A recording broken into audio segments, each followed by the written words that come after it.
There's a user there's a member of the chat named Keeper Millie Mojo. That's where the music's coming from. So you just have to right-click that, and you can adjust the volume. Great, I did it. Now I can think. So can everybody hear the sound of the gun? Yes. It needs to be louder. A little louder, but yes. I was not started. It seemed like the same. I can't really louden it that much. Can you lower the Here, volume of the music? I'll lower the music. There you go. Now I can boost. Now everybody can turn the volume up, and then. There you go. Yeah, that works. That works. Okay, great. This is why we do a little bit of preparation. Yeah. To get everything balanced, especially since, we haven't really done an all audio. Is that a little better? Yeah, it's good. Okay. Yeah.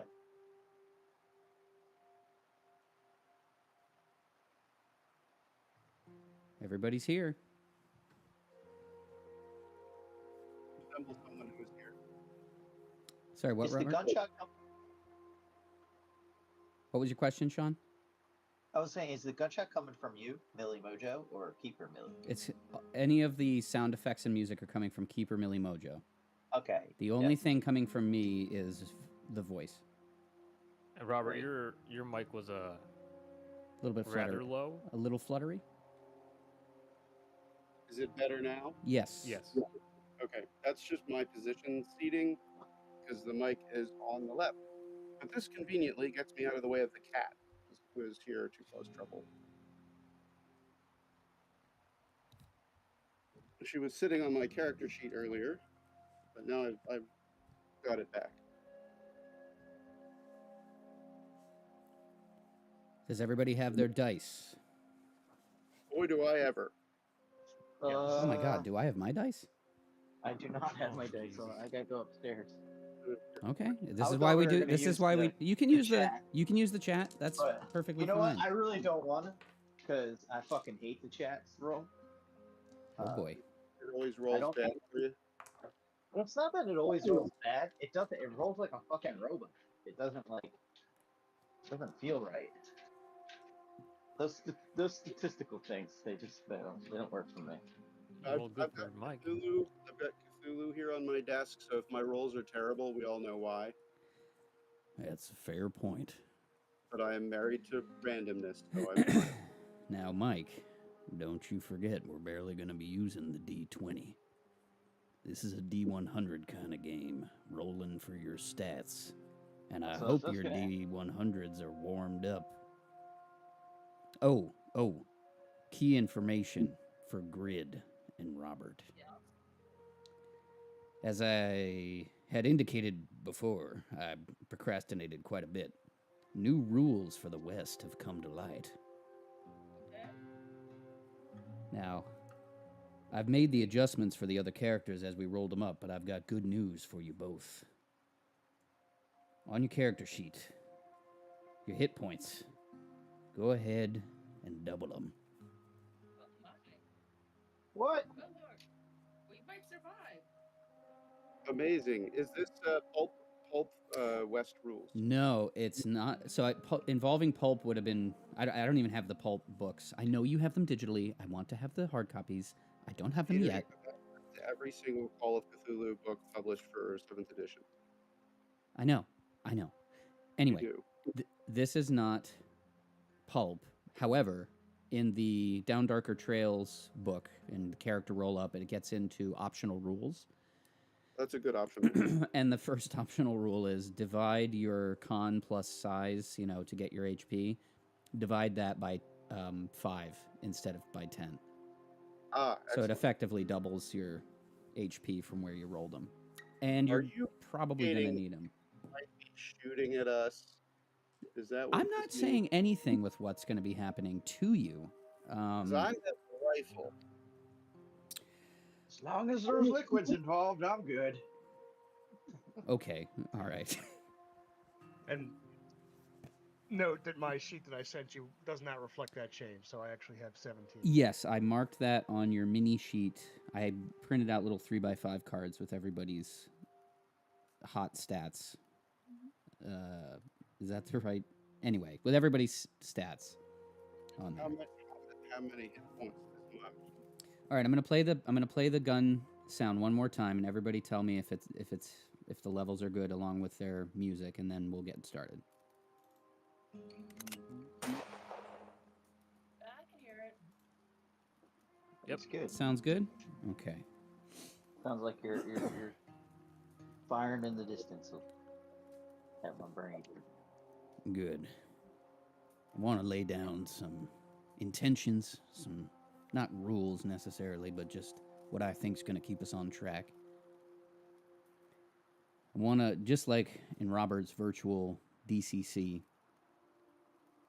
you know, I want everybody to be feeling participatory in this here campaign. So if you feel compelled to speak, just pipe up, and if someone else pipes up, you just pipe up right after. But everybody plays. Nobody stays quiet unless they want to, intend to. And also, the big difference here is we have no visual aids, nothing on the screen, no maps, no tokens, no nothing. So if you want to, you could play this, aside from rolling, you can play with your eyes closed. We're doing theater of the mind, and the better you can keep your attention only on the game, I think, the better it will go. Anytime I've done gaming or splitting attention with like anything other than that, I find it removes it, which is difficult because your impulse is to pick up a phone and start dicking around on it. I know that because that's what I do. So my request or invitation, just keep that shit away. Get lost, get lost in the story for 4 hours, and you'll feel better at the end. You'll feel enriched and alive. Love it. Sound good? I love it. I just put my phone off on my electronics. You feel better when the phone's off. I fucking hate the phone. I try to go. I do, and I'm glad I switched over to the computer to do Discord, because I'm always on Discord on my phone. So. That's the way to go. But yeah, aside from rolling the dice, you can just close your eyes, get lost in the world, down darker trails. Well, you know what? I won't turn off my lights. I'll turn my lights on colors. All right, from here on out, we're all going to be in character. Unless, you have a technical question. But still, you can ask it in character if you want. It's a dusty, hazy morning in the town of Apotheon, California. 1849, second year of the gold rush. This ragtag group of eager investigators have come to this town, maybe searching for fortune, new beginnings, maybe seeing if they can get free from the past or to reconcile it. The town is very young, what it being the gold rush and all, only been around for about a year. Mostly tents for buildings, but a few buildings have come up. Population of about 800 people here. Some of the buildings that have actually sprung up, of course, are a general store, saloon, brothel, and they're just beginning work on a town hall. The rest is mostly large tents trying to accommodate all these travelers who are just trying to strike it rich. You all find yourselves here bright and early in the morning as the town's beginning to wake up. But it's already bustling with rumors, bustling with talk, and what seems to be concern for some of the town's regulars. And I'll leave it to y'all for arriving somewhat together, looking confused. Maybe you need to make new friends. I don't know. It's up to you guys. spell the name of the town? Yep. That's Pawheaton.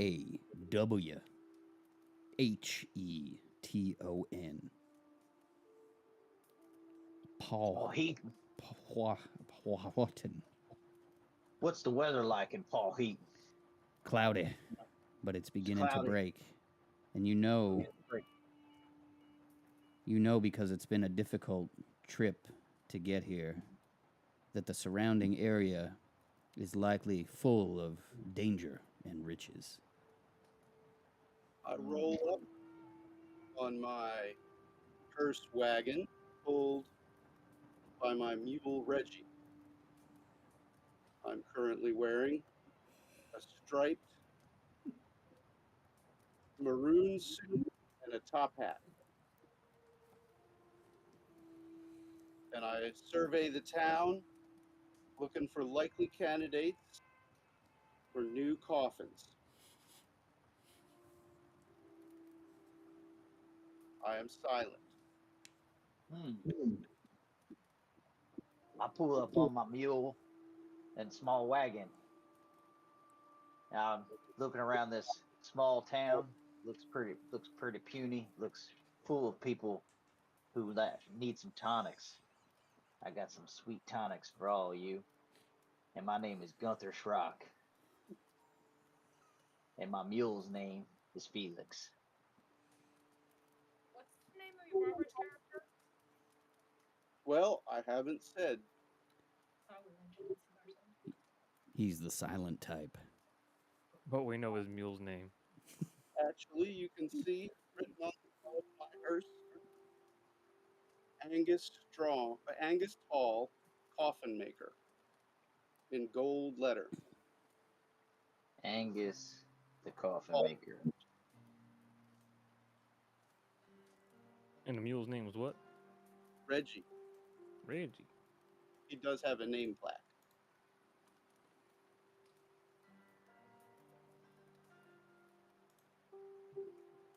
Out leaning against the saloon, you might see a rather large fella. Just kind of leaning there, looking out, seeing what's going on. And that's all you got. It's kind of ugly. And gangly. Ugly, gangly guy. Not far from him is a similar man of appearance, rummaging through a saddlebag on the side of his mule. He looks I done well fucked up born not getting a mule. well born and elderly for his age.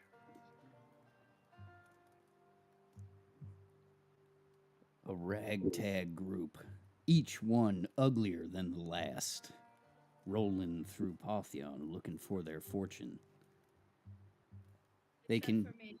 except for Ingrid, who's not ugly at all. An attractive woman drives into town, having it laid from a stagecoach or whatever, carrying a doctor's bag. She's one more well dressed, obviously educated, and as per the doctor's bag, she's come here to be the town doctor. A ragtag group, each one uglier than the last, except for the doctor who's rolling into town. She's real put together. Well, I'd like to say so myself. I am a tall and dashing man, and I think you skipped over me a little bit on there. You got to look at me and know I am also handsome. Don't you ever be calling me ugly, sir. A ragtag group of misfits, each one uglier than the last, except for the doctor and the tonic salesman's apparently attractive. Rolling into town down the main street, seeking their future. They can hear town's mostly quiet, except for the saloon, which seems to be bustling.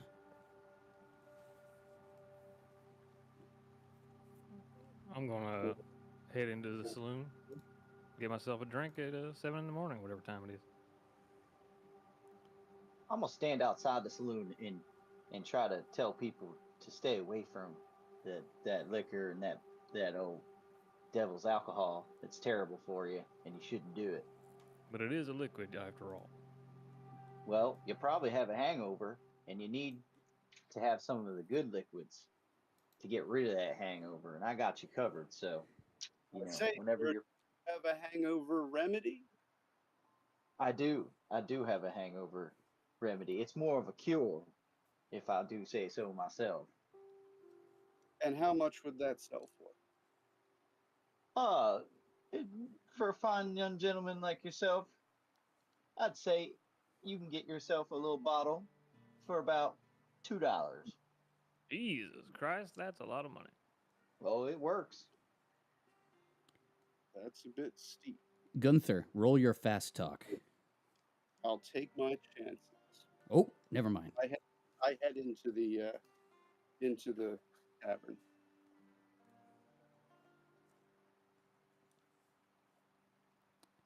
Is it who all's going into the tavern? I'm just right outside tying up my mule and taking a load off on the front steps, but within earshot of what goes on inside. I head to. You said there's a town hall. Yes. I head to the town hall to find the whoever's in charge. Let them know the doctor's here. Okay. The ugliest of the group, Mr. Bingo, Alabama, has headed into the saloon. What the heck, Bingo? Bingo, Alabama. Bingo, Alabama. Okay. I only got Angus's first name. What was Angus's last name? Hall? Hall. Angus tall, and he is sort of tall, but not really that tall. But he does wear a tall hat. Sounds like he's quite the There you go. phantasm. Angus Tall. All right. He has seen a few phantasms from time to time. He has spent a great deal of time in graveyards. Reminds me of my friend Reggie. He worked in an ice cream parlor back east. This mule likes some ice cream.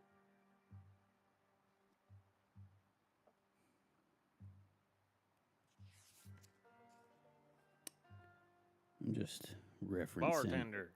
Hold on. I'm gonna actually we're gonna start with the good doctor at the town hall. Did we get that doctor's name? Dr. Augusta Cole. Reporting for duty. Yes. Can I help you? I am the town clerk. I am Dr. Augusta Cole, lately of Philadelphia, and I've come here to take up residency. Take up residency? I don't know if you've noticed this, madam, but this is a tent town. What business could you possibly have here? A doctor? You need a doctor? Well, as luck would have it, we do need a doctor because these men out here busting their chops every day, getting killed by God knows what out in the wilderness, are coming back with stumps for legs, and we need help. Did you say killed? Yes, killed, maimed. Well, then, if you don't need her services, you will need mine. And who are you? I am Paul, finest coffin maker in the West. Coffin maker. Okay. Great. Well, we need a doctor and a coffin maker. If the doctor can't help them, I'm sure that you can. Most earthly. Do you have a way to sleep? A tent? We're not much for lodging here. I can sleep in my wagon. Great. Okay. Is there room for rent, perhaps, at the tavern? Yes, you could try the saloon. You may be willing to share one of the rooms with one of the whores over there. Fine, I do not discriminate. People's occupation. Great. Okay. I'm extremely busy. Thank you for dropping by. Welcome to Powhatan. So I head over to the tavern, to the saloon, to find the room. A ragtag group, each one uglier than the last, except for the tonic salesman and the doctor, head into the rowdy saloon, which seems very rowdy. Yeah, I've seen rowdier places. Scene change. I step up to the bar and order a sarsaparilla. I could use a sarsaparilla. Bartender, Yeah, what do you have? give me a shot of whiskey and a beer. Wait, hang on. What do you have? What do you what do you have? Shot give of whiskey. Me a shot of whiskey and a beer. And a beer. Well, An ale. think you're Whatever think you're fancy. We serve whiskey and whiskey here. Well, give me 2 whiskeys. 2 whiskeys coming up. No sarsaparilla? I think we might have some. Let me see. Last bottle. It's gonna run you a little bit extra. No problem. We're not exactly set up for everything. What the hell is this ugly group doing here anyway? I'm outside, so I hear you and I laugh because they are ugly. Oh, Cletus, would you just leave them alone? I'm sure they're just looking for lodging. My name is Mulva Moneybottom. I run the brothel here in town. Any of you boys looking for some fun? Well, yeah. What kind of fun you got? For an ugly lot like you, we have tons of fun. Probably the only way you're gonna end up having any fun. Excuse me, I'm the new doctor. I'm sorry, could you speak up, sweetheart? I'm the new doctor. I would like to rent a room. Rent a room. Well, I think that Sarah just went up into the mountains and got killed, so I think we do have a room available. Are you here to work? Yes, as a doctor. Right, as a doctor. All right. Well, why don't I send Beth over here to show you up to the room, get your lodging squared away. Any of you boys want to come up and see one of these girls here? Miss Moneybottom, how much is it gonna cost me? Well, I'm sure we could work something out. A strapping, handsome man like yourself would surely only have to pay $2. You don't gotta flatter me. I know I'm ugly as shit. Just give me a woman. We can do that. Okay, let's set you up. I would like to see Sarah. All right, Sarah, over here. This gangly, deathly looking Sarah fella. Was dead. Oh, I want to see the dead Sarah. I need to measure her for her coffin. Right. Okay. I just would like to say that I've never seen a more enterprising and ugly group in my entire career. Okay. That's what I appreciate, honesty. I know. Great. Okay, ugly tall fella. I'm gonna set you up with Jennifer. Why don't you send you right up there, Jennifer? Oh God! I mean, hey there, sugar. Why don't we go upstairs? Sounds good, girl. Let's go. Get the way. Okay. So, Bingo, Alabama heads up to get his jollies off. He's gonna need a tonic. And one of the other girls, 7:30 in the morning. one of the other girls shows Augusta Cole up the stairs to the Sarah's empty room. And Mulva Moneybottom takes Angus Tall out back to wherever to the tent where poor Sarah is dead. You can follow me. Meanwhile, at the saloon, who's still at the saloon? At the bar? Anybody? I'm out front selling Grab- tonic. I'm out front just lounging on the front staircase, relaxing after a long ride into town. Fancy a Within tonic, earshot sir? of You going. look like a fine gentleman. How about a tonic for yourself? I'll give you the best price of the day. You can get yourself a fine tonic to start your day off for $1.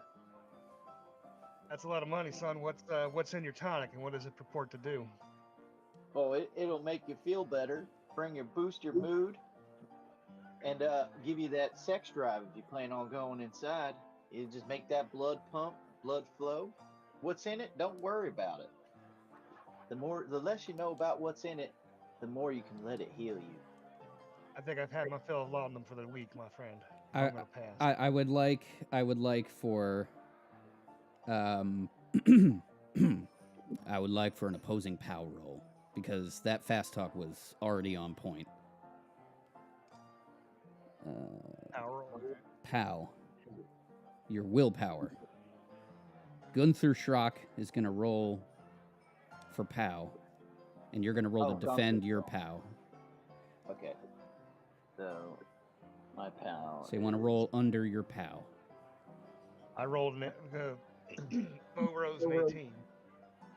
Oh boy, that's a hard win. All right, there.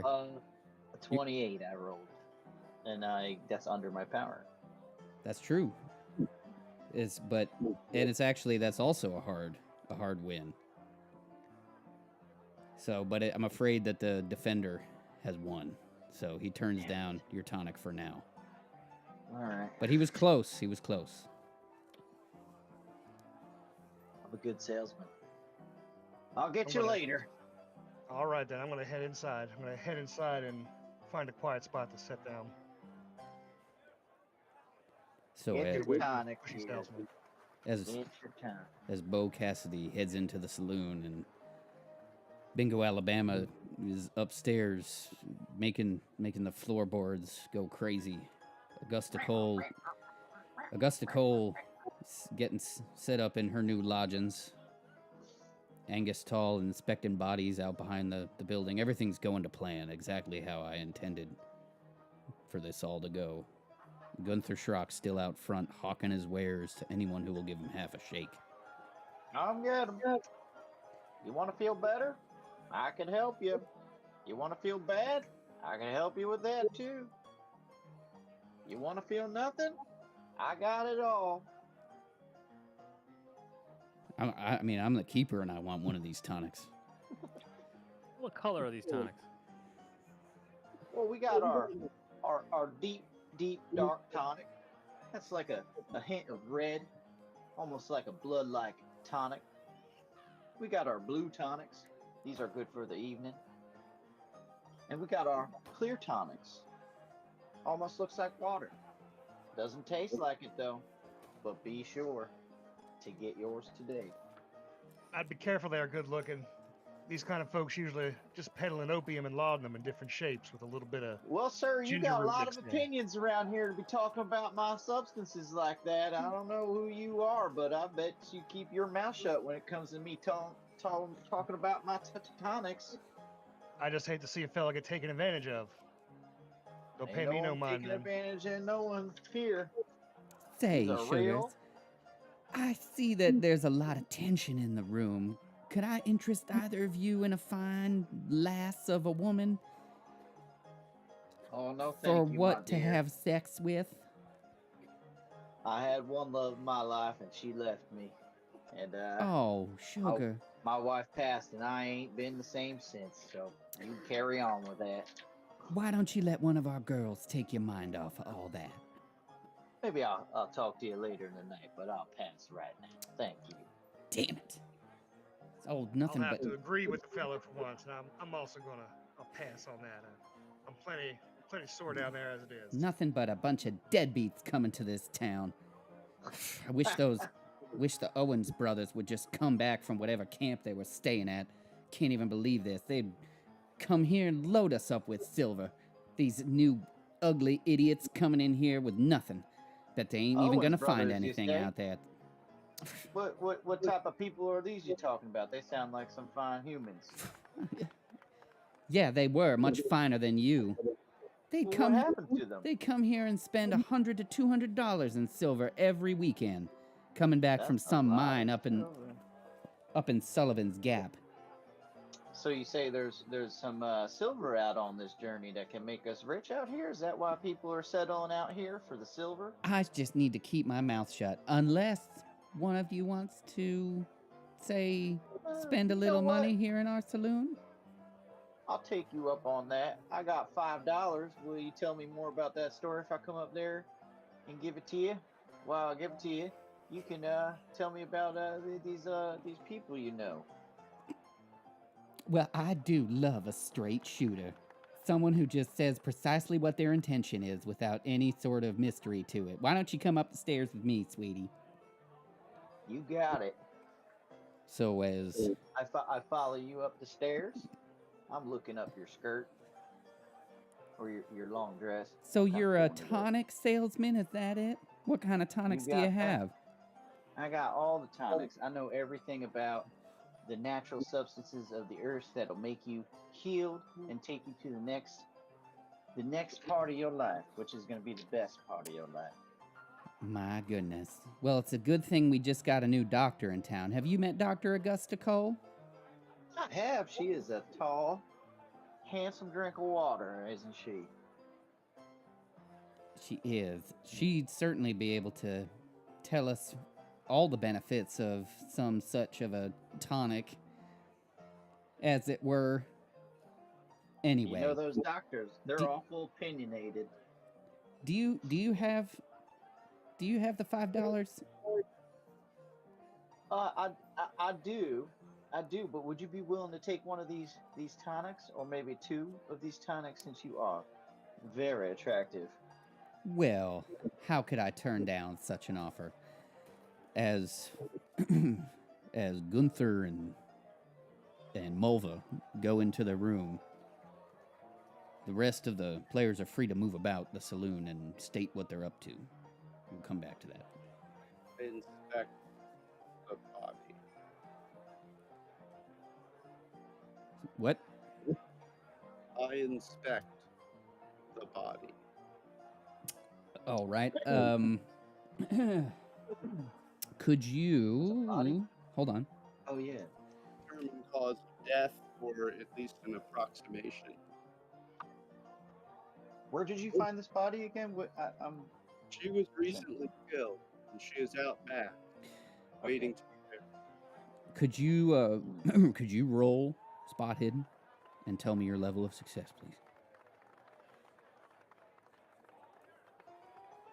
I got a regular success. You notice as you carefully shift the clothing around on this corpse what appear to be claw marks and bite marks about her face and neck. You determine that some kind of animal did this.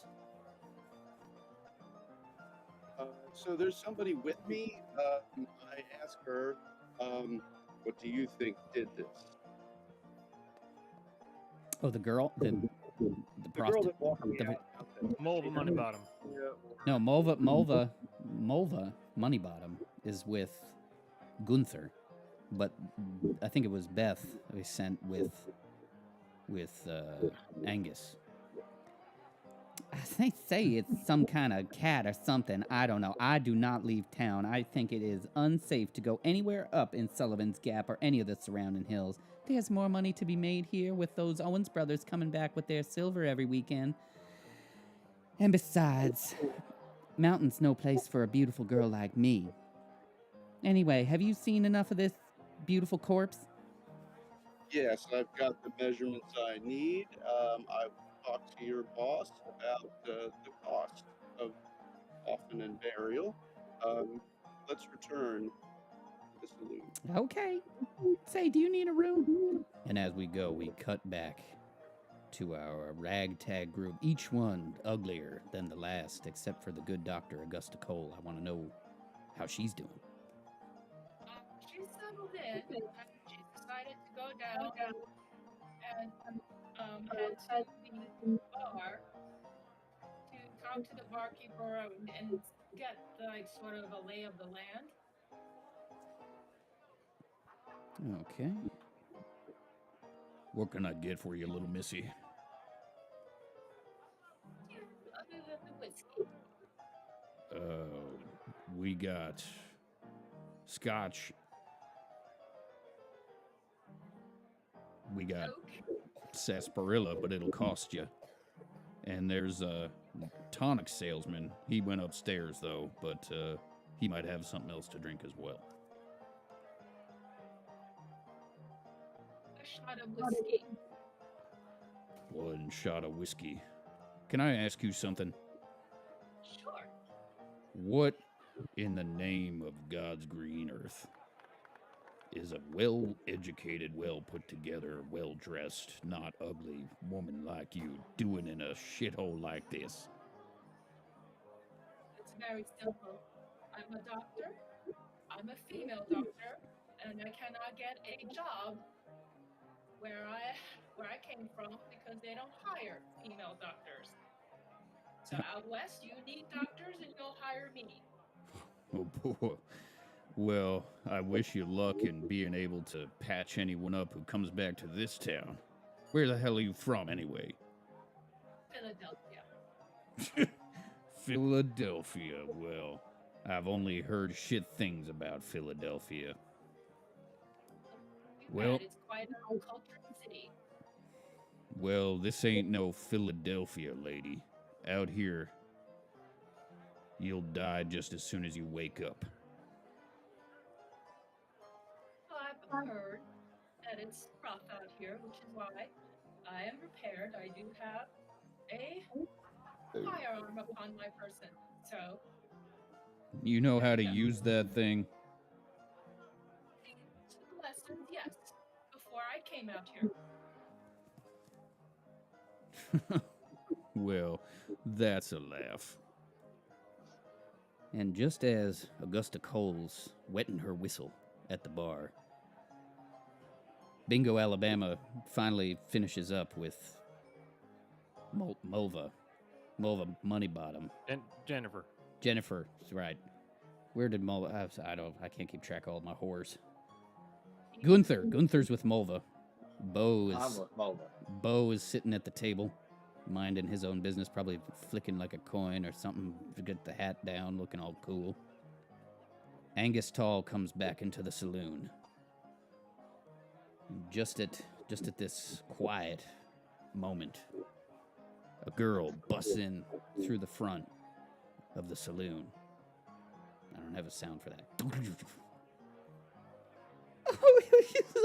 gotta help me. Well, somebody help me. Well, I don't know about no dirt, sugar, water, tonic bullshit, but laying with a woman sure is good. Oh, shit. What's going on with this girl? She needs some attention. What's going on, man? Oh, sorry. Your appearance almost frightened me. It was almost at the level of frightening, but not quite. You have Okay, why don't you just tell me what's going on and stop worrying about what I look like? You have to help me. He didn't come back. He comes back every weekend. He didn't come back. Who didn't come back? My beau, Newt Parker. He got involved with those stupid Owens brothers up at that mine, and he comes back every weekend for supplies and to visit the saloon for, for card games, he says. Anyway, he didn't come back. I know something's wrong. You just gotta help me. You have to help me find him.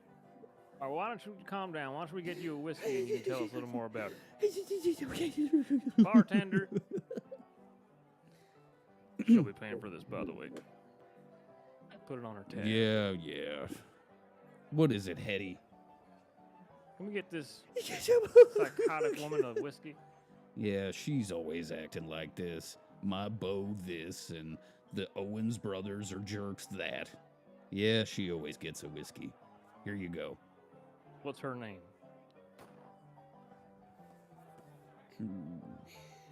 Hold on, let me check my thing. Eddie, wasn't it? Hetty Pointer. Hetty Pointer. Eddie or Headley? That's Hetty. I don't know what she sees in that Newt Parker. Kid's an idiot.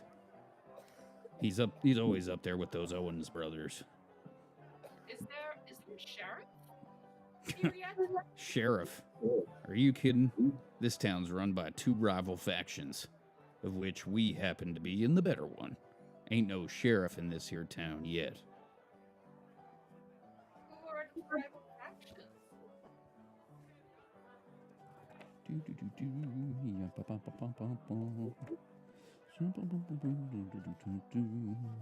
Aren't you gonna answer the lady? Yep. Bumbling They around sure like a do fool take over there. these horse dudes sure do take their time around here. Drinks. We work for Jack Stratton.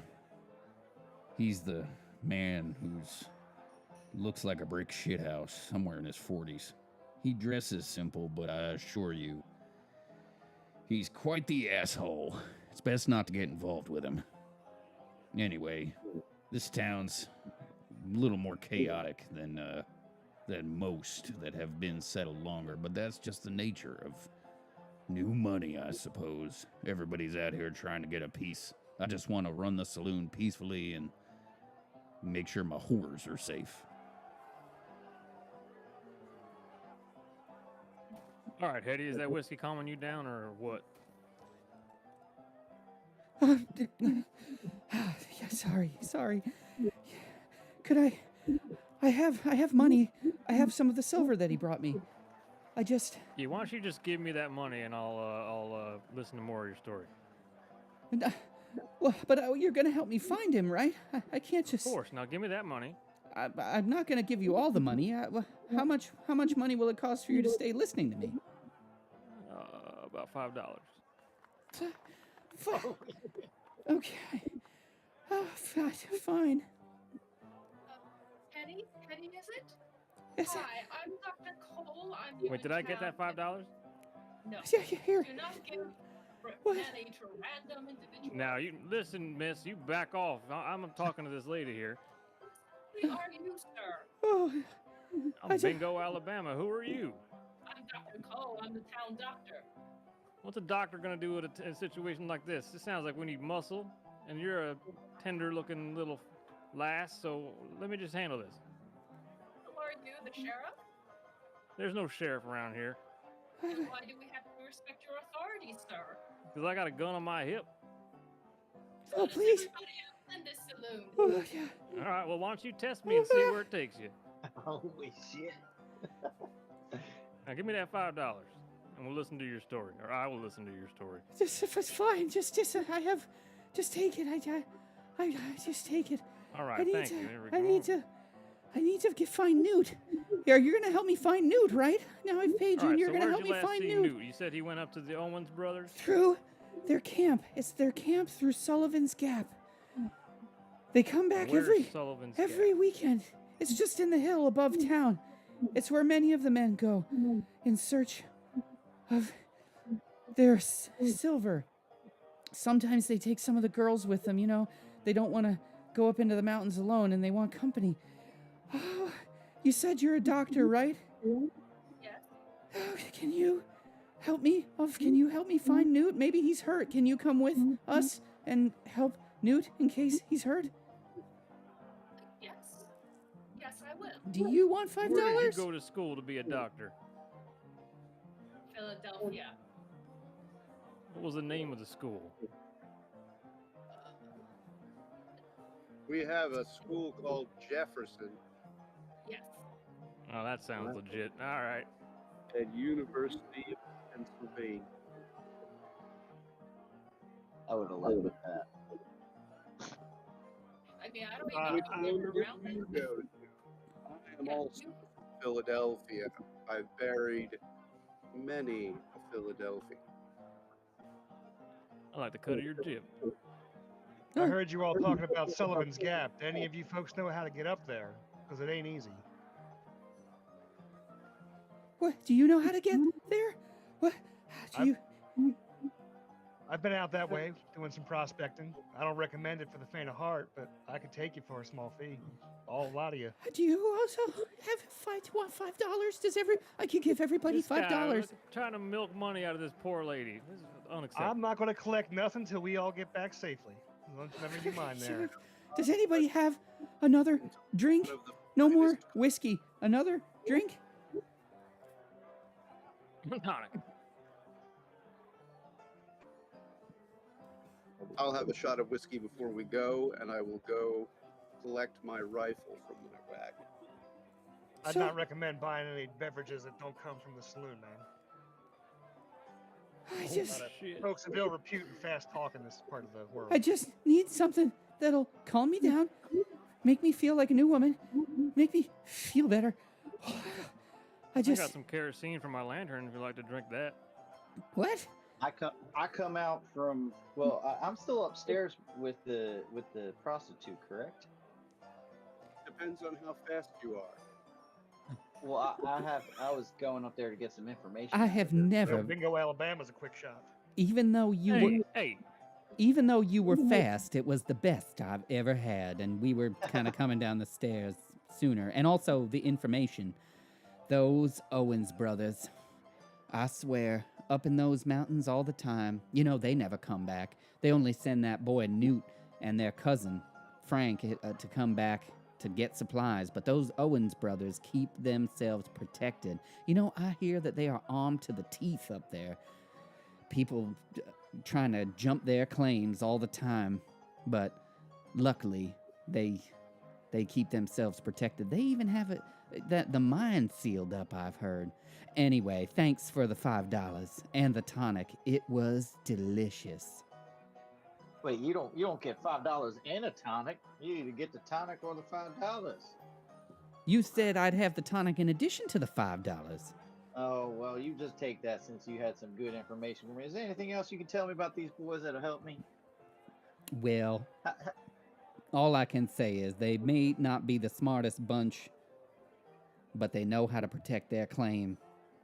I do wonder what happened to them. I haven't seen Newt in a minute.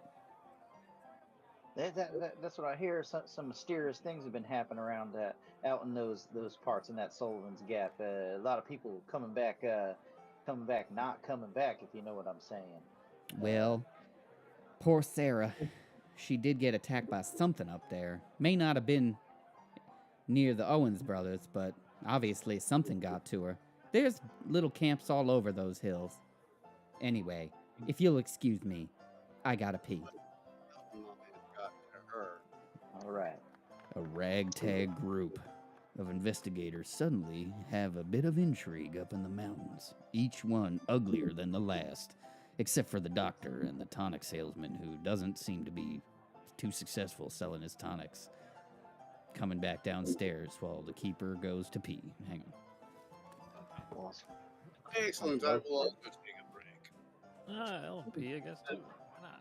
Steve, what's your appearance rating? 25. All right, you're Oh ugly my with me. god. I am the I'm a ugliest. 30. You are hideous. Hey, you watch your mouth. I didn't think you could roll that low. Well, I did. Be right back. My God, you must feel terrible about yourself. I got a tonic for that if you need it. Make you feel like you're the best thing in the world.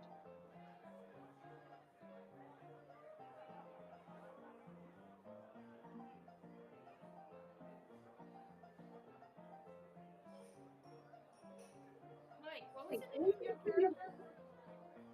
Oh, it's what the hell is my character? Bo Cassidy. Oh, Cassidy. Okay. B-A-U. I was also waiting for you to say that. You're ugly, and what else? I'm ugly, but not as ugly as Steve. Not as ugly. No, that's bingo. Excuse me. Bingo. Alabama. I heard about your ugly ass. Listen, dirt farmer. Let me step outside if you like. I don't got a tonic that could help you. Mike, what's your guy's name? Bo Cassidy. Bo Cassie? Cassidy. Bo Bridges, Bo Cassidy. Gunther, what's your last name? That'll be Gunther Schrock. That's Schrock. I'm from Lancaster, PA. I More also like Croc. learned some things in Philadelphia, and their fancy little schools kicked me out because they didn't like what I was telling them, which was the truth. Gotta watch out for those doctors. Oh, you mean the ones who managed to actually graduate with a legitimate degree? Whatever you call legitimate, ma'am. In some places, is the most illegitimate thing that is on Earth. So you just. I remember students like you. We used to call them cranks. Interesting. Well, you take your jabs at me. Ain't nothing my tonics can't fix. As the If these tonics are so good, why don't you drink one and let me see how you change? I'm already on one. Which one? I believe. The dirt water, the sugar water, or the water? I prefer. My favorite tonic is the blood of the earth. I call it. Yeah, dirt. Well, there is some dirt in it, amongst various other things, because that is truly what heals. What the earth gives us, we shall receive, and if you receive it, you shall be healed. Can I have one of these tonics and then we go find Newt? Can we go find Newt? Oh, I have a tonic for you. The blue one's a good one. That's a night tonic. That's gonna calm you down. Okay. You said you can give me the $5 for helping, and then I'll just give you one free tonic, and if that helps, you can come back for more. Everybody gets $5. $5 for everybody. Give me the tonic. Give me the tonic. All right, here you go, ma'am. I have to find Newt. Enjoy it. Okay. We're gonna find Newt. We're gonna find Newt. Wow. Newt shall be okay. It tastes tangy. Whoa. It tastes tangy. It's good. It's good. Okay, can we go find Newt now? Woo. Look at that. Right in front of your eyes. It's all at work. We can go find Newt. How about Y'all everyone ready? I'll else? take you out. Galaxy, Yeah, just anyone- have your Hang on. property. Before we take off on this journey here, Sure. what are we looking to get out of besides finding Newt? You know, I mean, that's going to be great for this lady and all, but What? Oh, what? They're at a silver mine. I'm sure they'll pay you. I'm sure he'll pay you in hundreds of dollars. Oh, said, you said you're. How long pay does us it to take go to get get out him? here? You said you're a prospector, right? You're a prospector. You know how to get there. You know how much those hills are worth. Yeah, Well, how there's long plenty does of it money take up to get that to way. those hills? And if there's a incapacitated miner, I'm sure he'd be grateful to pay us. I can all right. pay you Sounds good to each me. $50. Is that enough? Pay you $50 if we find Newt? Make it I think 100. that is more than fair. Fine. Anything. I will provide the finest coffin you have ever seen for Newt, should he need it. Does he have to come? Let's not get morbid. And too one for quick. you as well.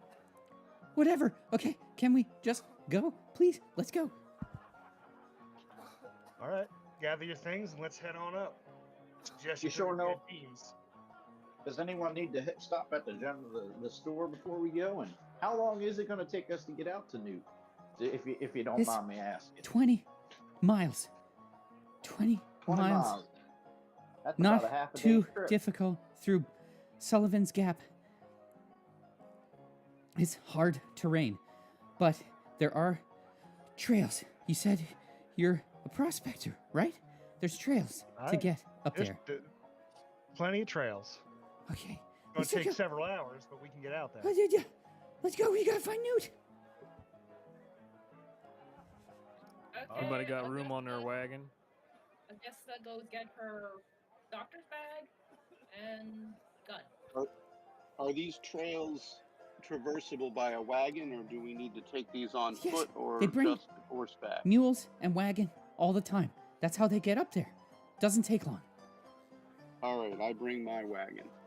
Well, I got a mule I, and a small I can wagon. seat. We'll I go. can seat the doctor. We'll go then? You may Okay. have.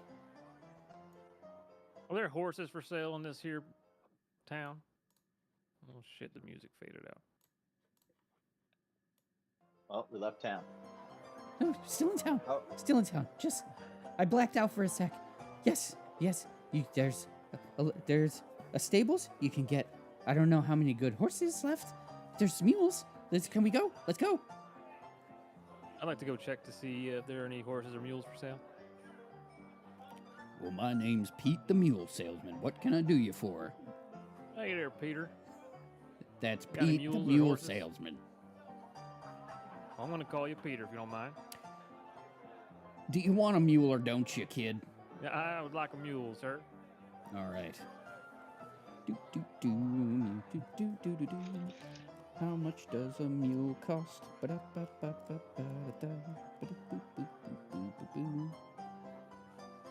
During all of this, I have switched into my black work clothing. My rifle is slung over my shoulder, and I've fed Reggie. He's ready. Mule is gonna cost you $80. Well, I'll tell you what, I'll give you 10 right now, but we're going up to get a whole bunch of silver, and when I come back, I'll give you double what you're asking. I'm afraid it don't work like that, boy. I tell you Well, what, you maybe seem... you want to Go ahead. Seems like you wouldn't be able to get any action with a woman, so I'll give you a discount on the mule. How about $60 up front? I think you're going to give me one of them mules.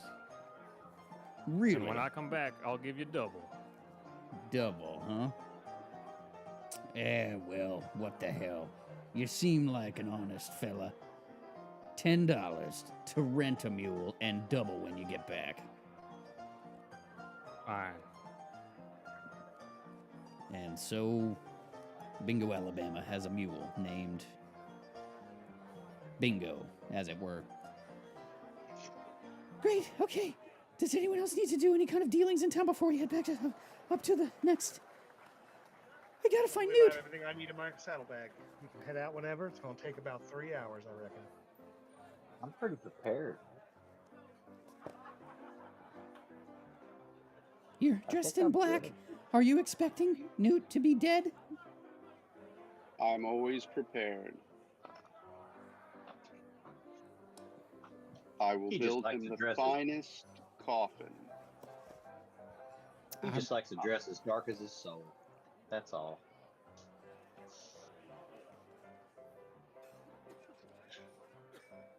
So shall we head out? I'm ready. Yeah. Question: if I have a 12 gauge shotgun, and I also have a Colt 45. I forgot to write here. Does that mean I have ammo for that? I should assume everybody's, got Okay. ammo for their weapons. Not gonna have to nickel and dime I on call mine coffin nails. that. Great. That's a great name. That is a great name. This guy's freaking me out a little bit. I wonder if he likes tonics. Well, sir, can I interest you in a tonic? I've heard your prices, and I wouldn't give you a nickel for what you sell. What about $1? I'll come down a full dollar for you. And I got this one tonic, the clear tonic.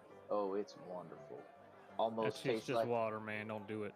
it doesn't. It is not just water. It is absolutely not water. Although, honestly, if it is water, I might take it because we're probably going to need it. I I hate already this water. have water in my wagon. Well, this For the isn't journey. water. This is the juice of your salvation, my friend. The only salvation anyone needs is water. I disagree. And this conversation went on and on as the investigators left town and headed into Sullivan's Gap, searching for their fortune. Gunther, what god do you believe in for your salvation? What God do I believe in for my salvation? What denomination? That sickness, weakness, and alcohol are causes of all the world's problems. That's my salvation. And that if you believe in the Mother Earth around you, it will provide you with all the salvation and tonics you need to survive. Minus this tonic bullshit. Kind of agree with him. Well, it took me a while to get on the tonic train. I too was a was an imbiber myself of the alcohols that wretched through my soul and took away everything from me.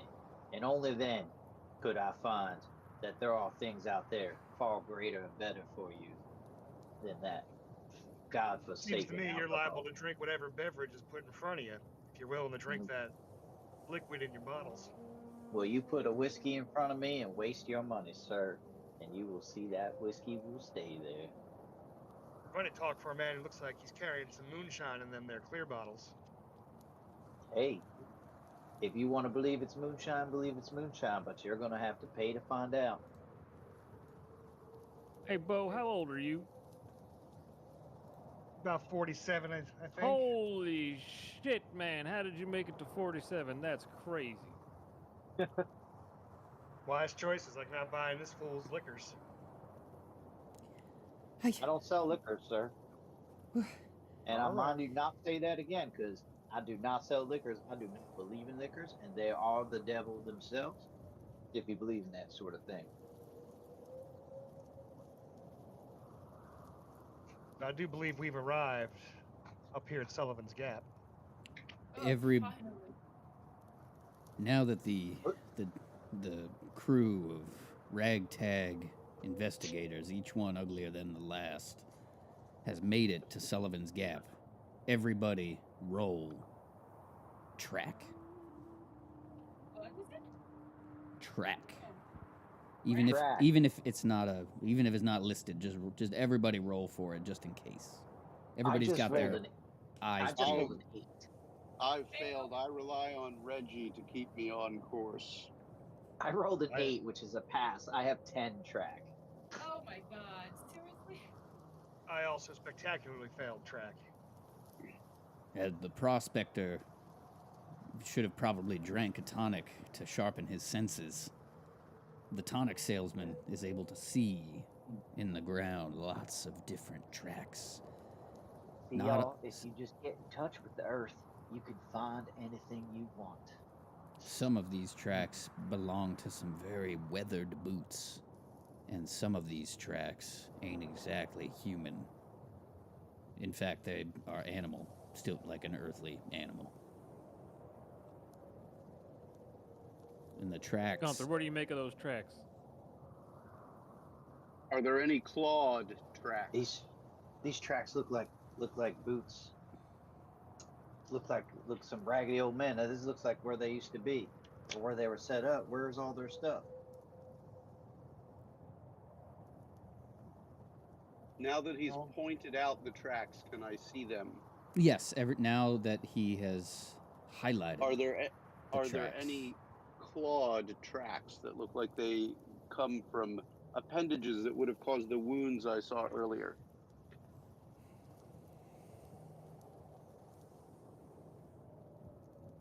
I don't think Gunther heard any of the tracks. The tracks that are visible, some seem to belong to weathered old boots, relatively fresh.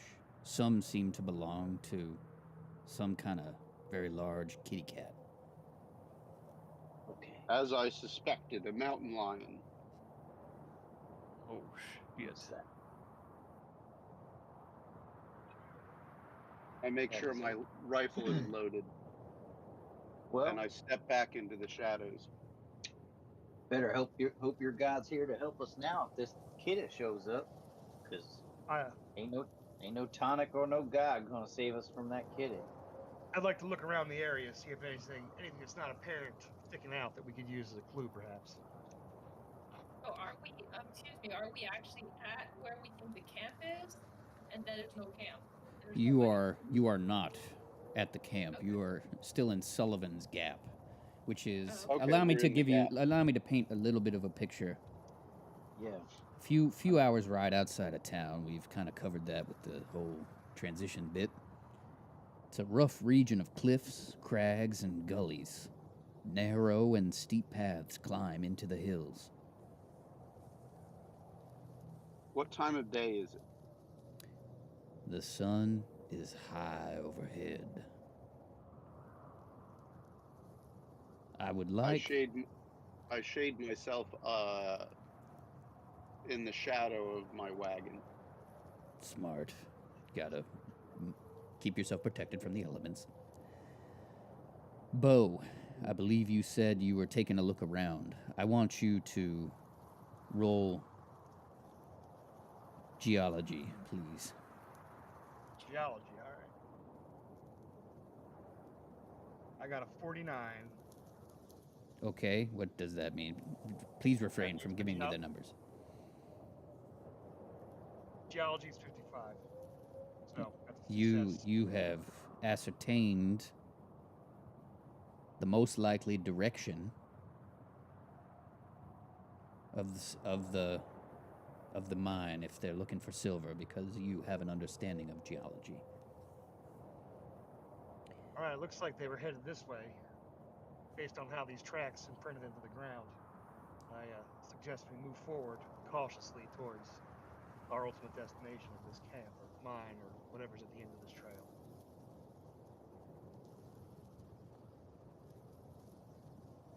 What say you, ugly investigators? I ready my wagon and give Reggie a carrot. I assume the doctor is riding in the back with my sleep coffin, not in it, but next to my sleep coffin, where I sleep, in the back of the wagon. Yes, it is very elegant. And she is trying not to freak out about that and is just staying in the back of the wagon of the sun. The woodworking is exquisite.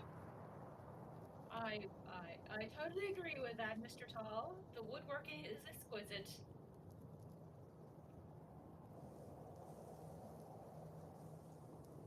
Has the group decided? Oh, no, please. I'm just chilling. Okay. As you are all milling about, deciding what to do, suddenly, a craggy old man appears in front of you. He is dressed like a Spanish conquistador with a breastplate and a helmet that have been weathered in time. He is rambling loudly at you. Does anyone have language skill? Latin? I'm German. German. Roll against German. Oh shit. 98. No, I did not pass it. I'm sorry. Tonic doesn't do shit. Told you. The tonic found these tracks and found that the things that have got us here. So I actually need another tonic right now. So I will. You were correct. I need a tonic. I'm going to drink a tonic after that fail. The good doctor. You said you had language. Latin. If you get a hard Latin success, then I think that could roughly give you a translation of what this crazy old scraggly rambler is talking about. She's been to medical school. I just have a regular success, not a hard success. Okay, well, the craggy man also has actually a little bit of English, so I'm just going to give you the ramblings. I am Captain Rudolph Zimmer, servant of their Majesties King Ferdinand and Queen Isabella of Spain. I claim this land in the name of their Majesties and demand that you bring me food and water and whatsoever other riches and valuables with which you may seek to purchase the favors of God and Spain. Attend me, savages. I demand your compliance in the name of Spain. Act quickly, or God's blade will separate your mortal soul from your physical body. Is this guy wearing a helmet? Oh, yeah. And he begins to draw a saber. Rusty. Now you put that saber down, or I'm going to have to be shooting you. No need Give to him do one of your that. tonics. He You need a tonic? Psychology, so she might try Calm to talk down. him down. My rifle is drawn. Okay. Everybody, calm down. He's obviously sick from the sun. Indeed, he does appear to be. The good doctor is very perceptive. He does appear to be. There is water completely back there mad. if you want to provide him with water, but I'm going to keep you covered. He takes a hesitant step toward the group, beginning to draw his blade. Anybody have a good throw skill? He doesn't look particularly threatening, as he's incredibly old, well into his 70s. As the only woman in the group, I kind of come out and I have a little bit of water. I have a water flask, and if he actually is a Spanish conquistador, I'm a attractive white woman playing, so he's not going to attack an attractive white woman. Okay, so you're approaching him with water? Yeah. Okay. Wow. Sir, here, have some water. What? I will accept this water. Are you my Queen Isabella? See, yes, and I welcome you, Senor, my Queen Conquistador, please. My Queen, I live to serve you. You are the only reason I have kept wandering these hills in order to find you and honor you as the Queen of Spain. Please. Are we able to hear this? Are we? No. This is all for the doctor, because she's got the language roll. So all you hear is... Schnurgen, Durchen, or whatever. But the doctor... what with being well educated and not ugly, is able to understand. Okay. So he takes he kneels before her and offers her his rusty blade. And I take it and I give him the flask of water and I say, in sort of pidgin Latin English, drink, my conquistador, and come and rest with my court. Thank you. I will. And now I will hang out with you guys.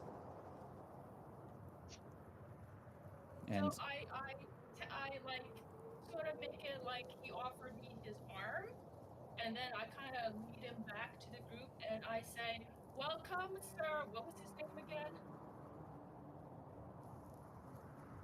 Rudolph. My name is Rudolph Zimmer, servant to Queen Isabella, which is you. Welcome, Sir Rudolph Zimmer. My Queen Isabella, and I point to myself, conquistador, returned from his adventures. Welcome to my court. These are my gentlemen, and I'm kind of giving everybody like play along gestures. Play along. Please sit down in this shade, Sir. Hello, Zimmer. everyone. I am so glad to be a part of a group again, especially of conquistadors such as yourselves. I appreciate the water, but I am still thirsty.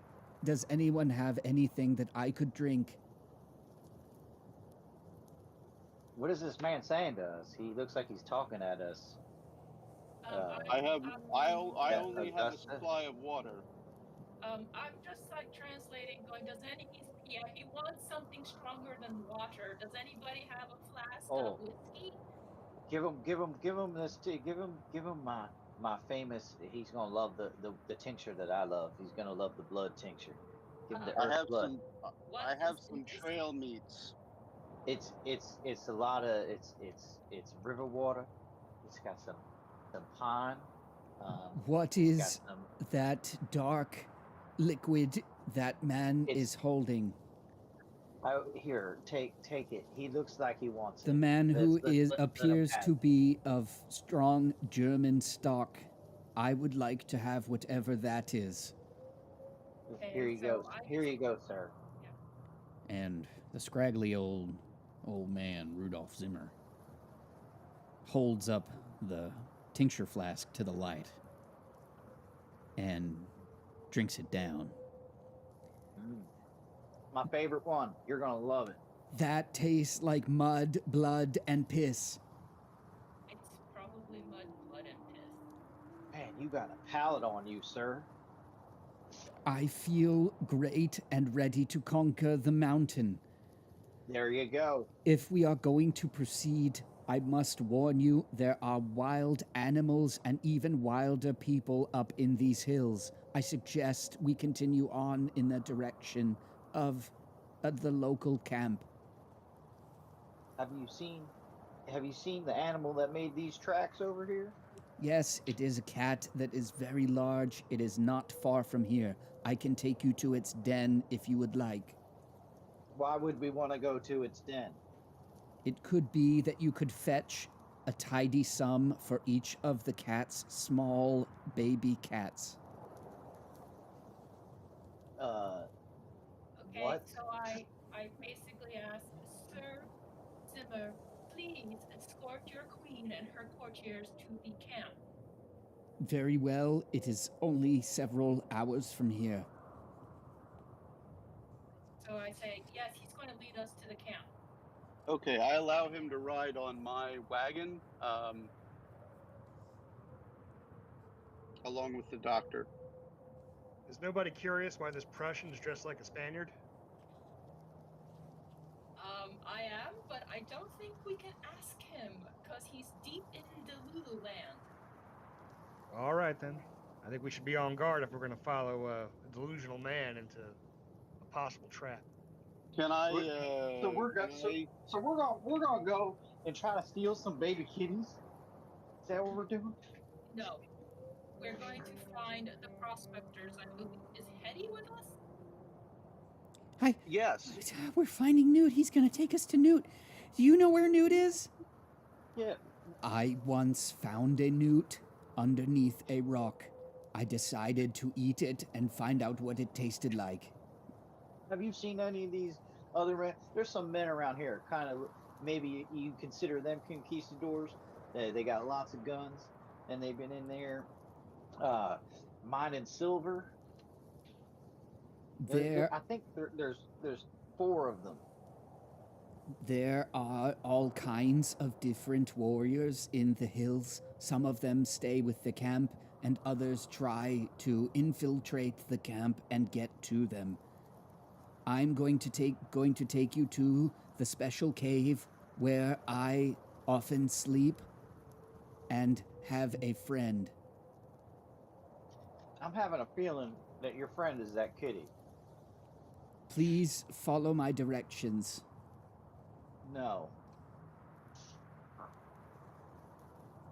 Can you stop being so damn insurrectionist and just follow along with the man? It's all likelihood this Newt fella got killed by this cat. We'll find our proof and get our money if we just go along with him. I'll follow in the back of the pack. I'm gonna keep an eye on this guy. Is the group deciding to follow the scraggly old 70 septuagenarian wearing Spanish conquistador outfit, even though he's German?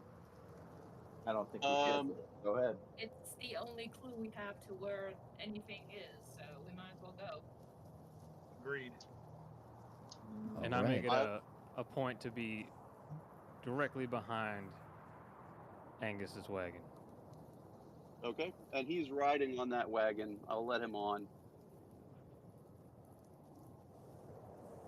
Okay. After several more hours of travel, maybe couple hours of travel, following the directions of the grizzled old man,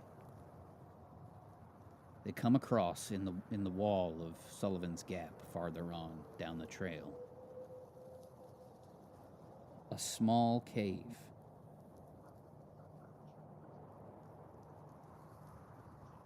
I would like to help Rudolph off of the wagon. Rudolph is now off the wagon, and will you approach the cave? As I help Rudolph off the wagon, I would like to shoot him in the neck. What the fuck? I mean... Okay. Hey, I like this guy's style. He burst. That sounds crazy.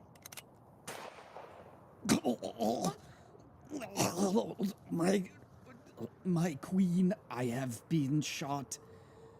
My neck has exploded as the bloody goo comes out of my spurting neck hole. I want you to know that you were the only reason I stayed alive this long. Please remember me for. Why did you do that? Now listen, this guy's damn near 70 years old. He's fucking dead already. He's gonna be in the Guinness World Records for the oldest man alive. So I'm gonna take Everybody, this guy's breastplate and helmet, because there might be some mountain lions around here, and that's gonna help me. roll. And we're at the cave, so Bingo. Roll spot hidden. ooh, shit balls. Critical I success. fail. Okay. No, just bingo, because he picked up the breastplate. Oh, okay. So as you strip the armor off of the defenseless old man that you just murdered, He was wearing armor. He wasn't defenseless, and he has a sword, and he was old as That's fuck. about the smartest decision we made in the last hour. you see inside the breastplate, glimmering off the light, what appears to be a map etched into the breastplate. However, due to your critical success, you also see a label in Spanish on the inside, and it says above the map, San Rafael. And with your critical success, you know that town is some 200 miles away and is therefore not relevant to this campaign. I'm gonna keep that map to myself I and almost choked on put this my guy's fucking armor self. on. I did not see All right. that coming. The armor gives you 5 points of protection with a 60% chance of success each combat round. Okay. I want the entire group to roll luck as you're outside of this cave. Okay. We're rolling. Everybody Success. roll for luck. I got a 40. What's my luck? Got 37 out of 85. Yeah, I got it. I Oh have wait, you have to roll. failed You have to my roll luck over your roll. luck. You have to roll under your luck. Where's it over? I think under. Just like Under, okay. Yeah. Yeah, okay, success. We have a success. How many successes? Fail for me. I have failed, but I'm also hanging back with my rifle, so I haven't We had walked right we up to had the cave. three successes. I have also success. Okay, so more success than failure. Okay, all right. As you approach the cave, you can hear the mewling of 3 itty-bitty kitties. Meow, meow. Are they in a committee? They're the itty-bitty kitty committee. Meow, meow, meow. Keep Now, them away from my dice. you can see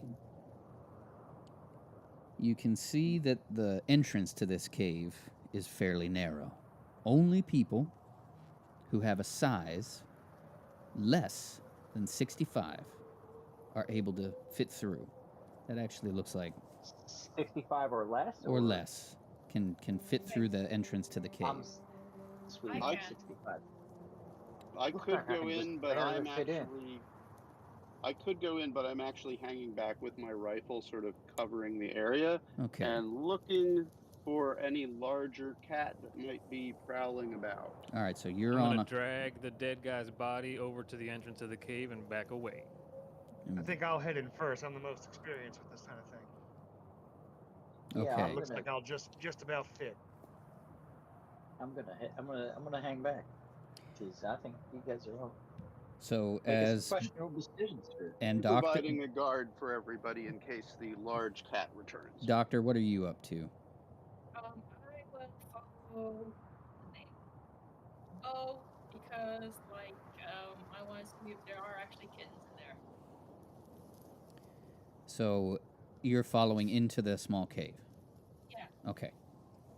So as Bo and Augusta head into the cave, a few feet inside, you discover 3 mewling, still blind mountain lion cubs. At most only a few days old. Okay. Anything else just it's the den of the mountain lion? Nothing else in the cave. Okay. So I sort of poke Bo and go, I think we should leave them alone. Now, I think that's wise. Mother can't be too far away. It's the keeper's responsibility to tell you that each cub might be worth as much as $25 if sold in town, or $50 in a large city. Dead or alive? Alive, but their chances of surviving away from their mother are, about 50-50 if they're with you for a few days. Also, we're not going to keep infant kittens on us with a large mountain cat running around. She might not like that. Yeah, I agree. I have no interest in carting around a lure for a large mountain lion if we can at all help it. And I yell from outside. They're likely to die from outside to get away from to sell them. Y'all better get away from those things. Ain't nothing good gonna happen touching those things. Okay. And we're already too late. I'm gonna almost guess that there are eyes on us right now if we're playing with these little kitties here, and we are in trouble. So we need to get out of here. With my knife, I like to start cutting up this body, cut off a limb at least, and throw it into the cave. Since this guy's dead and we can't ask him any questions, I would like to look around for any more tracks. I was going to bury him respectfully. What are you doing? You can bury the rest of them. I just want to feed these kittens. I'm gonna look for any of these tracks.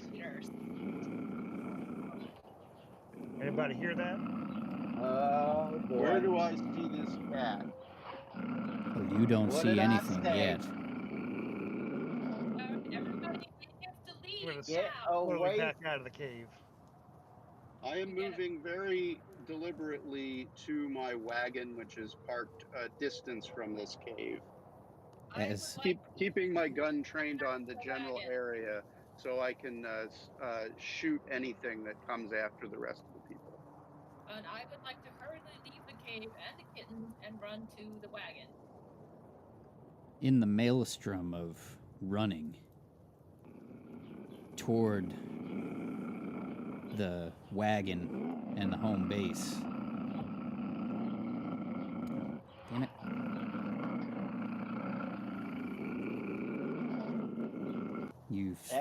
You can feel the eyes upon you and hear the rumbling of the mountain lion approaching. Can I tell what direction? Let's see here.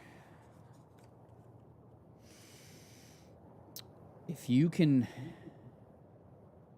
since you have your weapon trained and everybody else is moving around, I want only Angus to give me a hard success on spot hidden. Maybe you can see something. I would like to note I had my shotgun out from the beginning and I stayed back at my wagon. And I achieve a hard success on my spot hidden. Okay. You can see through the corner of your eye a mountain lion looking mighty pissed at you, directly at you. How far away is it? It's approximately 20 yards away. And you can't see you cannot see its full form. You can only see it sort of hidden among the rocks and bushes up in the hill. It has height advantage.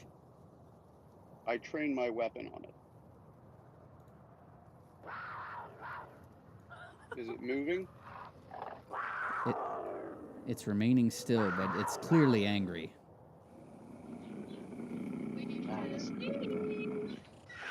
What is the party doing? I'm backing out of the cave. Where am I in correspondence to this kitty that's mad at if you're at a similar distance as Angus Tall, then you're both approximately 20 yards or 60 feet from the beast. I continue to cut up this body. I'm I will outside the shoot cave. if this thing starts moving towards me. So, But I'm not shooting yet. so who is by the entrance of the cave? We have Bingo, I am. Alabama is near the entrance of the cave, cutting up a body. I've backed out of the Bo is cave. backing out of the cave. The doctor is backing out of the cave, and Gunther and Angus are by the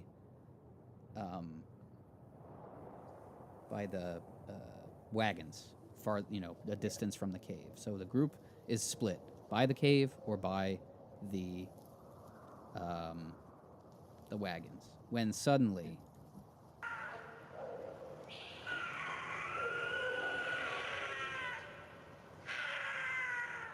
the cougar leaps for those three at the entrance of the cave, and we are now in combat. Okay. I'm definitely shooting it if it's going after anyone. Okay, let me get to my combat reference here, because you will have an advantage having your gun already drawn. However, the cat is leaping towards your party. Yes. So let's get a little order. We're going to get our combat order going here. So we're looking at your dexes. So don't forget that people with drawn weapons get a plus 50 plus on 50 their on their dex. dex. I know. Yeah. I went through the combat rules last night. Just trying to be helpful, not trying to be a pain. No, you are extraordinarily helpful, and I always appreciate keeper-to-keeper wisdom. It helps me out all the time. And you have the highest dex in the group, Mr. Undertaker guy. Next to the mountain lion, that is. So the order will be the following. Angus, because he's got his weapon drawn. Then Gunther, because he's got his weapon drawn. Then Mountain Lion. Then Augusta Cole, Bingo, Alabama, and Bo will be last. Okay, so I shoot him with my Springfield. Okay, let's see here. So I want you to, as he leaps, I want you to roll for, I gotta get my dice. Roll against your rifle. Okay. I get a hard success.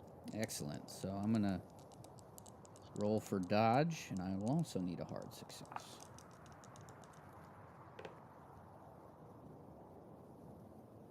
Okay, you have successfully hit the mountain lion. Good shot. Pissed him off now. 10 points of damage. So the mountain lion... Wait.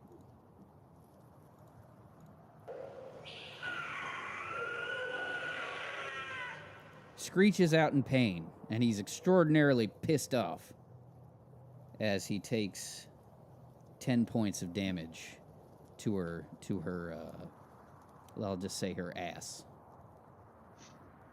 Why not? Okay, next turn is Gunther. All right. I ready my shotgun because I think that's the best. Okay. And roll. What am I rolling against? My weapons. Your firearm skill, yeah. Firearm. Which firearm are you going to use? I'm going to use my shotgun. Okay, 12 gauge. And you're at a distance of 60. So am I at a distance of 60? Yes. Okay, so yeah, that's fine. with the 12 gauge, that's going to be, I think, 1d6. But I'm going to roll dodge for the mountain lion to see if she can evade your attack. Oh, yeah. She got right out of the way. So while your aim was true, she moved just a little too quickly. Because she also had a hard success. She's strong. With a bite in her ass, she still dodged me. Now, it's the mountain lion's turn. Motherfucker. And I'm afraid she lands among Augusta Cole, Bingo, Alabama, and Bo. Ooh. This cat likes killing hot white chicks. So who crawled in and out of the cave first? I'm going to assume I came out of the cave first. No, I think you went in. I believe you were followed by the doctor, the good doctor. Yeah. And then I came out, I was heading to the wagon. Oh, you were heading to the wagon, were you? Yeah. I said I was heading to the wagon. I wanted to leave.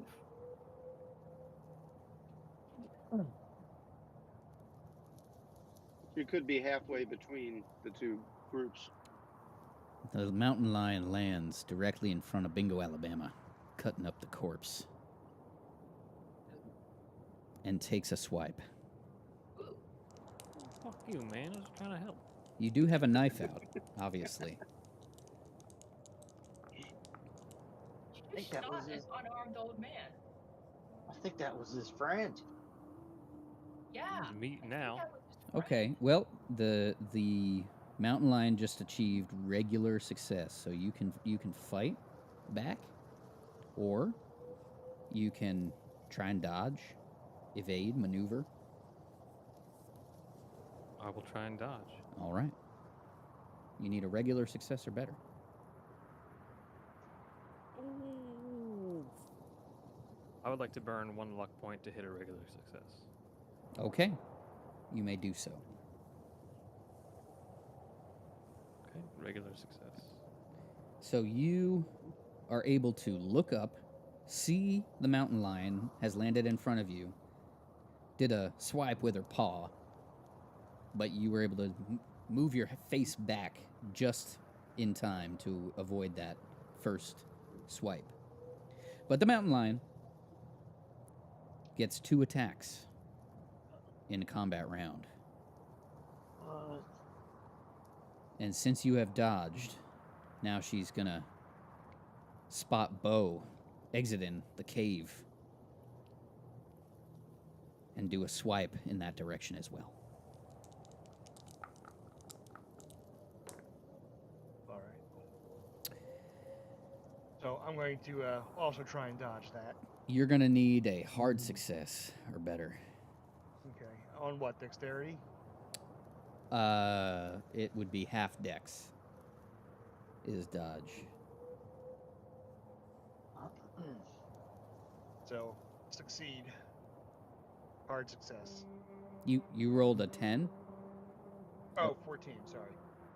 Yeah, so, Regular success. regular success. Well, the mountain lion has achieved a hard success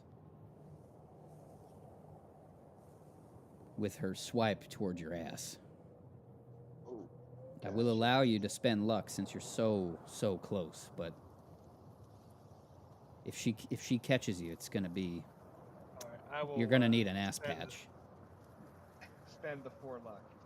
All right, you are just barely able to evade her claws. She doesn't know where to put her attention. She's swiping at everybody and missing left and right. Okay.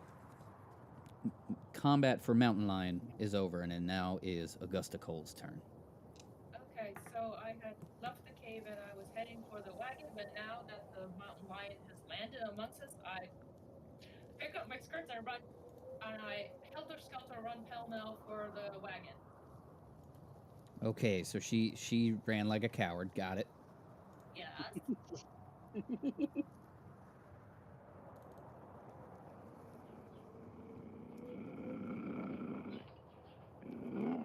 This mountain lion is pissed. And now, Bingo, Alabama can make a move. I would like to drop and play dead and cover myself with as much of the corpse as I can. That is a valid strategy. So in such a way that only my exposed parts would be those that are armored. smart. Okay. Turtling. Turtling.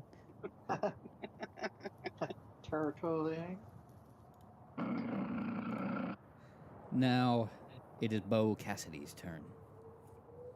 I'm going to attempt to draw my revolver and fire at the cat. Okay. Do you want to do a quick draw? Yes, let's do a quick draw. It's Okay. close enough. I figured that would work. All right. Just stand by here.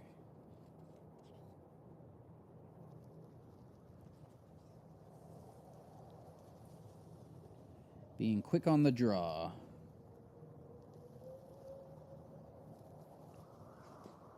Okay. We'll do an opposed dex roll between you and the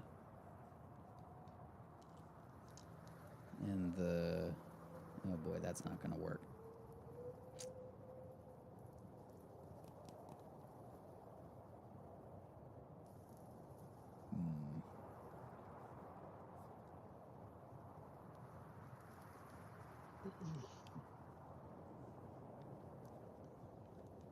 All right, roll against your firearm.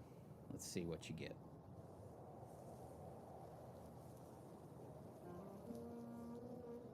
Hard success. Very good. What the hell's going on around here? Let's see. If the mountain lion can get a hard dodge. Not at all. You connected with your pistol to the mountain lion. Roll for your damage. 7 damage. Well, the mountain lion is still moving, but looks very weak. But it's still angry. Did it get any closer to Gunther? So Gunther and Angus are still, when the last combat round occurred, they were still at the wagons. The other three, or the other two, were still near the entrance, Bo and Bingo. Bingo's hiding under a corpse. Augusta tucked her tail and ran back to the wagons, so she's with the wagons with you guys. So it's really just Bingo and Bo and the mountain lion kind of clustered together by the entrance to the cave. Okay. And now that it has been Bo's turn, Bo did the damage. Mountain lion is struck, but still kicking. And the turn comes back to Angus. And Angus is training his gun on it. Does he have a clear shot, or is Bo in front of? Is Bo in danger? Now here's the thing: Bo and the mountain lion are pretty close because that mountain lion was coming for him. Yeah. And Bo drew in self-defense. It was coming right for us. Mm-hmm. And so you would need a high level of success in order to connect cleanly. Yeah. So are we talking a fumble would hit a friend, or is it just hard for me to hit the thing because there are people in the way? A fumble would most certainly result in collateral damage. Yeah. I'm not likely to. A regular failure would not necessarily hit someone. Okay. But a so I'm just fumble. gonna have a hard time with my shot. You're going to have a difficult time with the shot. A fumble's going to go. Success, right? I would say you need a hard success. Or disadvantage, whichever. Yeah, I would say roll with a. No, it's not a penalty. Just roll for a hard success. That was what my keeperly instinct was looking for. That's your instinct, then that's what we're doing. Yeah. I take a shot and I fail with an 80. So that's a not a critical failure, but a failure. Okay, so basically in your regular failure, your slug strikes Bingo Alabama's helmet and glances off of it. No, I mean I say nothing. And he stays absolutely quiet. But no damage is done. Luckily it was a good thing he murdered that old man. And now it is Gunther's turn. Gunther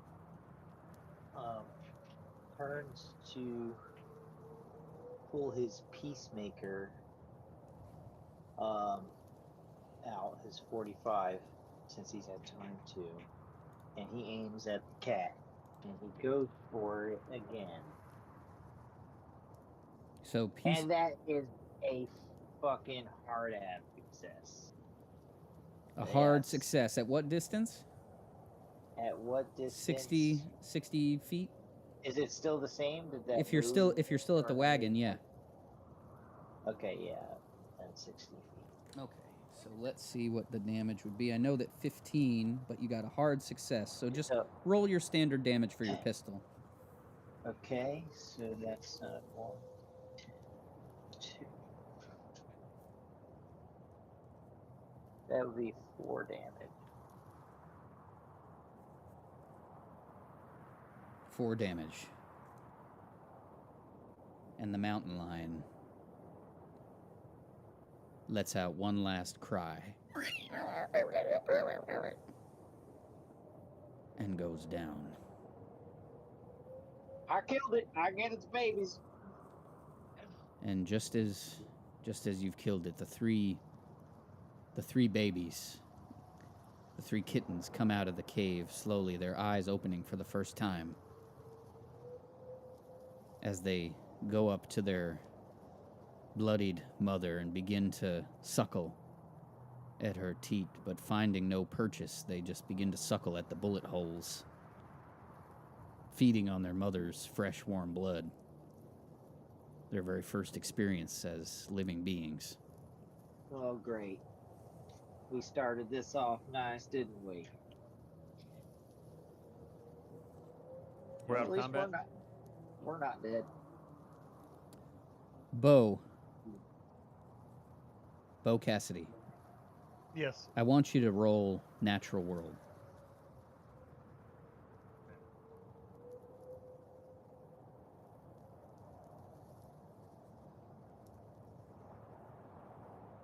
Let's see here. I failed that critically.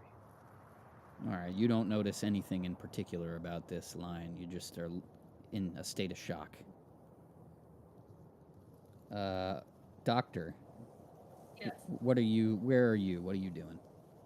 I was at the wagon to get away from the lion, and now I go and I'm going to check. I'm gonna look over the cat, and I'm gonna probably take the kittens. Okay. They're gonna die here. I want you to roll against either whichever's higher, biology or natural world. Biology's higher. Or animal handling, whichever is your highest stat. Doesn't matter because I failed.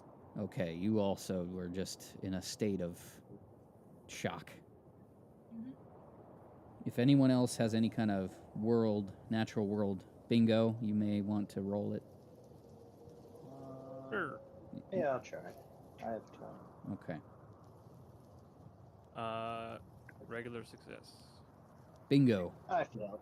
Bingo, you notice that this animal's hide seems very robust. I mean, it took a lot of bullets to bring it down. And I want to skin this thing. It's quite thick. Okay. And put those on his pants. Wait, did the conquistador have armored pants? The conquistador had no pants. Yeah, I need some armor for my pants. No pants. Yeah, that just makes it nice and...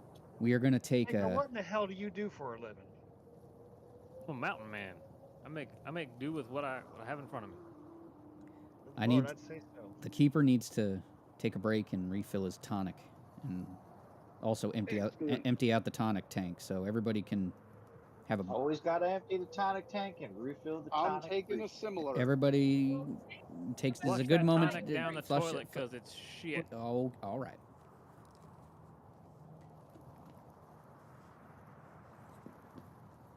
Oh,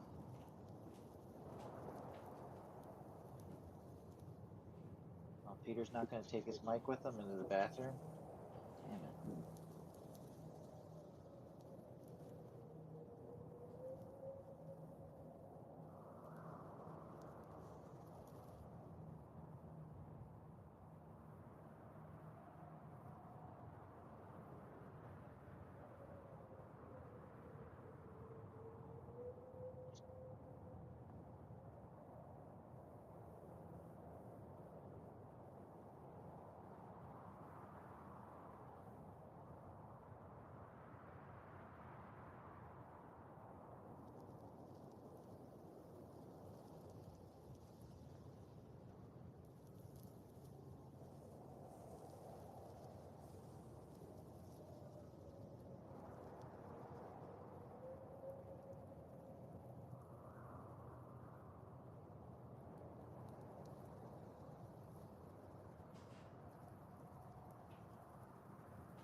This is going pretty good so far. I've had sex, I've killed a guy, got a map, and some armor. Yeah. I think me and you were doing the best. We both had 6. I didn't kill anybody. I didn't make any sales yet. I'm finding it hard to play my character because when people say no to me in real life, I really don't ask them again. And my character's supposed to like not take no for an answer, and I can't. Oh, right. Peter made this character for you, right? Yeah, yeah. Oh, I should stop giving you so much shit because he did that, but I won't. Why wouldn't you give him shit? I'm gonna. You should. I'm trying I to don't know say why it's like, Steve had to go shoot Werner Herzog. He was only Seriously. yeah. he was only I don't trying know to where help. that came from. I was trying to like not scared of that old dude, and I'm not sure. Like I'll ask you in the end if you had any intentions for that man. So. I I could like. Sorry, I had to kill him. what he knows because he thought I was Queen Isabella. Yeah, like we had him under our thumb. I wanted his armor. What can I say? And he's 70 years old. Life expectancy doesn't go above So he's fucking probably 50. like some kind of fucking wizard, like you said. Like you're right. Why is a 70-year-old man alive in these mountains? Like this dude was probably like, if he didn't think he found that Queen Isabella, then I don't know how Keeber could be making such harsh judgment about cold-blooded murder. Keeber's not here right now, guys. Keeber's not in the building. Let's Sort of address is. Keeber when Keeber's playing the game, maybe, guys. Do you want me to go get Keeper to defend himself? Jesus. Bingo saw an old fucking about to die guy who was gonna drain our resources and I'd say, wanted Steve, his that's the most chest plate. cold-blooded thing that's happened so far in any of our campaigns. I was trying to figure out a way, like, how can I kill this guy? You figured out a way. Just shoot him in the neck. Specifically, I had to get close to him. I was gonna do it when he knelt down, but I had to like run over there. So I don't disagree. I think I wouldn't have followed him from the start, but Is everybody back? Mm-hmm. Has everyone refilled their tonics? Is everybody back in character? Yes, sir. I'm just going to do a little kind of like intermission recap here.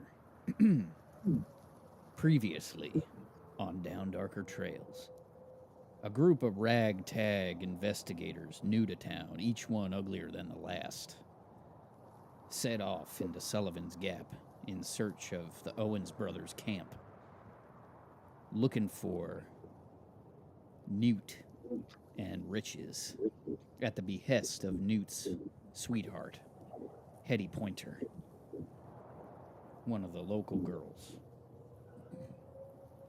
They ended up finding a strange, old, raving German lunatic dressed as a Spanish conquistador, who quickly took a liking to the powerful, well-dressed woman of the group, gaining their trust and feeling like one of the group. He led them to his special cave, where he was brutally murdered, shot in the neck by one of the party members, and a battle ensued. The team managed to remain unscathed, but the old man and the mountain lion have been left a bloody mess, as the old man has also begun to be dismembered by Bingo. That's why they call him Bingo. And so now the three little mountain lion cubs have come out of the cave, opening their eyes for the first time and suckling on their mother's bullet wounds. And now it is up to the players as the sun begins to descend to determine what to do. Bingo, give me that body. I'm going to give it a rightful burial. I will allow you to take the torso and legs, the head and arms. I'm going to leave with the corpse of the cat that is now skinless. I'll take the 3 cubs and see if I can keep them alive. I would like for you to then... Well, the cubs are pretty mellow. They feel a little skittish. Dr. Augusta, you have an animal handling skill, do you not? Very little, yes. All right. Well, given that these guys are just coming alive for the first time, I'm gonna let you approach, uncontested at first. Meow, meow, meow. And what are you doing with the kitties? Pick the 3 of them up. I'm sure they're tiny. And I'm going to take the tow wagon and see if there's, I think there was like blankets or something. And wrap them up and keep them warm. Okay, I'll allow it. I have quickly made a stone burial mound for the conquistador and have fashioned a wooden cross very quickly with my woodworking skills. And will you hold the cross above your head and then dramatically plunge it into the ground? Of course he will. Very good. And the sun begins to get lower. And I'm going to suggest we set camp. And, that's a good idea. Wait out the evening. Let's set up camp here. I'm going to sleep in my wagon. I left my trusty wagon. And Felix, my mule.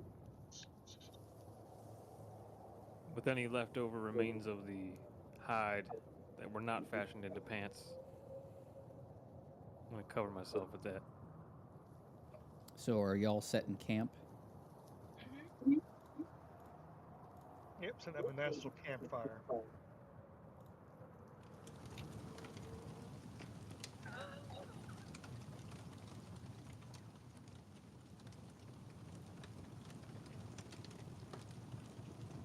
Who's going to keep watch?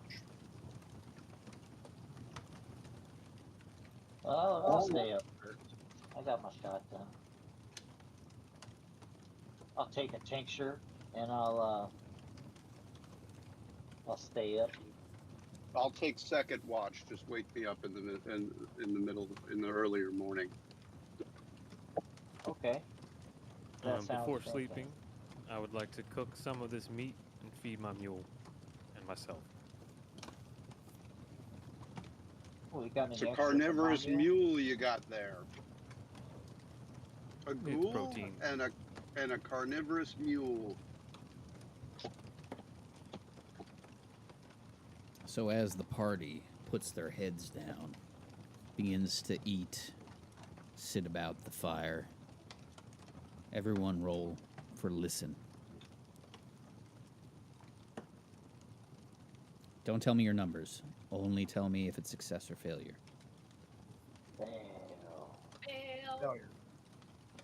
Fail. I crawl into my sleeping coffin and fail as I cannot hear. The party.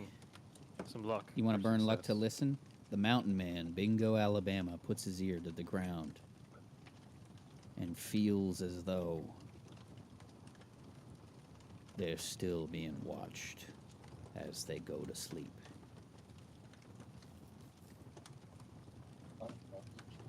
Who's keeping first watch? I am.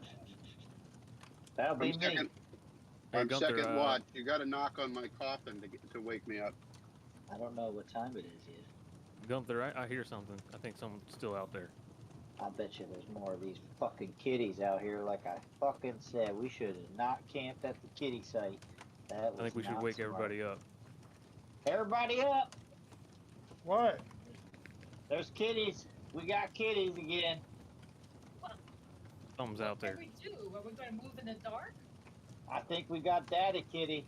Well, you better get ready, because kitties attacking the night. They're not happy. These are creatures of the nocturnal beings. I'm sitting on top of my wagon. I get out of my coffin and then move to a position on top of the wagon. I'm sitting ready to ride, but also have my gun ready, and I'm scanning around. I stay next to the fire. I'm going to light my lantern I have with me, so we have a portable piece of light.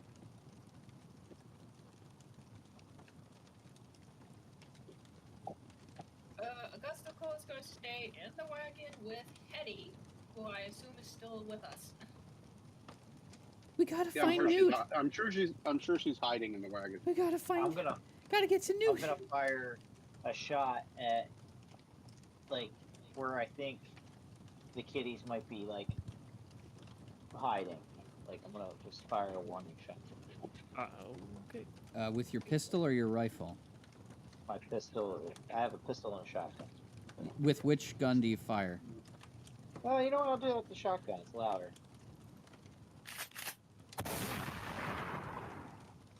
What was that for, man? Yeah, we gotta keep these kitties on let them know who they're dealing with. Talk about what was that for, Mister? Shoot people in the neck while they're not looking. You just wasted ammo, man. They just heard a loud noise. They're not gonna give a shit. I got plenty of shotgun ammo. It's okay. Okay. And I shot. Maybe I hit one of them. Who knows? You don't even know what's out there. I just heard something. I know what's out there. I told you. We're dealing with a kitty pack. Well, kitties don't travel in packs generally, mountain lions, and the daddy lion just goes around, making babies and continuing on, so I don't think he's going to give a shit. You ever skinned a mountain lion before? I just did. Just did. Exactly. Did you ever skin one before that? Yes, I have.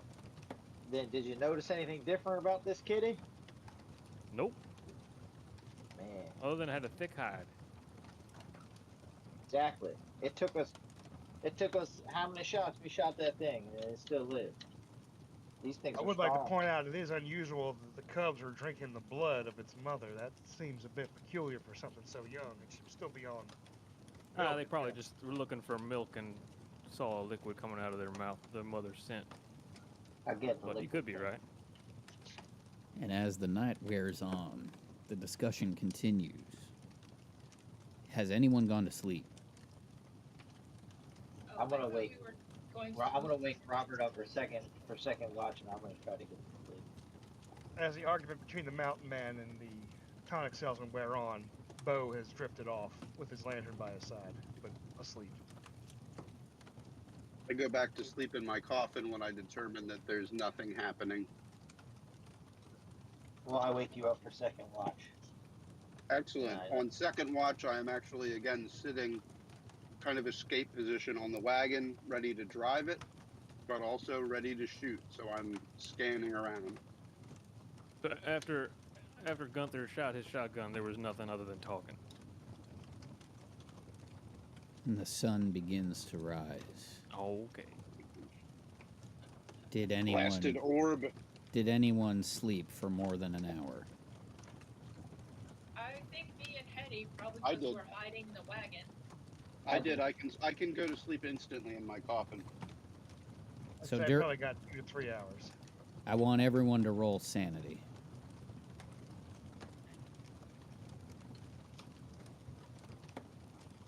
Succeed. Regular success. That's a hard success for me. Regular success. Failure.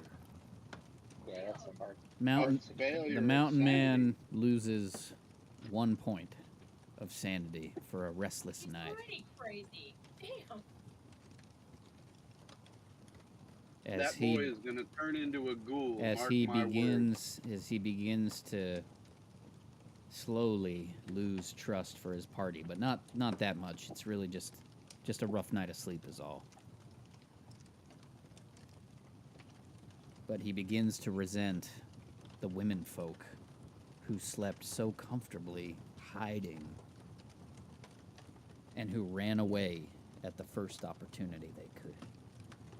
My wagon is of superior craftsmanship and provides extra safety as well as visibility. Not to mention, in his fitful, restless night of sleep, Bingo Alabama had visions of another mountain lion, one that he knew when he was younger and more youthful. Better times. His mountain lion friend.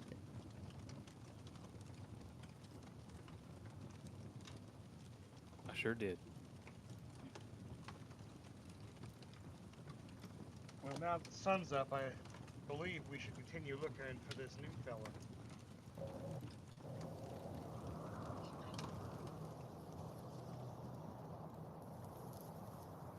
Yes, we have to find Newt.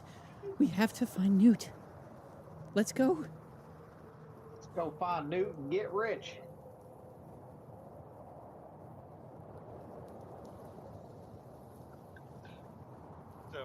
So I think, Bo, you had succeeded on your geology roll before.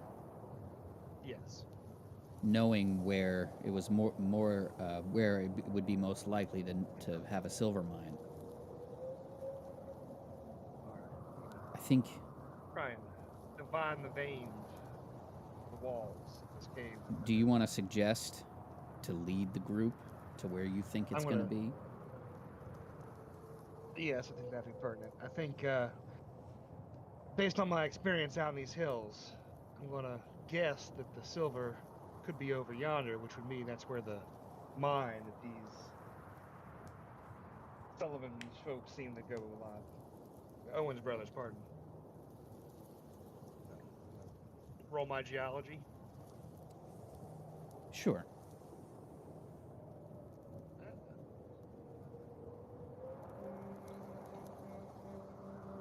I failed my geology rolls. Everyone can roll I'm back. Everyone can roll for track. Yeah. Success. Nope. Failure.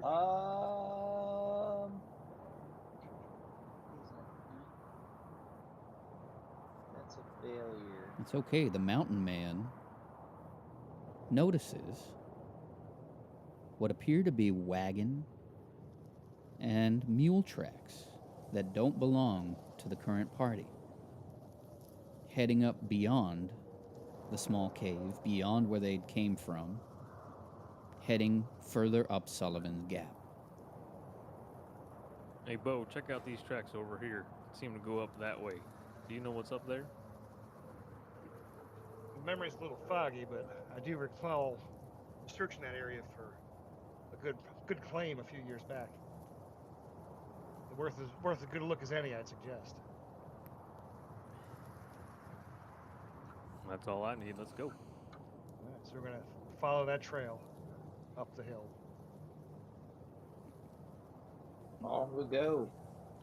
Assuming that everybody has had some sleep, bite to eat, are sleepless, near insane mountain man covered in cat guts and human guts leads the group through Sullivan's Pass.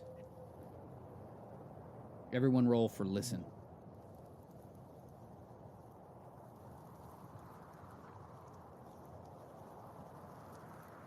Fail. Fail. The wind is too much in my ears. I pass. Listen. That is a critical success. Hard or critical? Critical. Do you want me to say the number? Yeah, in this case, yes. I got an 8 and I have 50 in listen. Gunther Schrock, due to the heightened senses induced by his all miracle natural tonics,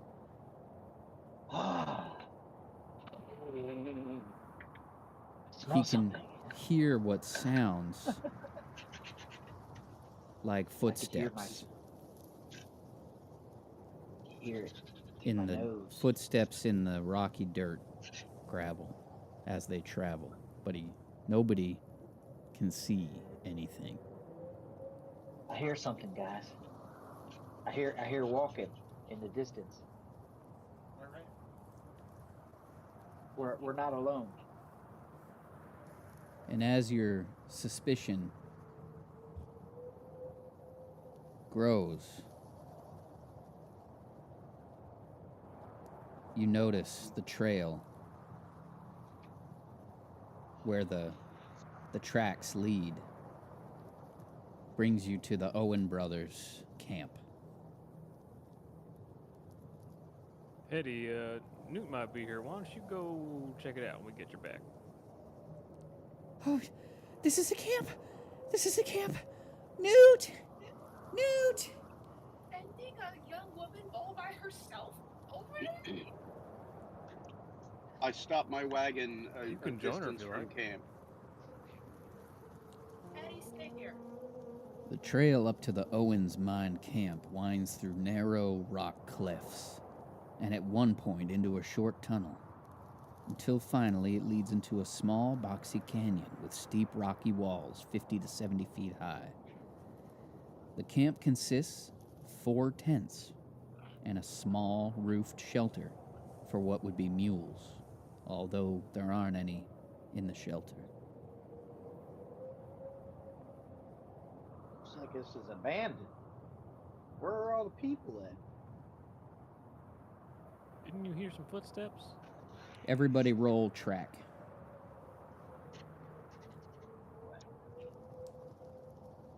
Oh, that's a fail. Hard success. I've succeeded. I failed. Okay, so we got Bingo and Angus succeeded.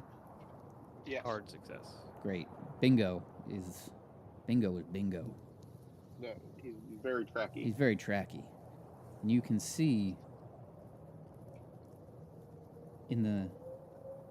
through the camp some kind of large mass has been dragged through the camp up the ledge toward what appears to be a hole in the canyon wall. Miss Hetty, I think Newt's up here. Why don't you come with me? Newt? You know where Newt is? Okay. Take me to Newt. Let's go find Yeah, Newt. you see that big mass up there? That's him. Why don't you go see if it's him? No, that must be the mine. That must be the mine where they find all the silver they bring back. Newt! And Hetty, at the suggestion of Bingo, runs up to the cave, screaming for Newt. Don't go near that cave. You're gonna get hurt. I follow her and I actually get my pistol out. My gun is out and I am covering everyone. It's too. I keep my distance. It is too late. She has clambered underneath the large gate to the mine and disappeared down into the mine.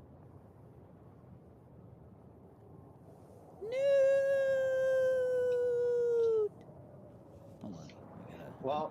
I gotta adjust something here. There she goes. You gotta turn the reverb on. Shut up.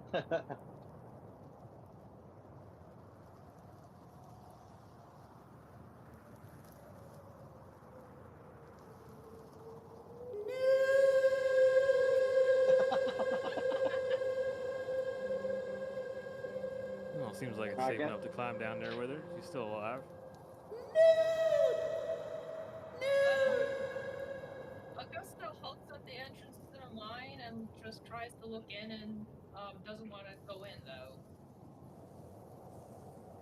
So she sees if she can see any activity or any markings or anything. Well, I'm gonna actually these people who have been so mean to me about my tonics. I'm gonna have a drink of my tonic. I'm gonna take my flint and steel. I'm gonna light my lantern, and I'm gonna start walking into to this little cave after her because everyone's kind of losing it right now. We're on a path to death here, but I've seen to just giving up and gone into the just you know what I'm going in. Well, hold on there now, cowboy, for one moment. Okay.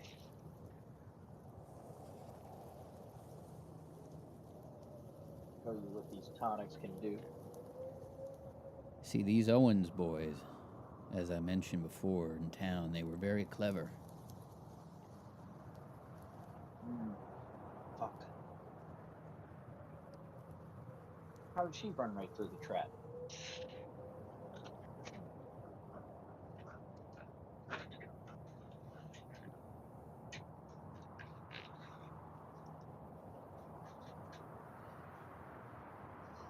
Everyone roll intelligence.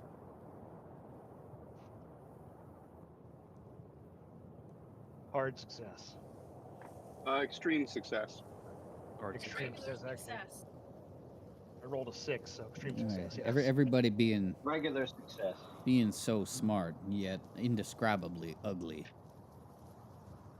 have determined that this gate is actually a piece of junk and is just there to serve as a deterrent for would-be attackers and can easily knock it down.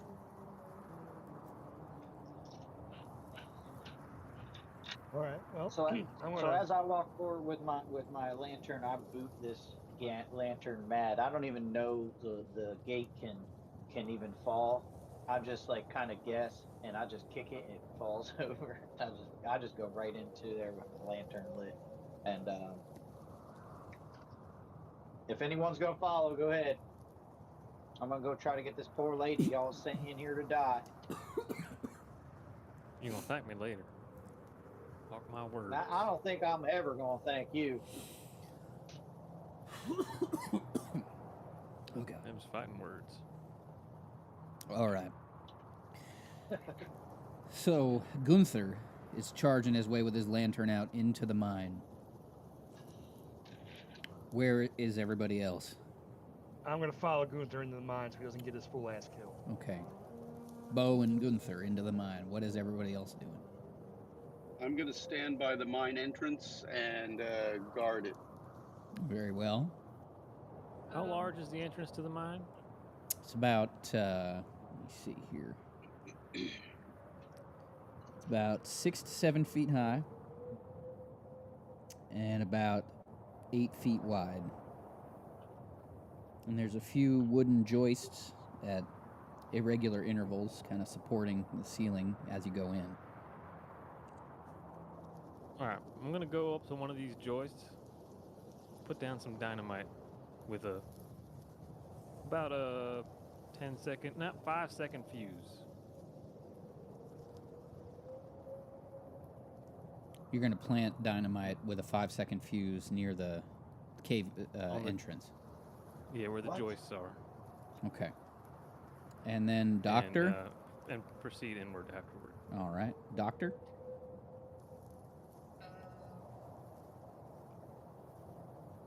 Does anyone want to search the camp?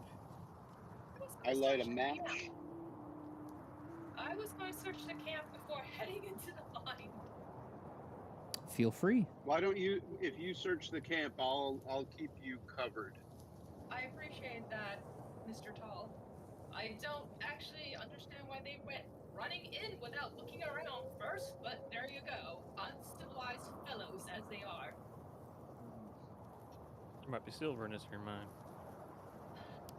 I'll just note the guy who ran in to save the woman who just frantically ran inside there got called. What was that again? Uncivilized. Uncivilized. As the ragtag group of classist, ugly people surrounded the camp, the good doctor decides to take a look around the camp. Now, where would you like to look? Would you want to look in the tents there? Yeah, let me go look through the tents. And I'm keeping back a little bit of a distance from her, but sort of moving around the camp as well. Okay. But I'm just making sure that if anything or anyone springs forth at her, I will have a clean shot at them. Yeah, you're covering and searching. All right, so we're going to go to the camp search, and then we're going to go back into the mine. So as you search about, you can see at the tents that the two larger tents were used as sleeping quarters. Personal effects that you may find are some various items of clothing scattered around the tents. But everything's kind of thrown about as if somebody might have been searching for something. In one of the tents, you see 2 bedrolls. On one, there's a Colt revolver lying on one bedroll and a Spencer rifle on the other. But all the cartridges in the revolver have been fired. And the rifle actually has 2 unfired rounds in the magazine. There are also 2 gun belts with no guns in them, 2 hats, and 2 pairs of boots. Do you want to do anything with any of these items? Yes, I'm going to take the Colt revolver and the Spencer rifle, because they might be useful. And you said there was just hats and boots? Hats, boots, and also bedroll on the ground. Okay, so for the bedroll, is there anything in there of any interest? I'm just gonna shake out the boots and see if there's any name tag. Tell you what, little missy. Scorpions. You roll me a spot hidden and I'll tell you what you find. Okay, please.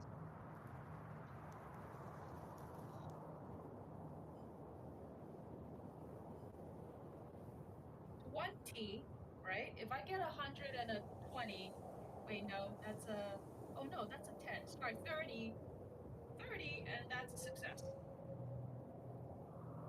You see, as you kick about the tent, you feel something hard underneath the bedroll. It appears, upon further inspection, to be a wooden trunk.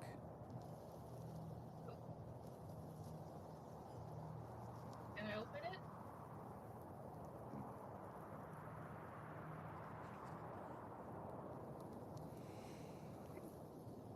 Yeah, you can open it. Okay. I want you to roll 2d10 and tell me the total.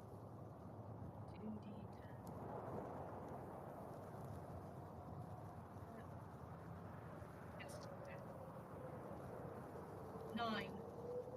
Your total is 9? Yes. Okay, between two rolls, your total was 9. I mean, I could roll again. No, you roll the d10 twice and then add it up. Yeah, it was a 5 and a 4. Okay, great. Okay. Inside of the trunk are various pouches and bags.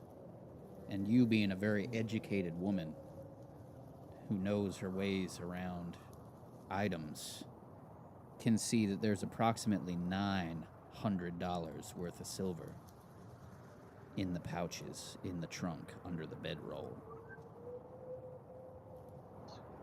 Inside of the lid holds the deed for the Owens Brothers mining claim, which is showing all of the nearby land.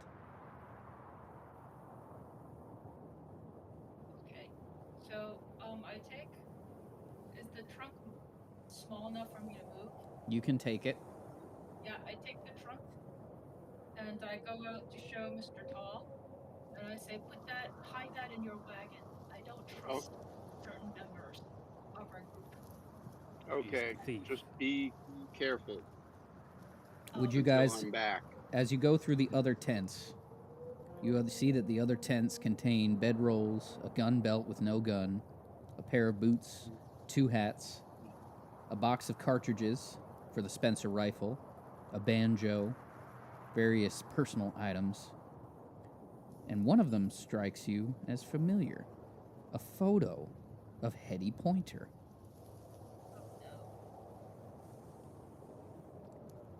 Would you like to... Must be Newt's bed. And as you investigate the final tent, which I assume you do, yes, you will find tools, including picks, shovels, hammers, 200 feet of rope in 50-foot lengths, lanterns, lamp oil, wooden matches, bandages, lumber, 40 feet of chain, and also, importantly, a case and a half of dynamite sticks, 37 total, 70 feet of fuse, and 50 blasting caps. Excellent. It also appears as though all of these items have been rummaged through and tossed about a bit. Somebody was here before us. And the miners, they had to have left really quickly or they wouldn't leave any of this. So something happened to them. Back inside the cave. Sorry, go ahead. Sorry. No, go for it. No, I was going to go back inside the cave, so if you wanted to take an action, you can certainly. Yeah, that's fine. So we do load that trunk of silver into my wagon, and then come back and sort of, I'm going to be guarding the entrance.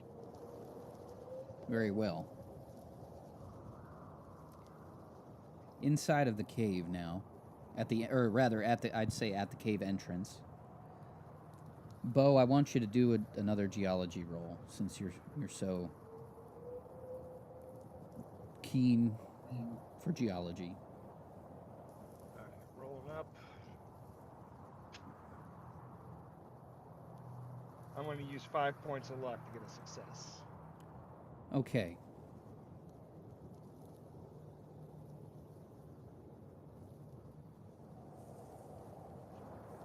I want you to roll 2 d6s and tell me the total. 2 d6s, all right.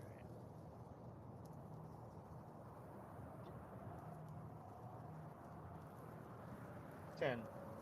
10. Between your geology knowledge and the instincts of Bingo, Alabama,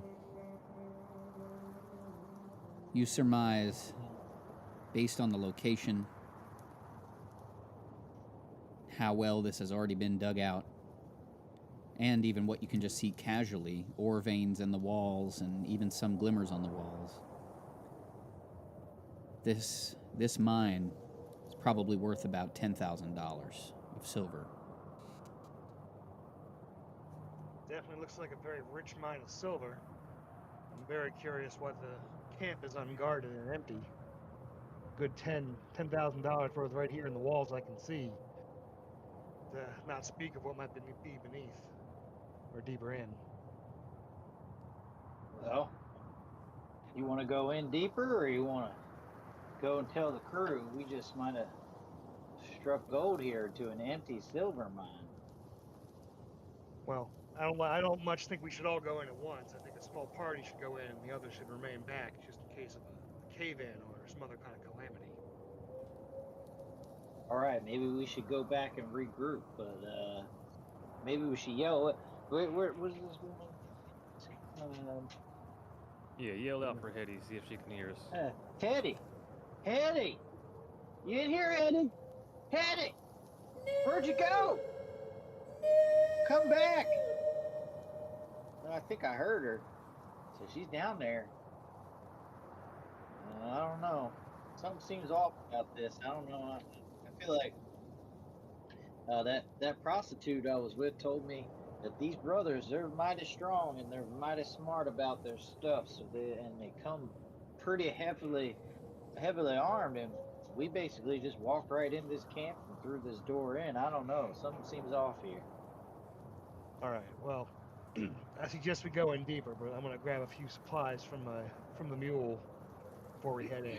My ropes, my lantern, my knife, and my gun specifically.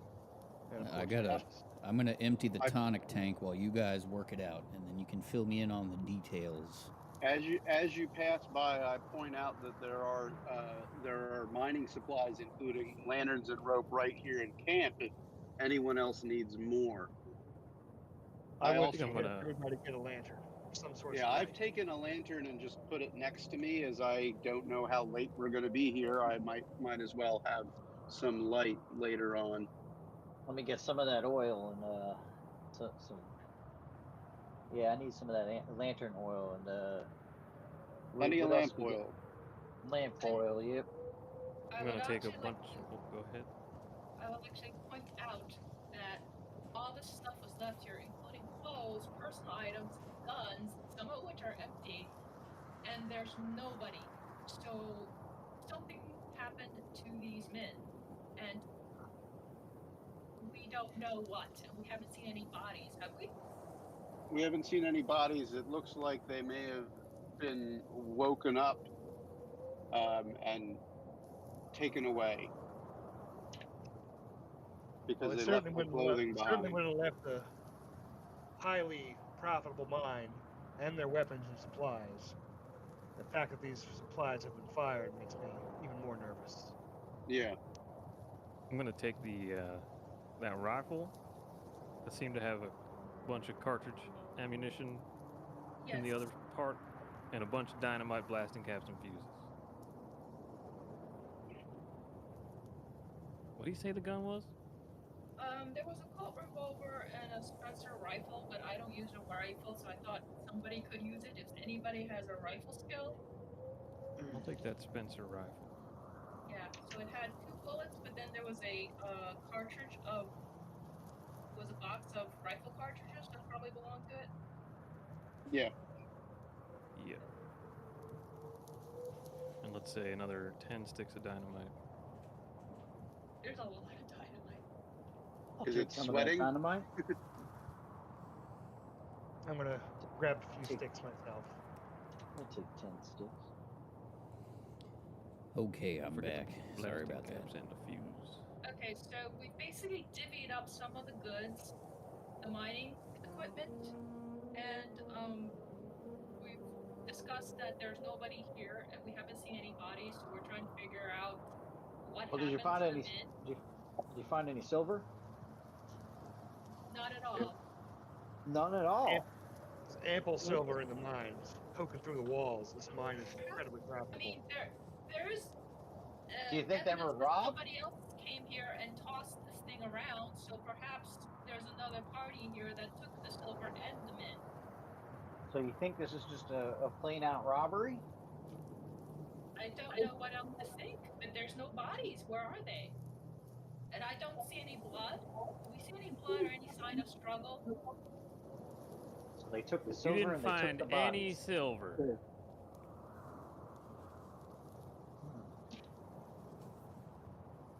Oh, maybe it's just a plain out robbery.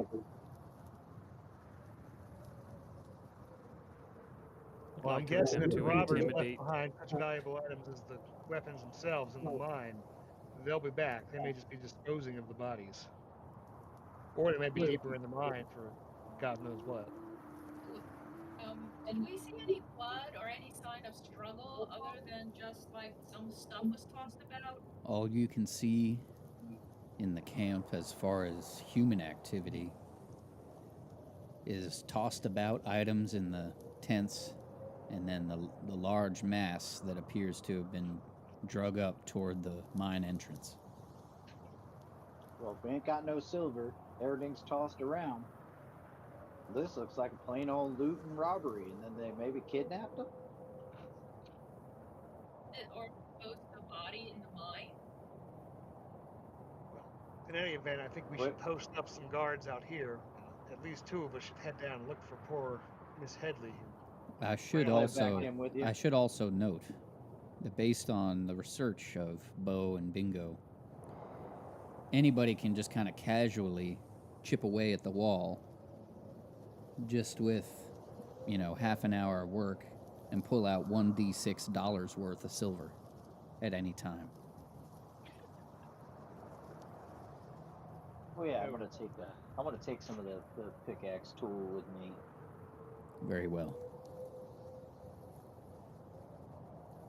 I got 10 Yeah, I'm gonna do the same. I'm gonna take a pickaxe and start mining. Got flints.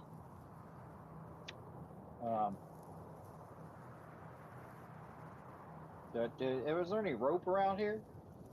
Yes. What? Plenty of rope. Plenty of rope. I'm gonna take 100-foot rope. I'm gonna take that 50-foot of chain. Yep. That's smart. All right. Who's coming in with me into the cave? Anyone need a tincture? I swear this is gonna help you. I'm gonna have one myself right now. I'm gonna have a tincture. How about, can I interest any of you in a tincture? Anybody? Maybe sure? after all this wraps up, I need to keep my wits about me. I'll take a tincture if you shut up about the tinctures for the rest of this. No, I absolutely will not. I love tinctures, and they are all part of my life. No. So you either accept me as I am, or let's go. Is the ragtag group? I take up my position as guard. So you're guarding on the outside of the cave. I'm on the outside in case someone approaches, in case something happens in the camp. Okay. Is who is going to move into the cave? Bo is. Bingo is. Bo, Bingo, Gunther. Correct. Augusta, are you going to go in or stay outside? Outside. If they need a doctor, they can call me. Okay. How much silver could be knocked loose with some dynamite? I had not calculated for that. Do you want to cave in the cave on you? I mean, I'm not going to be in there when I light it off. Well, it'll be difficult. It would take a lot of time to get after the blast occurs to kind of get in and sort it all out, because it's going to cause a lot of chaos and probably wreck the integrity of the mine. But you can see that the mine has been rather diligently and carefully carved out with little ore veins going all throughout. So it may be in your best interest for now, at least, to get the low-hanging fruit first. Because if you blow it up, all you're going to do is just make it more difficult to pass through and collect it. Well, I could cut a stick in half for a small blast and knock a bunch loose. Maybe you could just shoot it in the neck. I'm going to recommend we not detonate the mine until we retrieve the woman who was in it. All right. Taking everyone's advice into consideration, and I will not detonate any dynamite. Yes. Wise. Trying to save some time before something happens, you know what I'm saying? Well, I know who's going in the cave first. You after you, buddy. And as the group enters the cave, I can't do this. As the group enters the cave, I should say it's like a mine, partially natural, partially carved out. You see, it's not exactly completely stable, but the Owens brothers appear to have done a good enough job to mostly hold the place up.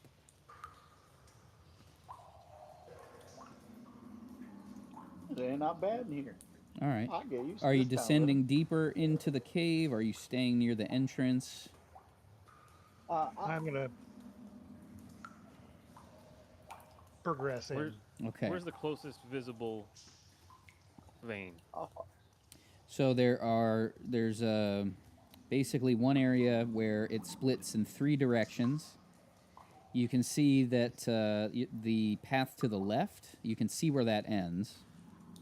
The path to the right, you can't see where that ends, and then the path in front of you, you can't see where that ends. Okay, and there are veins anywhere? There's like little bits cut out into the wall where you can clearly see where they end. Some of them do have shimmering silver right in the walls. Not as much closer to the entrance. It's going to be more saturated the farther in you go.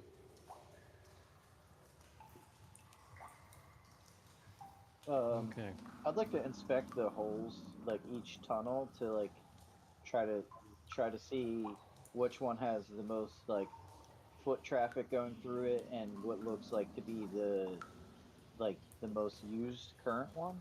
If there's any way to kind of look at the wear and tear on those, kind of see when these tunnels were digged, because obviously they were probably dug at separate times. Give me a spot hidden roll.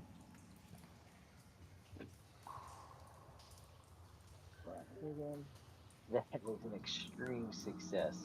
I don't even know my spot hidden, and that's an extreme success. So you can see, based on looking at the ground and the walls, that the path that leads forward, not one of the ones that branches to the left or right, but the path that leads forward is clearly the one that's getting the most use. It's got the smoothest path, and it's quite obvious that that's where people are making the most moves. Okay. Do I see anything else on any of the like walls or the ceilings or anything like that?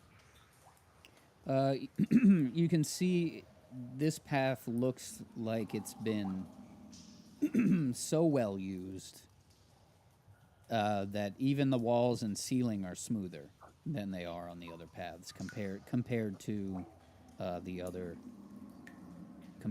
other tunnels. Interesting.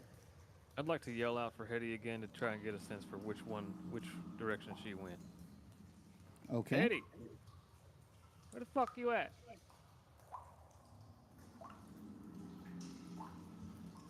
You hear nothing. Oh, shit.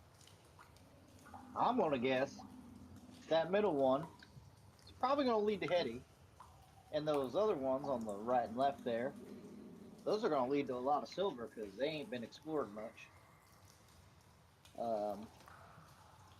What do y'all want to do? I think you're right. If she's running in here in a panic, she's liable just to have gone straight, and I tried to veer off through a side tunnel. Yeah. So I think we should go try to find this poor woman in here and get her out of here. What do y'all say? I concur with that. Let's go. I concur. I'm going to take the right path and try and find some veins. I had a feeling you'd do that. Okay. So Bingo, Alabama takes the right path, searching for ore. Bo and Gunther are proceeding further into the cave. Angus and Augusta waiting outside, keeping watch. And so, as you progress further into the cave,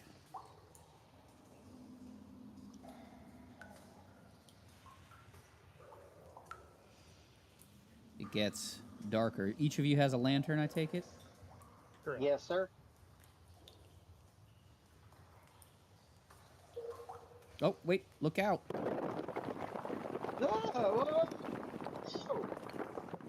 Roll a dodge, quick. We all 3 of us? No, just Bo and Gunther. I fail. What's dodge is my D100, right? So dodge. Your dodge value is 50. Mine says 25. No, it's 50. I put more. I messed up on the sheet. Your dodge, where it says on your skills, is actually 50 because that's one of your occupational skills. It doesn't matter. I failed. Okay. Well, you got bonked in the head with a rock. Ow! Any damage? Yeah, 1d3. Oh. Brain damage. Put it through the book. 2 damage I take. How much? 2 damage. 2. Okay. So you got bonked in the head pretty hard. It hurt.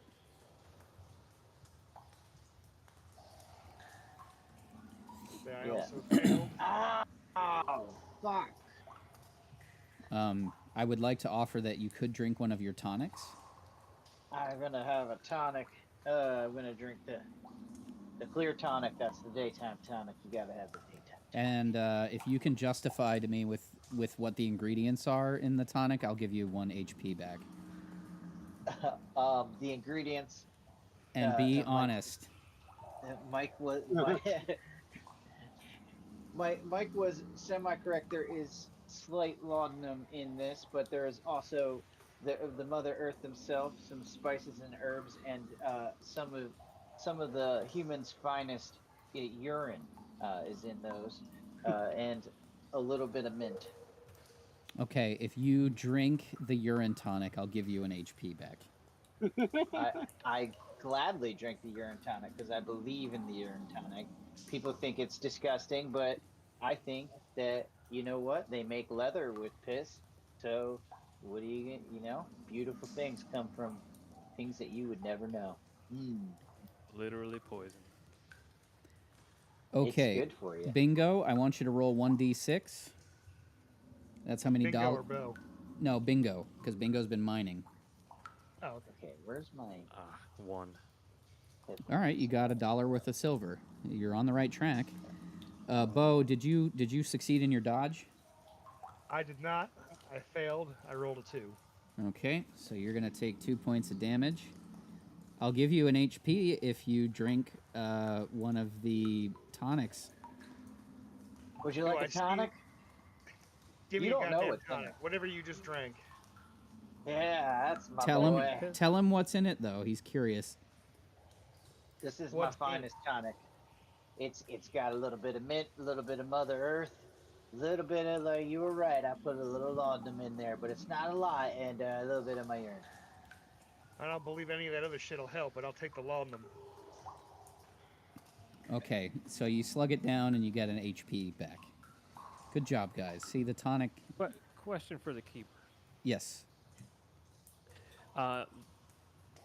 Before you said you get 1d6 of silver. Yeah. That was dollars, not ounces?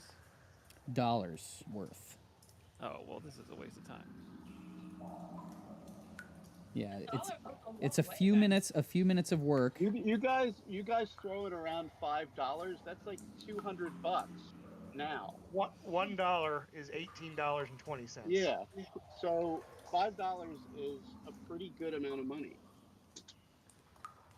Or $6 or whatever.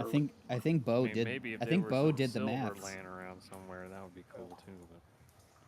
Well, you found silver. Well, you found yes. If there were silver lying around, I mean that's ideal. Ideally, anyone in the party would find that, and the whole party would be rich. But you're in the mine, so it's up to you to continue. That was only a few minutes of chiseling got you $1, and a few minutes more chiseling.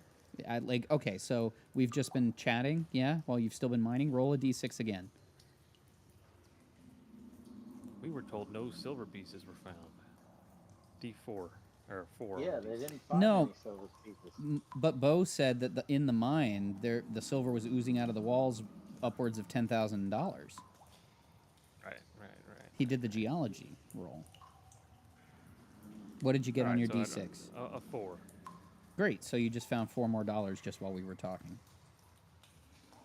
Well, chase your silver. My tonics will lead me into the homeland. How you feeling over there, Bo? Better, if not slightly nauseous. Yeah, see? There you go. You heard it here, folks. Before we go back Quite the cave fight outside still. to check in on Angus and Augusta. Let's see.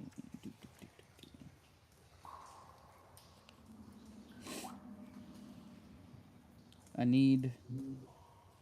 No, actually, there's no need to roll for this. Bo happens upon a Colt 45 on the ground deeper into the mine. 4 rounds have been discharged and 2 unfired. I'm gonna pick that up, inspect that it's been fired, and place that gun in my my belt, my gun belt that I'm already wearing. See, and you're just an old-timey prospector, and you're safer than Alec Baldwin. All right. Oof. Oof. Now we're going to go back outside and visit Zinger, visit Angus and Augusta. Oh, wait. And safety's important.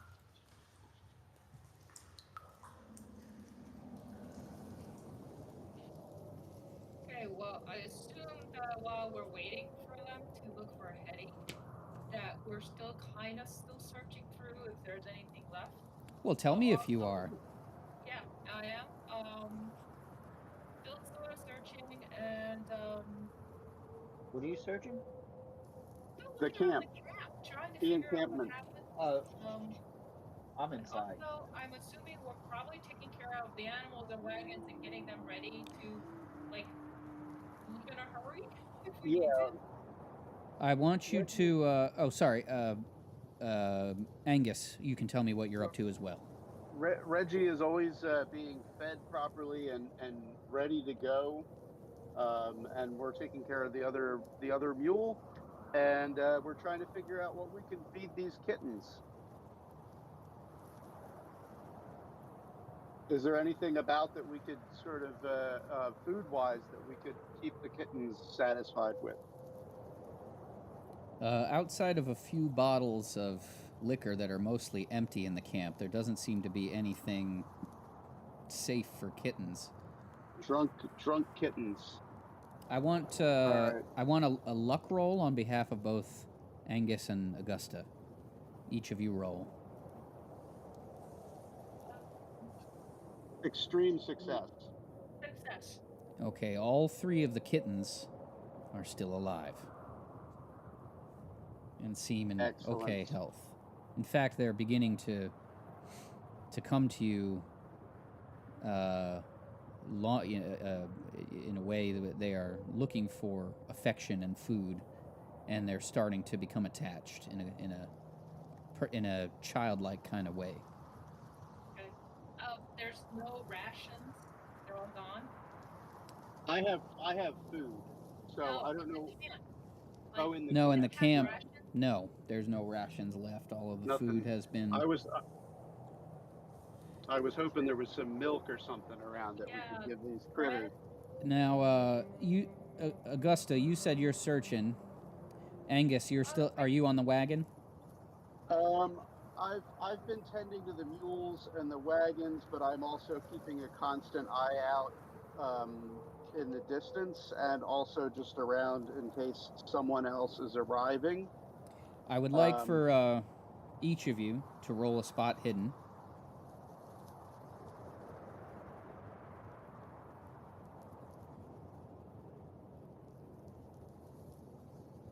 Extreme success.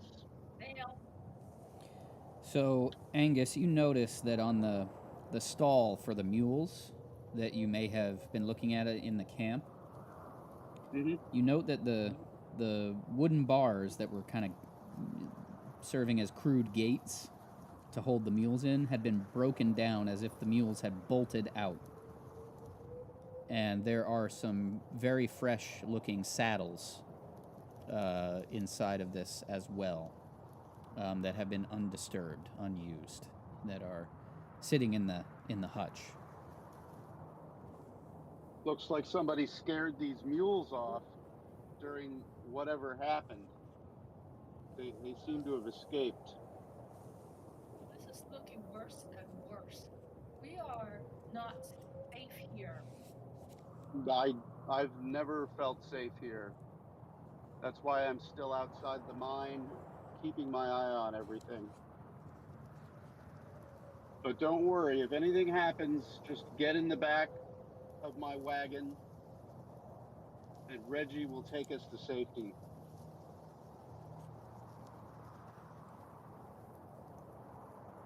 Okay, I wish I had some of Reggie's favorite ice cream to give to these kittens.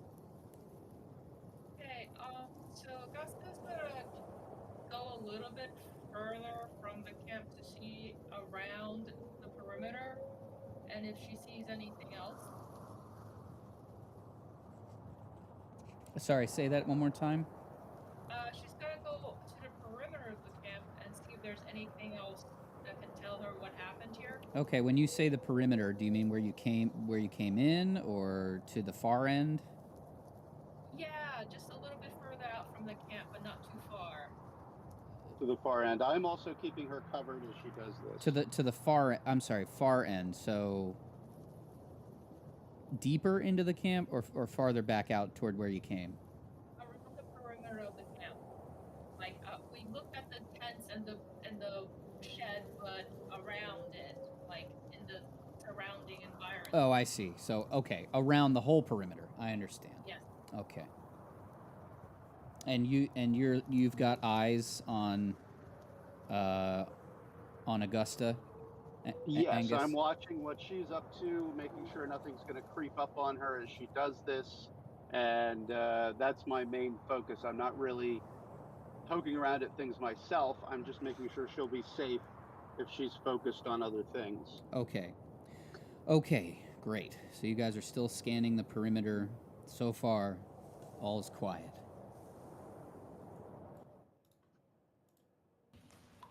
Back in the cave, we find Bo Gunther having just drank delightful tonics, as well as Bingo Alabama, who had still been mining. While we were checking in on Angus and Augusta, Bingo, I want you to roll 3d6. And that total of 3d6s is how many dollars you just made from continuing to chisel at the walls. $7. So far you've had a total of 11? No. Yeah. 12. $12. Just in half an hour. Slowly getting rich. Will you continue to chisel away, or do you want to do something else? I'm chiseling. Okay. Bingo is chiseling. We're going to go to Bo and Gunther, who have gone in deeper, found a Colt pistol on the ground with still more cave tunnel in front of them. All right. You want to go deeper down, Bo? You Keep get scared? going. We'll have to find Miss Headley. All right, let's go. So we go deeper into this cave. I got my Colt out. He has his new Colt that he found. I have my a personal Colt out in one hand, my lantern in the other. Progressing deeper, shining the lantern about as we progress further into the central shaft of this mine, or tunnel of this mine. Okay, so you're progressing deeper into the mine. It's getting darker and darker. You can smell that the air is different. Not in any kind of otherworldly way, just the way that the air changes as you go deeper underground and get cooler. And as you step... Oh, God!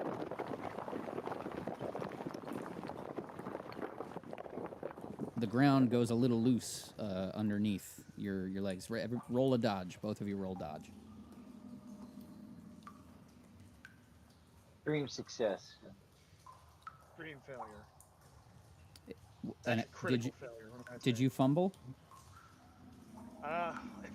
What's the range? Well, if we're looking for a regular, then it's 96 to 100. Okay, no, it was not critical. Just a failure? Yes. Okay. Do you have a coin? I do. Heads, 1 point of damage. Tails, 2 points of damage.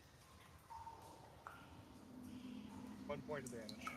Okay, you can feel free to drink a piss tonic to get that back. I'm gonna pass on that. Can I actually see another tonic? You look like you got a little injured. I don't think I'm fully recovered from the last one. I'm gonna hold off for. Okay. This spell. And as you proceed further down, Gunther's uninjured, as having his good German stock allowed him to leap away from the difficult terrain.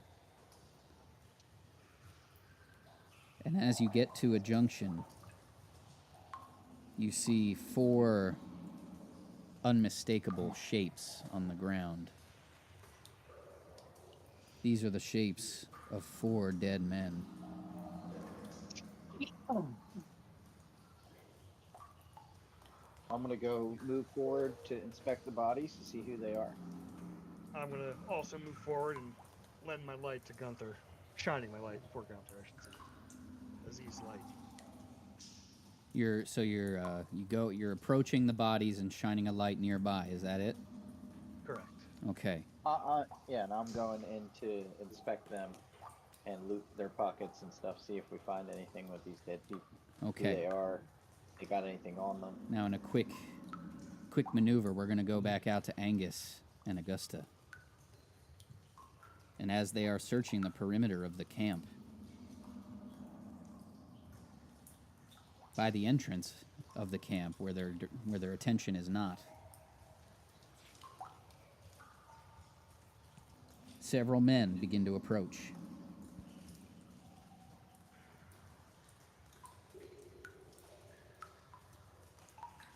Oh, hey there. We're friends. I turn around and have my rifle up, but not ready to shoot. Oh no, take it easy there. We've been hired by some of the townsfolk to find the Owens brothers. We know that this is their camp. They're not here. Well, we know that there's a mine. And then the Owens brothers, they usually send their cousin and Newt back to town, and they haven't shown up. We know that you guys were sent up here to find him. Well, we're looking for Newt now. Oh, thank goodness. Newt's a really good friend of mine. Okay. Who are you? The name's Boggs, Rand Boggs. And this is my associate, Joe Barkley. I try to determine whether these guys are being honest with us. You need to roll. I have psychology. Either you need to roll a hard no or a regular law. Okay. I'm going to do no because that's an intelligence roll, right? Yes.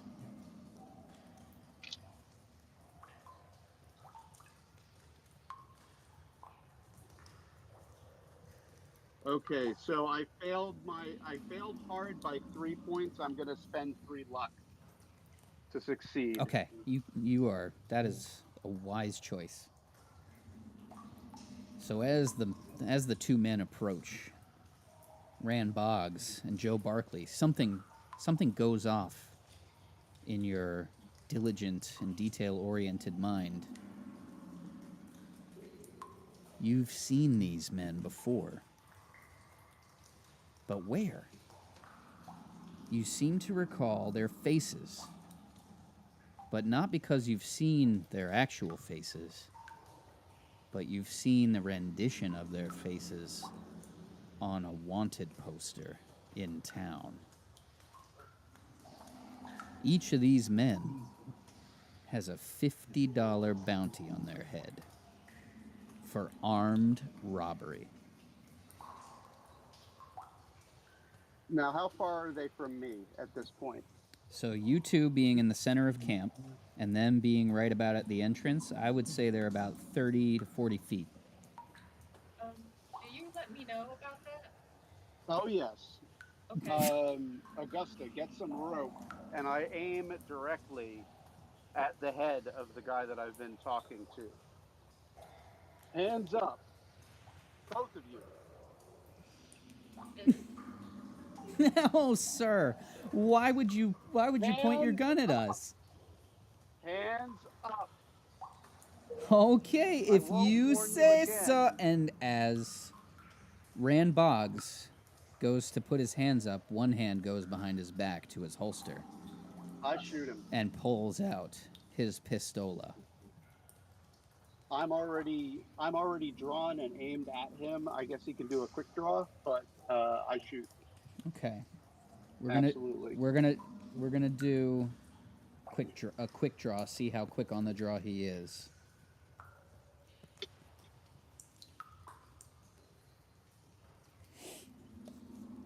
Is that Robert's, or is that Bo's sweat dripping, or not Bo? It's Angus's sweat dripping right now. I think that Angus is sweat dripping. Yes. He hasn't peed himself yet. Thank But you. don't waste that pee now. You could use that.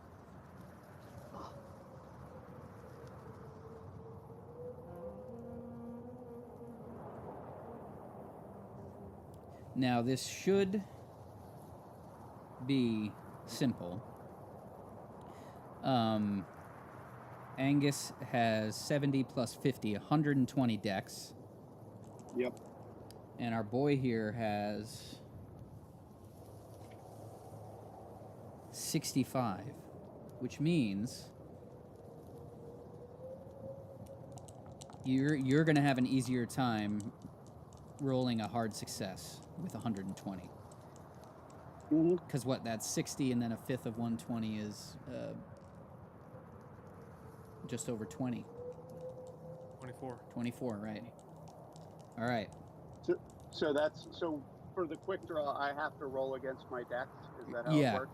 Quick draw, being quick on the draw is an opposed dex roll. Yeah, okay. Ooh. 120, let's see here. So I would have on the 120, I would probably have a hard success. I rolled a 51. Mm-hmm.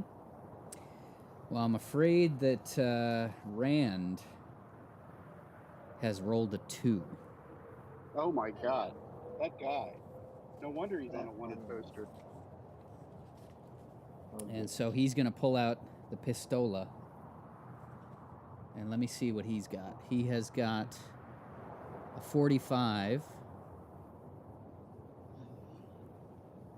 He's still got to hit me. That's true. I'm going to roll against his 45, for which he has a 45% skill. But I'm just I'm going to roll it with a bonus die. So I'm not going to make it I'm not making it a guarantee, because he has at a distance, but I am going to roll it with a bonus. And we'll see how lucky he gets a second time.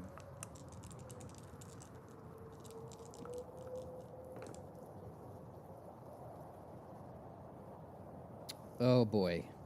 You are not going to believe this. He got another 2? He actually rolled a 1. Oh my fucking God, you're dead. Wow. Oh man. How much damage? I'm going to look that up now. I was not expecting that, to be honest. Good eyes giveth, and they taketh away. Well, it's a good thing he's hanging out with a doctor. My coffin's already ready, so... I've been waiting for this moment. Well, remember, you've got super high hit points, so... Okay, 45. I mean, a 45 does a lot of damage, though, so that's the other thing. 45 revolver. Base range. 1d10 plus 1d10 Okay.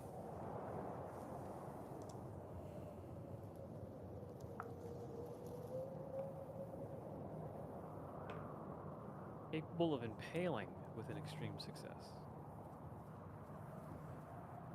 Yeah, impale does extra damage. I can't With remember how much. with that shot, doing 10 points of damage. Yeah. Rand Boggs, wanted man, Rolled an 8. has blown off your hand.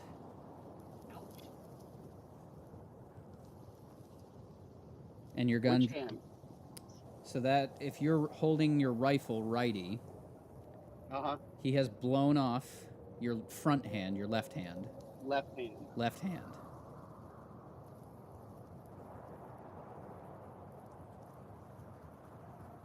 Thank God there's a doctor next to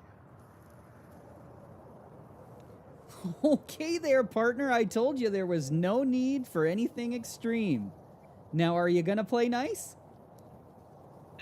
And then Augusta is going to do first aid. Now, she's not going to do anything funny, is she? I'm a doctor. I'm going to heal him. I'm going to help him. And if you are looking for the miners, they're all in the mine. There's nobody here. There's nothing here. It looks like somebody came in, and somebody already came in and stole everything.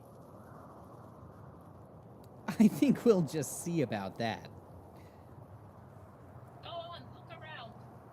Okay, so as Augusta is tending to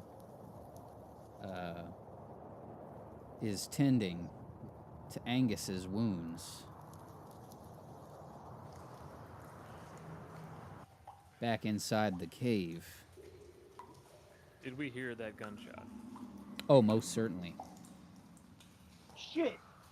Oh, what's going on out there? Hold on. We need to check in with Bingo. Bingo, you need to roll 2 more D6s.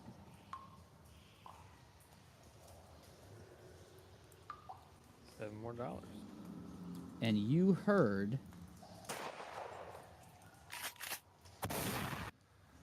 exchange of gunfire coming from outside the cave. And did you roll? Sorry. I cease mining.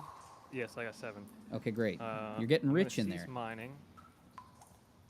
And there are supports next to me, around me, right? There are. I'm going to gather up my gear and just kind of hide behind a support. Okay. So keep in mind you have heard the gunshots, and so now you hiding behind the supports. Tell you what, carefully listening. I'm going to hide behind a support and pull out the rifle that I pulled off that bedroll. Great. And just kind of keep that aimed at the entrance from where I came. Okay. Actually, you know what? I'm going to pivot right back.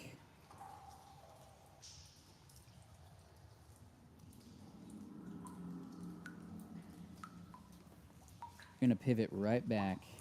Let me just check this real quick.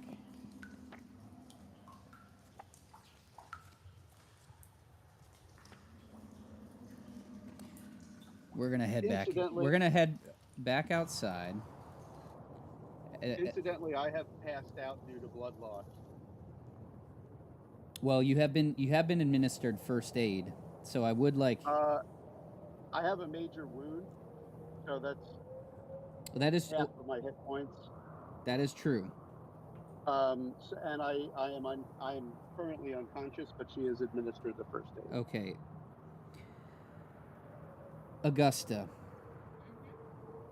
I'm afraid these men have got weapons pointed directly at you and Angus, even though Angus is passed out.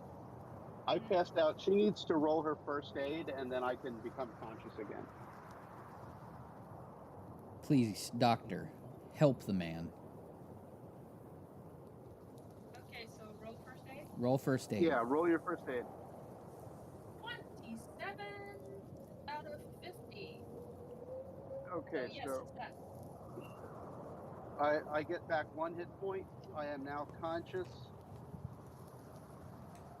and I ask you if you want a rifle because I'll never use it again. Would you like my rifle? At some point, yes. Thank you, Mr. Tall. I don't think either of you are going to be picking up a rifle toward us anytime soon. Tell you what, since we're nice, Joe, tie up our coffin maker here.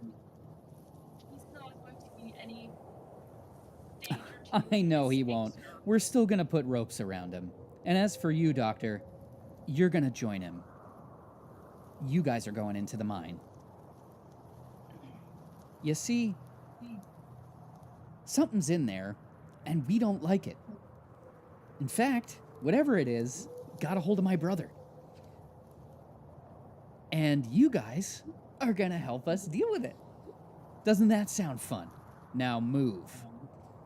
And the two men, training their rifles directly at your bellies, convince you to head toward the mine entrance. Okay. So our arms are tied up, I would guess? And Yes, it's being arms. led. That's right. Arms are tied up. It wouldn't do much good to try to tie your stump behind your back, so you are bound about the arms. They have not. So far they have not tied up the doctor. However, they have stripped her of her weapons, and are hanging on to them.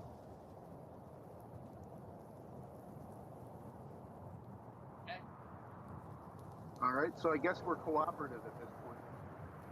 No Unless you want to make trouble. No. no choice at the moment. Okay. I am stony silent. All right. And now you're marching toward the entrance of the cave, and the keeper needs to let out one more tonic as you guys figure out what your next move might be.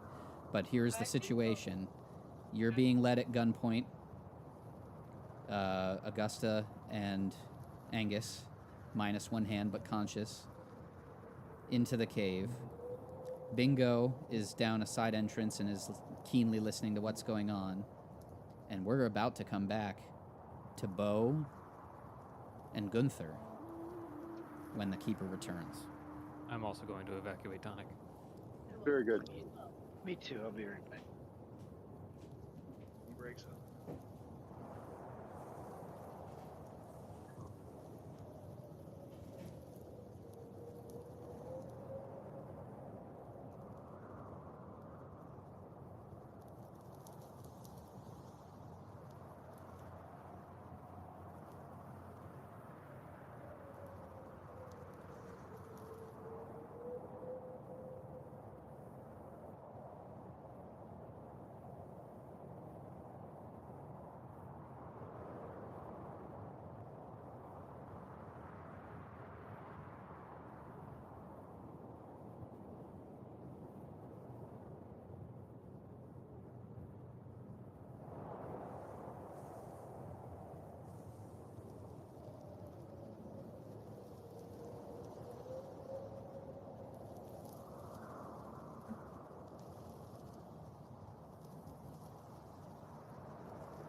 Okay. Has everybody evacuated Tonic? Evacuated Tonic, yes. Fluids. My blood is gone, and my other fluids. I've been drinking green tea all damn morning, and it looks like reanimator juice. It's basically a diuretic, you know that. Well, I needed the caffeine and the health effects. I mean, I really have been drinking tonic all morning. So you believe in the tonic ways?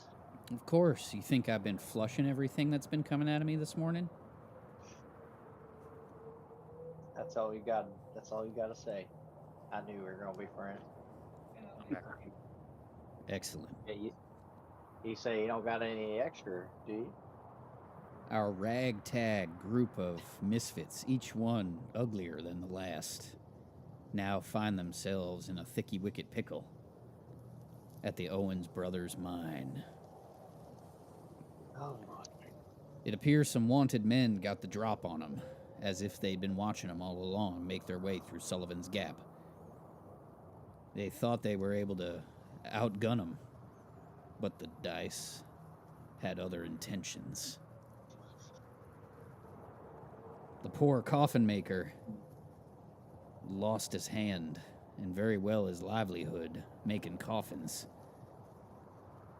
Unless he can figure out how to do it one-handed or delegate the work, he might have to find another career. And the doctor has been stripped of her weapons, forced to suffer the indignity of being held at gunpoint and marched into a cave. Our friend Bingo, Alabama, has wide eyes for all the silver in this mine that could set him up for life. And Bo and Gunther have just stumbled upon some bodies in the cave. Bingo, before we get to them, being the mountain man that you are, you can hear, because you're close to the entrance, them coming in.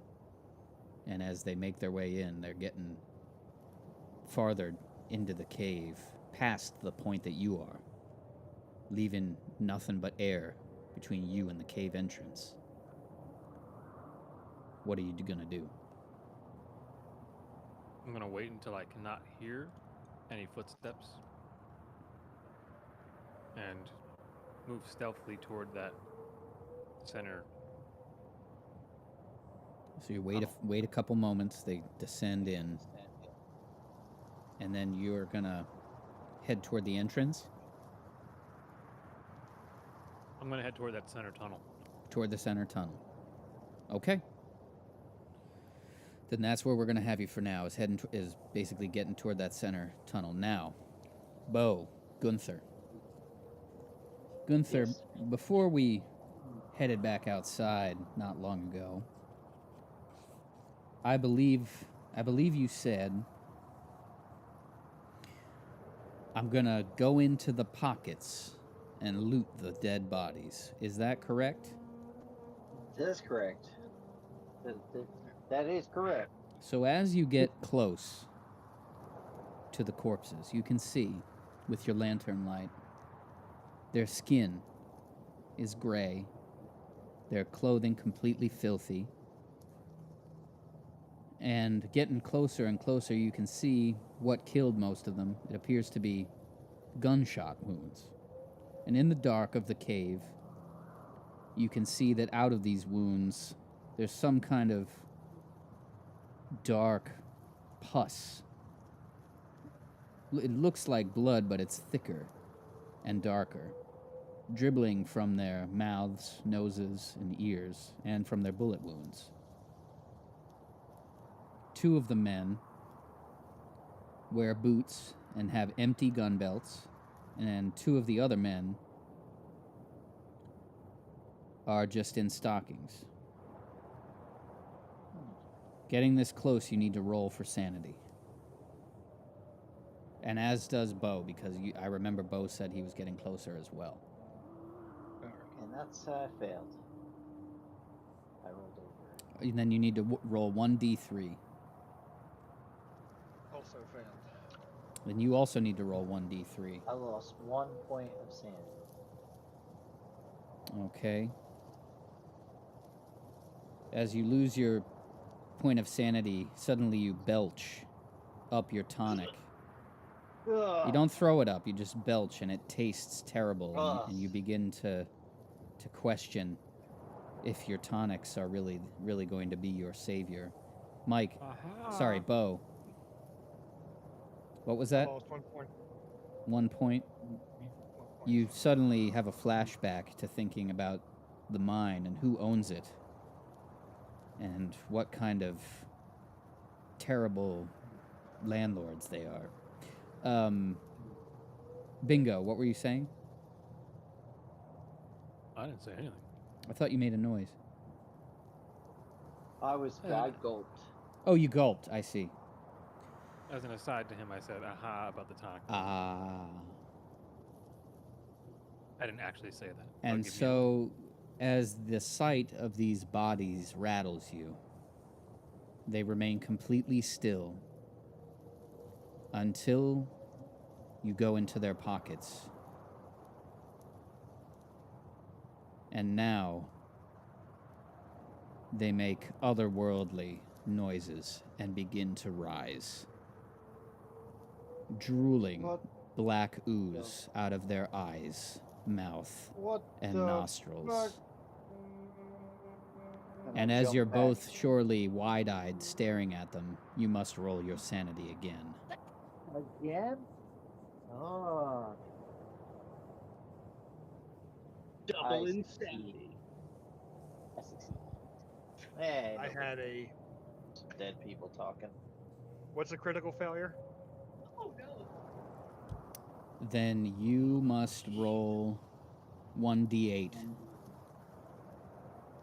I had a what is hold on, let me check this value.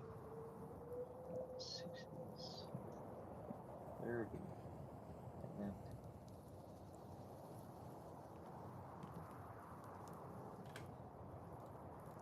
Eight. I just had I had a hard success. All right, so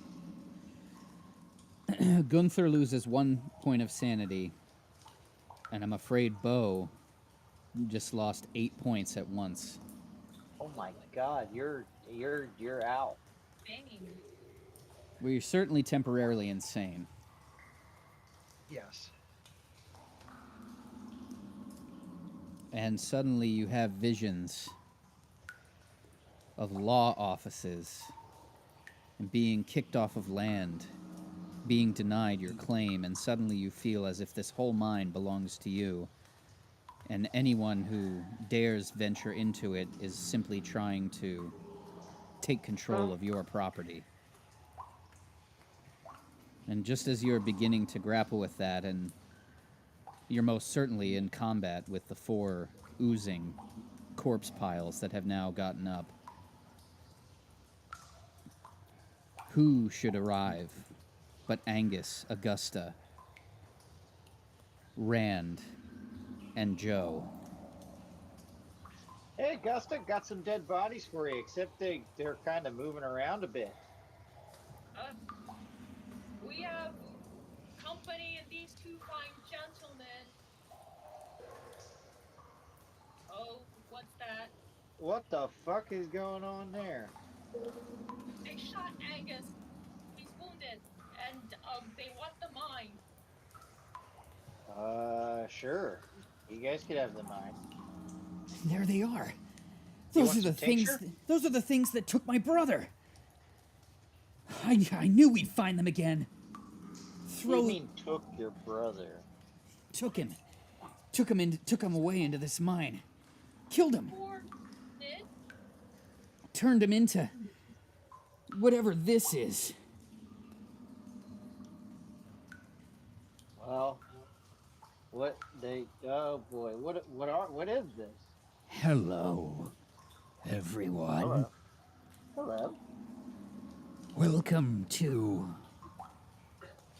my home. Who is this? Don't you recognize me? No. I'm Elvin Owens. Hey, Owens, I heard about you. You guys are real fuckboys in town. This mine is full of silver, enough for everyone. Ah, I see what's going on. We're all friends here. There's plenty of silver for everyone. You know where any gold is? That seems to be the ticket. A fifth black pus oozing body approaches. Strange voice, black oozing eyes toward the group. So Augusta goes. Do I know the guys' names at this point? The two outlaws.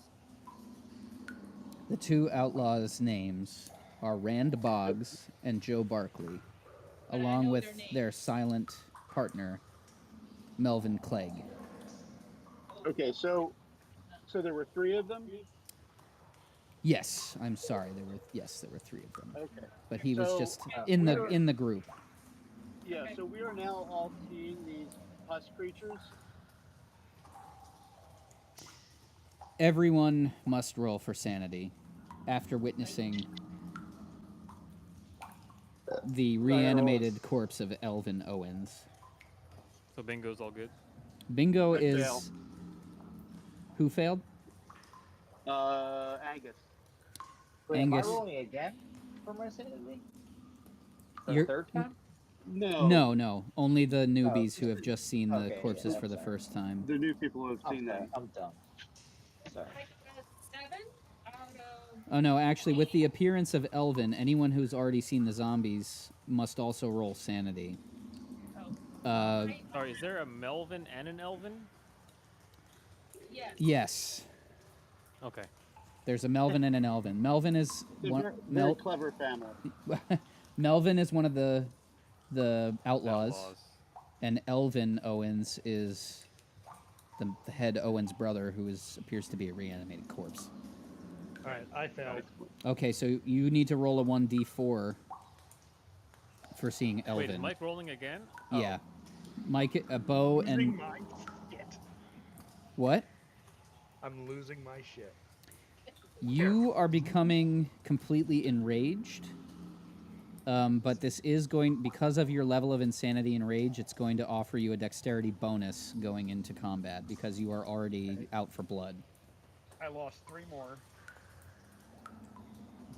Okay, so what do I roll for my sanity? A D4? A D4. No, a D8, because you've just seen... D8, because it's the first time. Yeah, yep. Okay.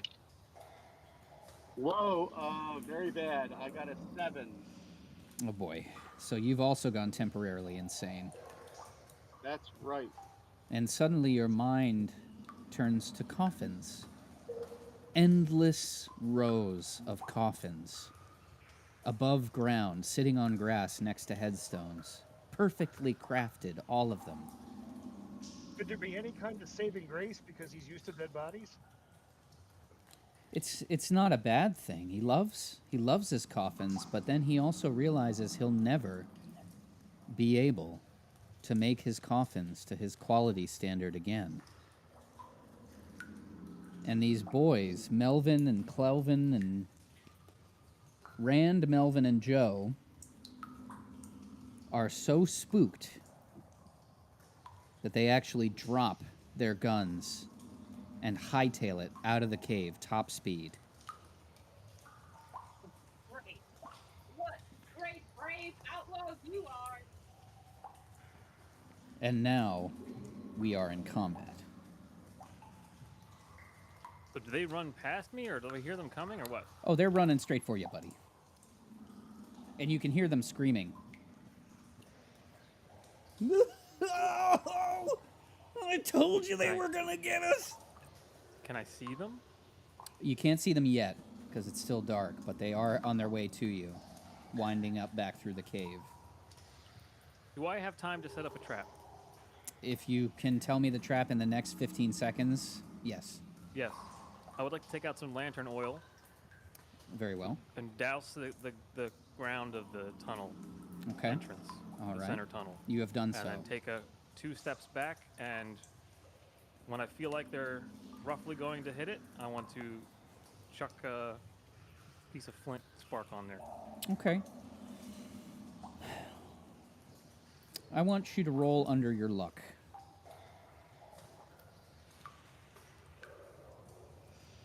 Success. So as the three outlaws head up,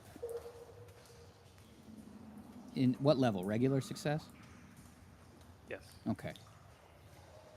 As the three reach the point near you, they suddenly slip on the kerosene and go face first down into the rocks, at which point your light is flicked onto them and they all go up in flames. Ooh. And I'm now going to roll some damage. I need to look up fire real quick, if there is such a listing.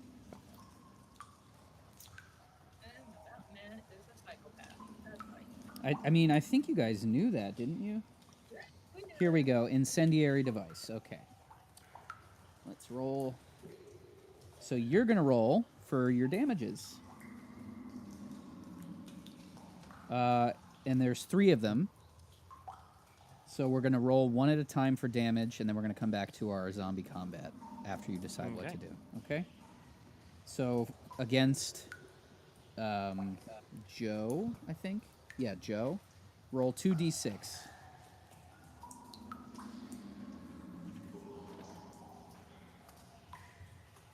N.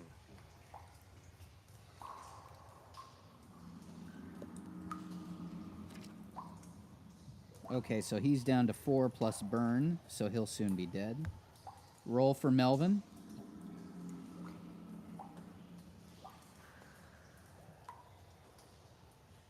7. All right, so he's halfway done. He should also soon be dead unless first aid is administered. And now roll your damage against Rand Boggs.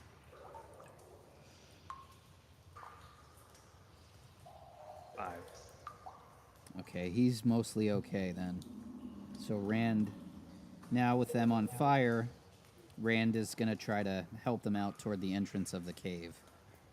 And we will come back to this combat momentarily as you got the drop on them. To the zombies we go. Here's the situation. We have Angus bound with his arms, but no more gun trained on him. Augusta, free of any kind of binding, was just being led down willingly, but doesn't have any weapons. Bingo has just lit 3 men on fire farther up the cave. Bo and Gunther are facing the demons. Bo has gone temporarily mad, as has Angus, but this has only made him angry and ready to do combat. The three men who are wielding Colt 45 pistols and rifles have dropped them and run out of the cave. And there are 4 mindless shamblers, plus the possessed body of Elvin Owens, who is imploring the explorers to venture deeper into the cave. And now we are in combat. And I will tell you the order. All of the decks for the undead are quite low, so they will have the last turn. Angus will have the first turn, followed by Augusta, Gunther, Bingo, and then... Actually, I'm going to put Bo after Angus. So it'll be Angus, Bo... No, you know what? Bo's the angriest. Bo and Angus. It's kind of like a same time kind of thing, because they're both mad. I'm going to have Bo speak his first, then Angus will speak his, but they're happening at the same time. Then it will be Augusta, Gunther, and then Bingo, who is back toward the entrance. I don't mean to complicate it, but do you need to roll initiative for the 3 guys I just set on fire? No, they are severely hurt. Yeah, they took a hit to the face and they're on fire. They're going to have a turn last.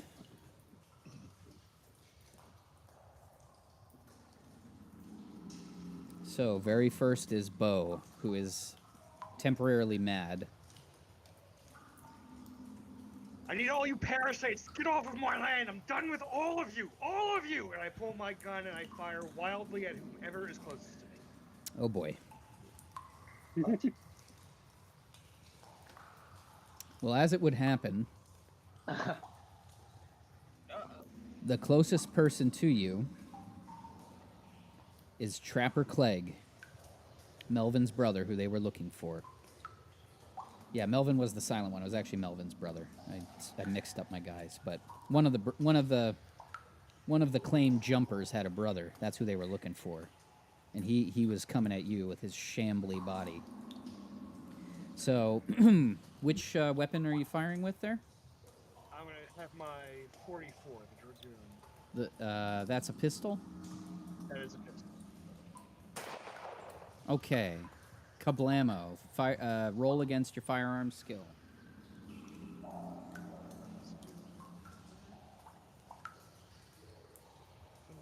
I have a extreme success. Extreme success with your firearm. Okay. What is your usual damage with a pistol? 1d10 plus 2. All right, that means you get full effect. So D10? No, you have maximum damage of 12. Okay, 12. Gotcha. And Trapper Clegg's head almost blows clean off. You've blown half of it off. And that has knocked him down. He's still moving a little bit.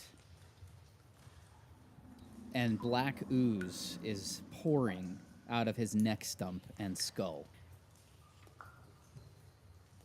And now it is Angus's turn for combating. Angus is completely insane right now, though. All he is seeing all he is thinking about are the coffins. Coffins, coffins, coffins.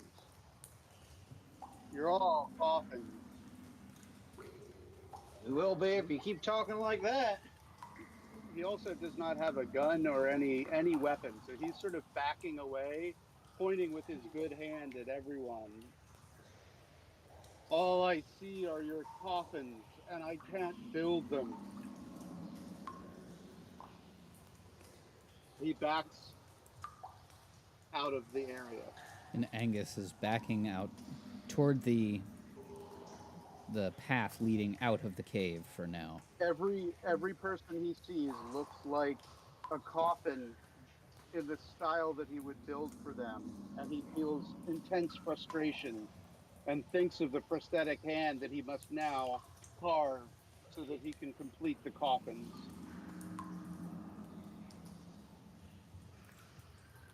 And as the shamblers mill about, we turn our attention to Augusta, who is not bound and not temporarily insane and can make a move.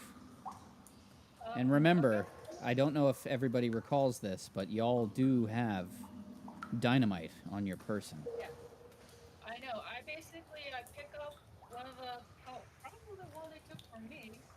I pick up one of the guns, but and I train it on the zombies, but it's such close. Yeah. It is indeed your gun. Okay, but it's such close quarters that I'm afraid I'm going to shoot one of my companions. So I just start backing up to leave, and I say, "Don't fight them. We have dynamite. We can close the cave entrance." And I start leaving. It's already set to be closed. Yes. We saw Mr. Psycho Mountain Man set it up, so we can do it if we just leave right now. Okay. So Augusta, I imagine, kind of can hold on to Angus, and you're both sort of backing away in the same direction. Yep. Now we're gonna come to Gunther.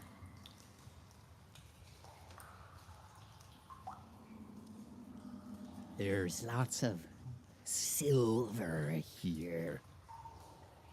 Make rich. Lots of money. Silver.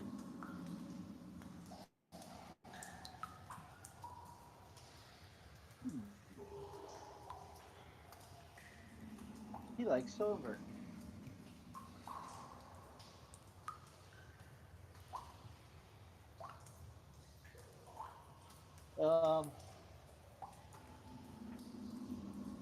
Where are we at in combat? So You're up. it is your turn. The Bo has, in his madness, he fired off his weapon and blew off Mr. Clegg's half of his head. He's gone down to the floor and is oozing out. But there's still Newt, Frank, Jim, and Elvin. Elvin appears to be conscious.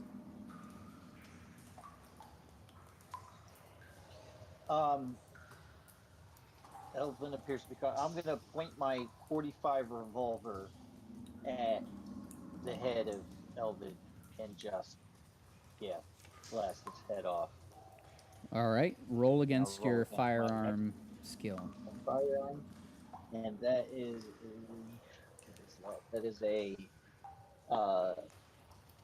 a middle. What is it? Why am I blanking on the word? Middle of the road. A hard success. Hard success.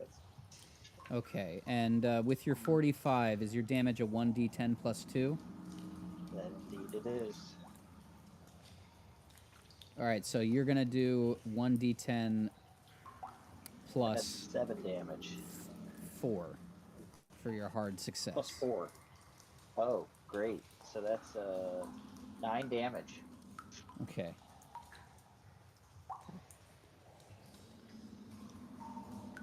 So, with your 45 trained at Elvin,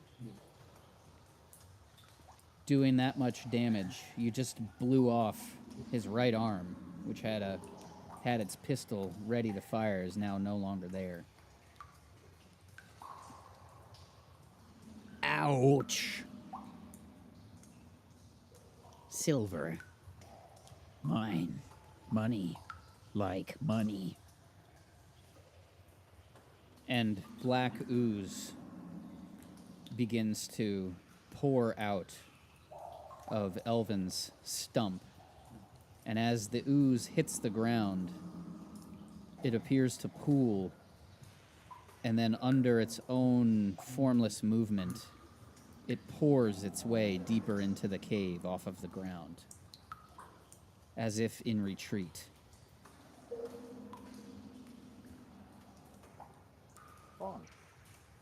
And now we come back to Bingo, who, after this much time, we have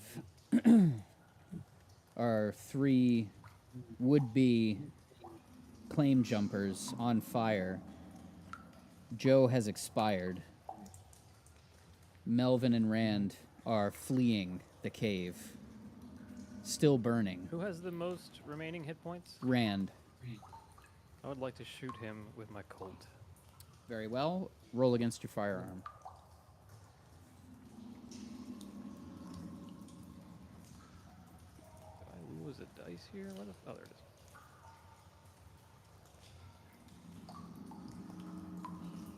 That is a regular success.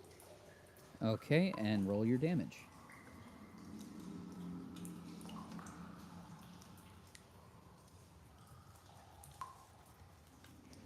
Nine. Okay. Rand is now dead. And Melvin is running out, terrified. And you can no longer hear him. And now it is the black oozing undead's turn. First up is Newt. Newt, who you came here to save, has in front of him Bo and Gunther. And since Bo made... Now, Gunther has last shot. Newt is going to go after Gunther.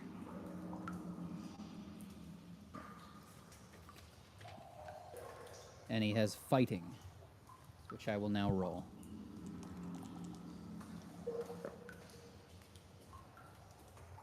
And he has failed. So he lunges at you and misses. And now Frank is going to attack Bo. And he has had a regular success. Bo, will you maneuver, fight back? Are you going to fight this landlord who's coming after you? Yes, I'm still quite incensed. I'm going to fire at him again, or in his direction again. Okay. Roll against your firearm then. That would be extreme success. So you've managed to pull your pistol out, and as this zombie approaches you and has grabbed a hold of you, you've been able to train your pistol against it. You get maximum damage, which is what? 12? 12.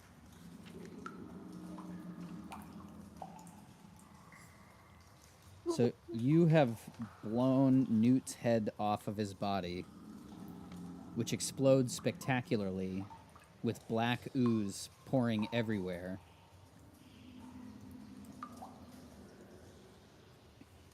His poor wife never even got to find him. Where is she? Jeez. Oh no, that was Frank. No, Newt went after Newt went after Sean, but just missed, and so that was Mike. Yes. And did 12. Actually, yeah, no, Frank is still alive. So you have damaged him severely and slowed him down. He's still alive. There we go. Had to get that. Newt's still alive. But you have shoved him off of you, so he's no longer a threat. And now it is Jim's turn. And Jim is running directly toward Augusta.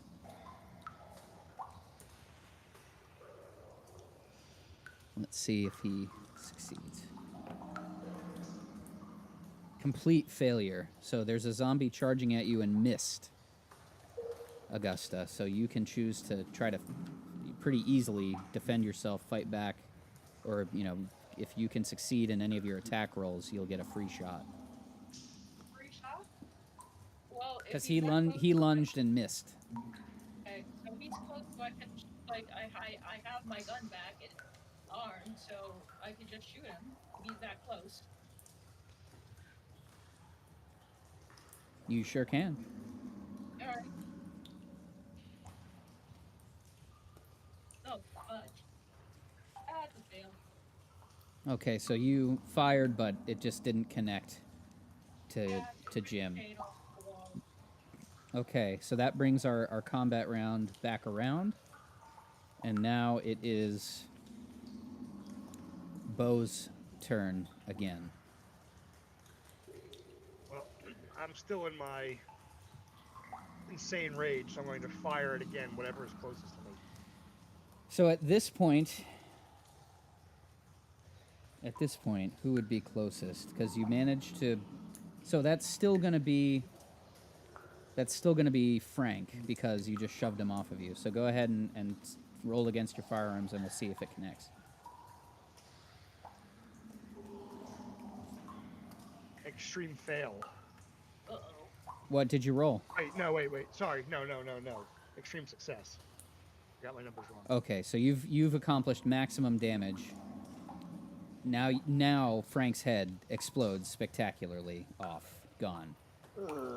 And the black ooze shimmies away down deeper into the cave, into the darkness, as the body goes limp onto the ground. And now we come back to Angus.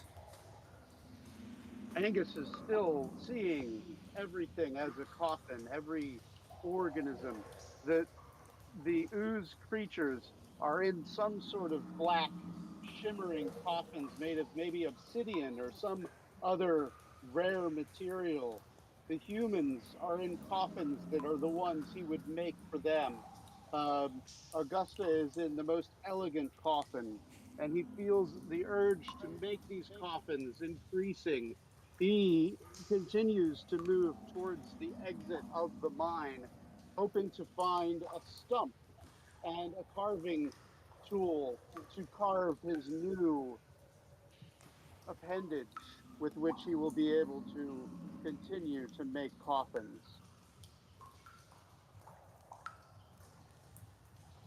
The best coffins in the West. The best coffins in the West. Still in sight. And now we move to Dr. Augusta Cole. She's gonna keep sort of like gun trained but she's running to keep up with with Angus, who's probably sprinting out the mine at this point as well as he can. And she keeps yelling at Poe and Gunther to come on. There's dynamite at the entrance. Come on. So still backing out. So we still have, as far as zombies go, we have a fully healthy Newt and a fully healthy Jim. And Elvin has half health. And actually still Trapper Clegg has half health as well. So there's still 3 dummies and 1 half-conscious one. Gunther, it's up to you now. I will aim at Dear Sweet. We're gonna go for let's do Dear Sweet Newt. Newt, okay. What are you gonna fire with? I'm gonna fire with my Colt 45. Okay. And that is a success. Great. Roll your damage.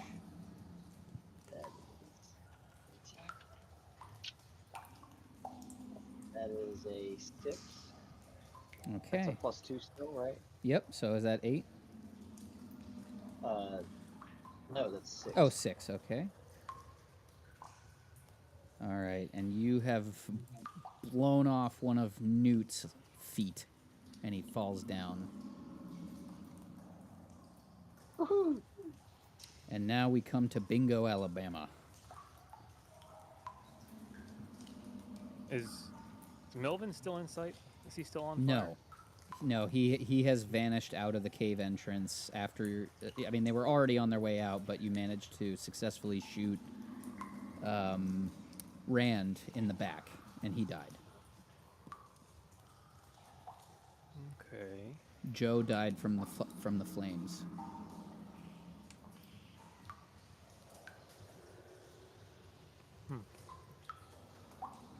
All right, fuck it. I'm gonna hop over the fire puddle. Mm-hmm. That should be dwindling, hopefully, at this point, and make my way toward the barrage of gunshots I've been hearing.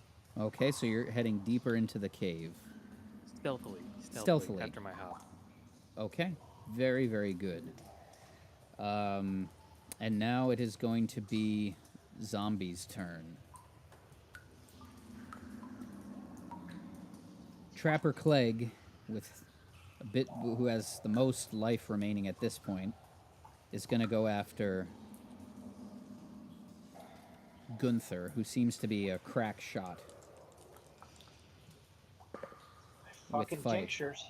He absolutely has failed. He swiped at you and failed. And now tinctures keep me good. Now Newt is going to go after you because you shot him. Oh, Newt, you're on the ground with foot. Oh boy.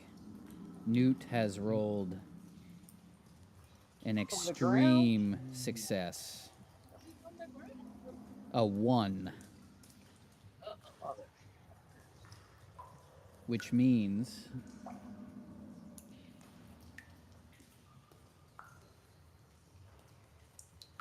1d3 plus 1d6.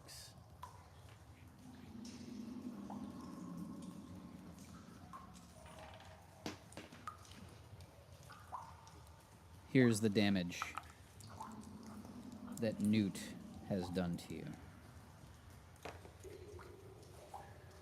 Newt connects with you for 4 damage.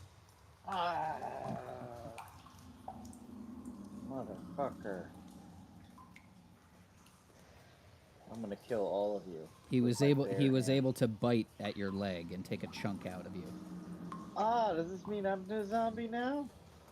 No, it just means an undead guy took a bite out of you. It doesn't necessarily mean anything. Where's my hit? That takes me down to 17.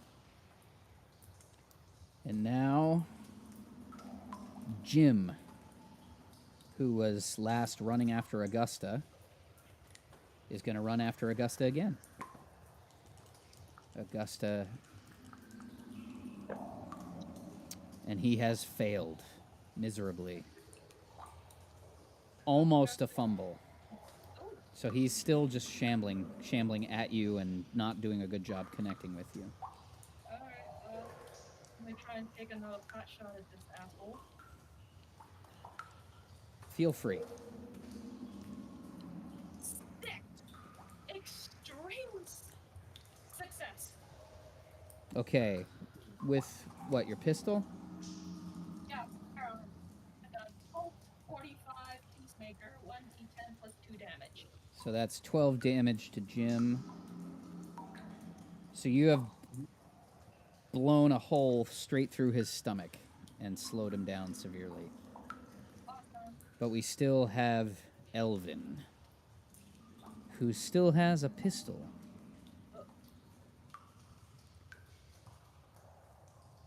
Pointed at Augusta. Man, And he is. He's picked it up. He's clever enough to have used his other hand.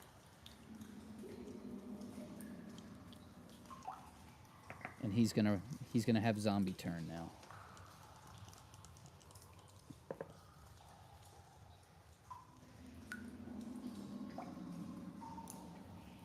But he has failed. He almost passed it. It's quite low. But he did fire and miss. But it was very close to your head, and he's definitely still a threat. And after Augusta, it's Gunther's turn. All right. Who's still? What do we got? We've still got Trapper Clegg, Newt. Jim is barely holding on, but Newt and Trapper Clegg are in front of you. Jim has been going after Augusta. Elvin is also in front of you. So you've got Elvin, Newt, and Trapper Clegg to choose from. Elvin is the most damaged. It's fine. Are we back at the top of the order? I'm pretty close to these, so I'm pulling out my 12 gauge. Oh no! Sorry, we were in the monster. We were in monster order. We need to be back at the top of the order, which is Bo. Sorry, Gunther. Yep, that's right. So I'm going to maintain my fugue like rage, and again fire at whatever is closest to me, whatever, whoever. Okay, that's still Trapper Clegg, I believe. Go ahead, roll your. He's just firing wildly. He's doing pretty good. I gotta say, for his fire. Roll against your firearm. Critical fail, 98. Oh. Well, I believe on that weapon, I'm looking. Which weapon was that? Well, hang on. Well, firearms is 80, so that'd be critical or just extreme? Hold on a sec. Just there's a malfunctions are 99. Yeah, the malfunctions are mostly 99.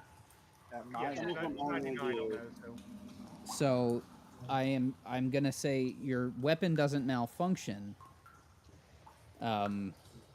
But roll your luck. Roll against your luck.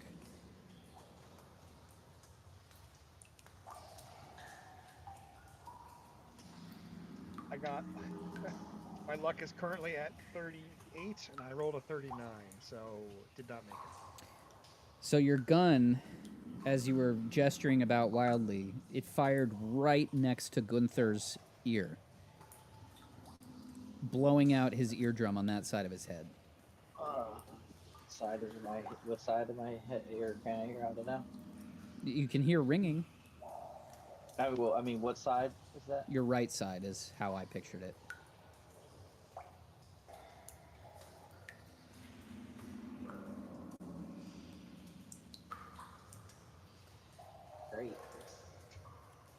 And it is now. Is there a damage roll for that?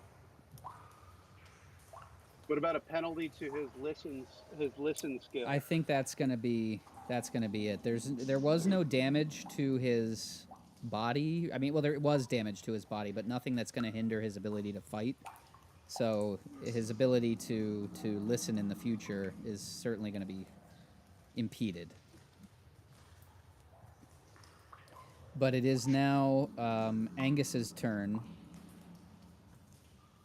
How close am I to being able to exit the mine? So in your shambling, you are nearly you are at the next junction. You're able to smell burning flesh rather sharply. So I continue. My only goal is to exit the mine, find a stump of wood, and start carving it into a new hand, so that I can make the coffins that I see. So that is what I do. Okay, yeah, you are able. You have instead of backing out, you have now turned to face the exit. Yes, I am facing the exit. I'm facing the smell. You're following your nose to the burning bodies, and once you get there, you can see the light of the camp of daylight, and you're heading toward it, and you are able to exit the cave. Excellent. The coffins that I see around the corpses are actually charred wood as I pass them. As you smell, yeah. I mean, this makes sense. It's a charred wood design. It's a stain. It's very appealing, but. And as Robert has now exited combat and is in the outside where he can pass by the charred remains and smell the coffins, we will return to our cave combat, beginning with Augusta and then Gunther and then Bingo, who is now arriving at the scene of the zombies. Okay, well, if I'm following Angus, so that means that I'm probably hard on his heels. And you're also passing Bingo then if you're leaving. Well, do we see him? Oh, most certainly, yeah. I'm like, Bingo, oh, there's things attacking us. And why does it smell like charred flesh? What the heck happened here? Yeah, I took care of those assholes. I'm gonna go help the other boys. Thank you. I'm gonna look after Angus. He had his hand blown off, and he's mad. So there's one still out there on fire, so just be careful. Okay. Okay. So you and Angus are now both successfully outside, and we've got Bo, Gunther, and Bingo. So the order will now go to Gunther and then Bingo, and then zombie turn. Of the who you still have left is Jim, who had his belly blown out by Augusta, Elvin, who is trying to convince you to still remain in the cave, Newt, who has still some life left, and Trapper Clegg. Frank is dead. Frank's dead. Yeah. Dead again. And do I need to roll for sanity when I enter this scene? Oh, most certainly. Okay, success. Okay, so you don't lose any sanity. You've seen it all before. And Gunther, what will you do? I will pull my Colt. Oh no, I'm actually going to pull my 12 gauge shotgun out. Okay. At close range. Who's the closest to me? That's going to be Newt. So Newt's going to catch these shotgun blast. Okay. How much luck do I have? I don't. Well, what is my shot? 50? You can't do luck spend in combat. Okay, so then I fail. Okay, so you blew the shotgun, but it just narrowly misses Newt. And now we're going to go to Bingo, who's arrived on the scene. I'm gonna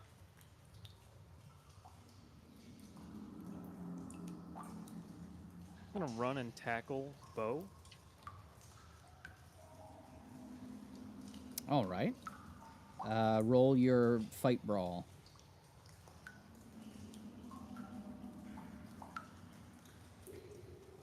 Oof, that's bad. I failed. Okay, so you go to tackle him, but you just fall short. But you're right near him.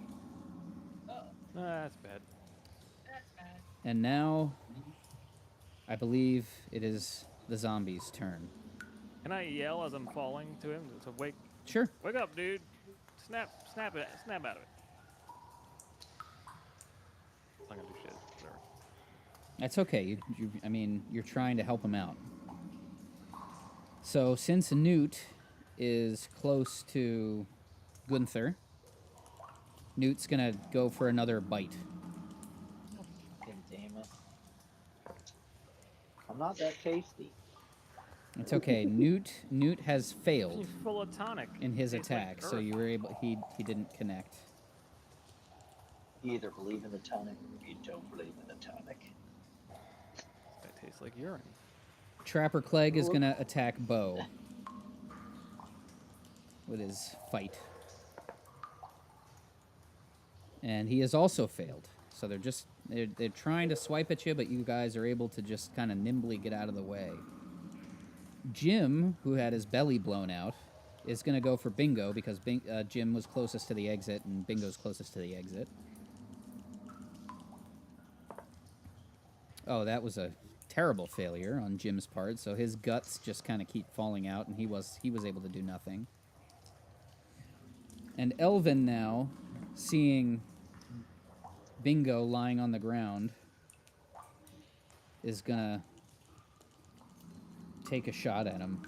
This time he's gonna kind of fight. Instead of using his pistol, he's gonna try to fight you.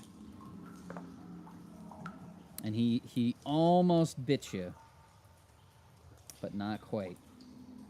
Look, button through this armor, motherfucker. Did Newt get a turn? I did. Clegg, yeah. Clegg went for Mike. Newt went for Gunther. Jim went for Bingo. Elvin went for Bingo, and all of the zombies did a terrible job. And then from deep inside the cave, you hear, Newt! Newt!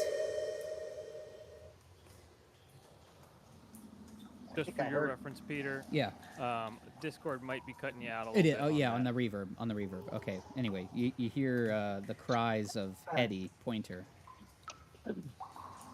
Okay. So the order now will come back to Bo, but I need to just do one more tonic evacuation. Now, Bo, I know you're insane. Just keep in mind what I was trying to do here. Okay? He's insane. He doesn't have a mind to keep it in. I'm just amazed I haven't shot Gunther yet. In the game, yeah, correctly. He's insane. But in real life... Technically, when in a bout of madness, the keeper is in charge of the character. So if the keeper says that he's just attacking anything near him, then that's what he's doing. I mean, I like that Mike chose to do that and you chose to do the coffin thing. I think it's keeping the control.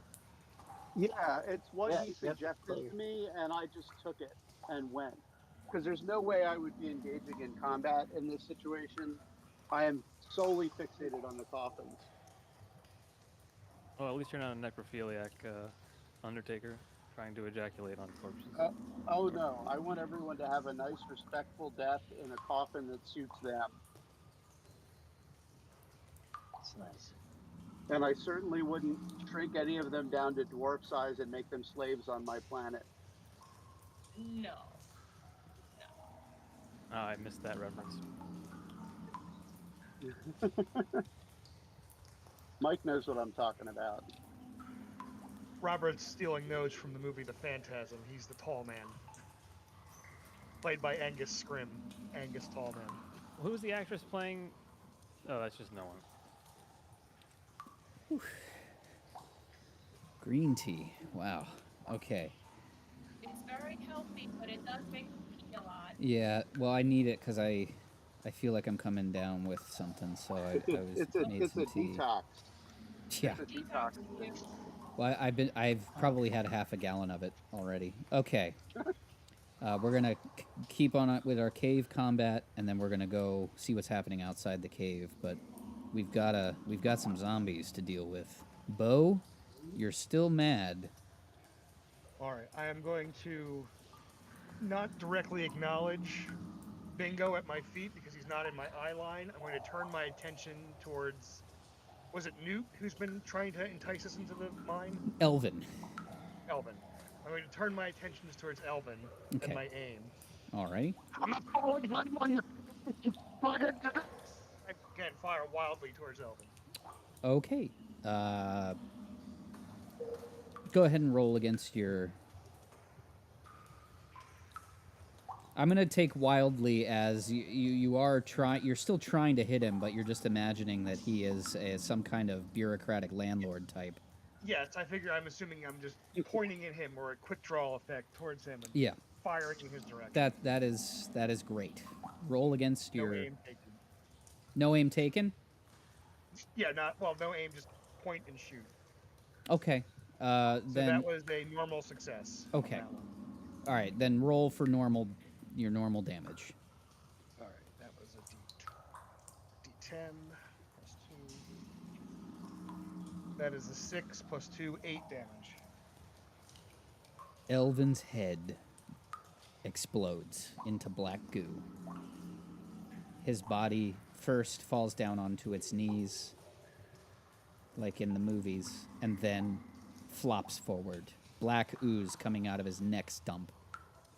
And then the ooze, as if under its own will, slithers back deeper down, farther into the cave. And Elvin Owens is double dead on the ground. Double dead.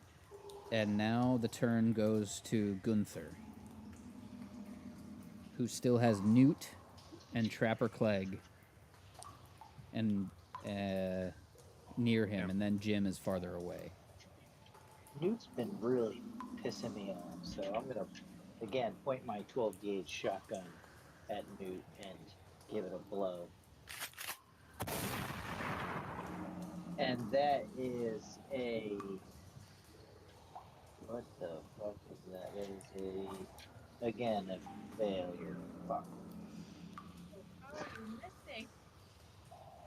So I'm missing like 10 every time. Some rocks near Newt fall down, but Newt still shambles on.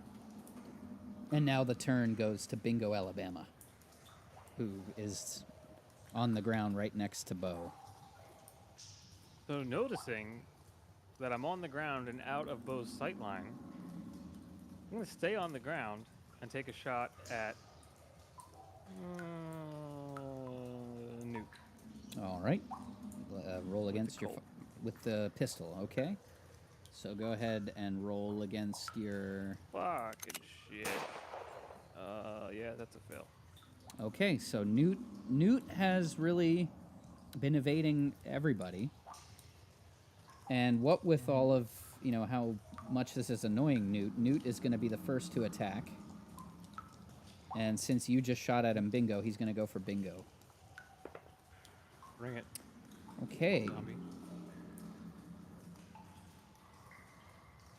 So he had a hard success.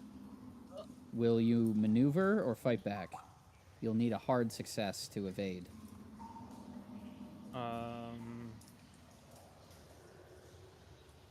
going to fight back. All right. Roll against your combat, and you'll need a hard success to successfully fight back. This with the rifle or the firearm? This is with your... brawl? No, this would be with Brawl, because he's coming at you with fighting. That's what we would use to oppose. Ooh, success. But it's regular success. So, yeah. I guess that's a fail. Yep. So that means Newt is going to do 1d3 plus 1d6 of damage. 3 damage. So Newt is... Now I have the 5 points of protection from my armor. Oh. With a 60% effectiveness rate. 60% effective. So roll a D100 against 60, and if you roll under, then you will have 5 points of protection from your armor from the man you murdered. I have successfully rolled under 60. Good memory on that. Then Newt chomps into, tries to claw his way through the armor, but only gets deflected. Do I take 3 points away from the points of protection, or is that just like a flat amount? No, that's a flat amount. It's the percentage that it offers the chances of protection. Basically, it would be, yeah, you either pass or fail the protection. But you guys said it was stupid to kill that old fucking weirdo. Well, it worked out for you. Yeah. Well, I'm here helping you, so. Trapper Clegg is now going to attack Bingo as well, because he wants to be like Newt. You're not out of the woods yet. But it was a failure anyway. I'd rather be in the woods. But Trapper Clegg has failed to attack. And that leaves Jim, who is just going to use his combat turn to shamble closer to you. He's not close enough to mount an attack yet to the three of you, so in his move for the round, he's just going to approach. And then the order is going to come back to Bo. All right, I'm going to whirl around towards Jim, since he's the last thing that moved near me, and fire at him. That would also be the last shot in my revolver. Okay, and let's see how that went for you. 78, that is a success. Okay, roll your damage. 8 damage. Top of Jim's skull is blown off, and he slumps to the ground. And as the black oozes out of him, it slithers back down deeper into the cave. And now it is Gunther's turn, who is still facing off against Newt and Trapper Clegg, the only two zombies remaining. Fucking same thing. Gotta go after Newt. Come on, dice. Did the shot connect with Newt? Let's find out today on Down Darker Trails. Regular success. Great. So at that range, that's I think 4d6. So I have to roll 4d6. I don't know. I think I have a 4. I want to see this body explode and coat the walls with fucking goo. Where the fuck is my... Alright, I'll just go to it then.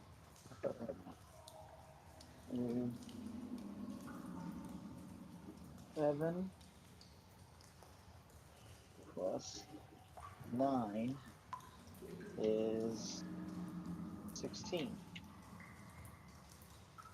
So as your shotgun is trained at Newt, half of your party, mad, fled. The whole reason that you came to this mine for a measly $5 in silver. As Newt shambles toward you, you train your shotgun center of mass. Fire. Newt's entire body explodes, coating the walls with black ooze and bits of prospector. Getting all black ooze and bile and piss getting all over you and Bo and Bingo, covered in guts. And the black ooze congeals and slithers back deeper into the cave. Who wants more, motherfuckers? And as you sit there in the silence of your shotgun blast, you hear in the distance,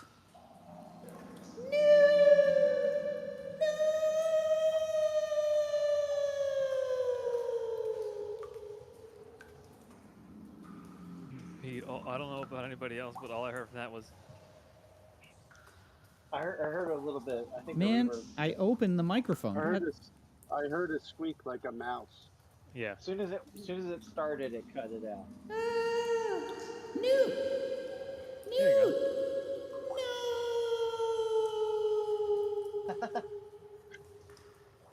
Okay.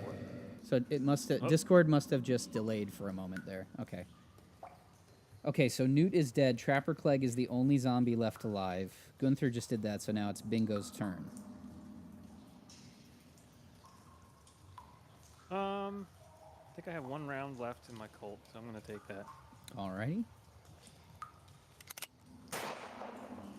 And let's see how you did. Regular success. Great. Roll your damage.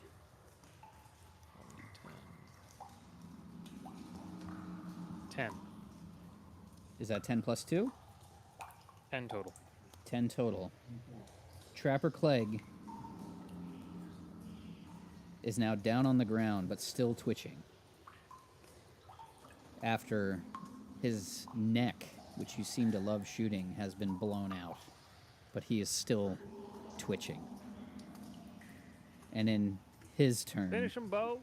In his turn, he extends one feeble claw up toward Bo for a fight brawl, which he fails. And then the rotation is back to Bo. So Bo is going to turn towards Bingo and pull the trigger on his gun, but it's going to click because he is out of ammunition. Nice.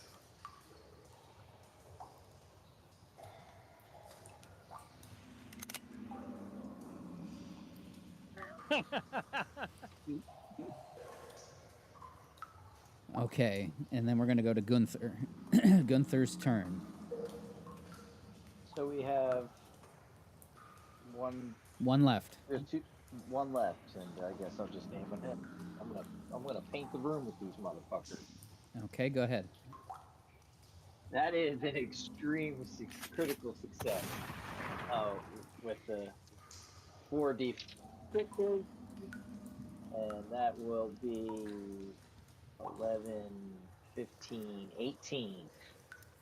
So if you had rolled that 18 on your first shot, with full health, that zombie would have been dead. But you managed to do it when he had 2 health left. And you have again exploded the body all over the walls, all over each other. There's nothing left except for the congealing black ooze, which slithers back into the cave, where you can still hear the faint cries of Hetty. And now...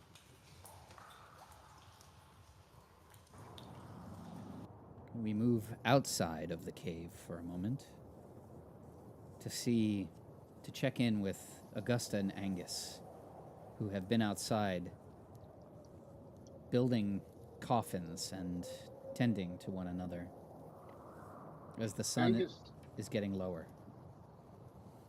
Angus has found his carving knife and a block of wood and is trying to fashion a not a perfect false hand, but a false hand that he can use. I'm going to roll my woodworking skill, if that is okay. I would love for you to see if it can happen.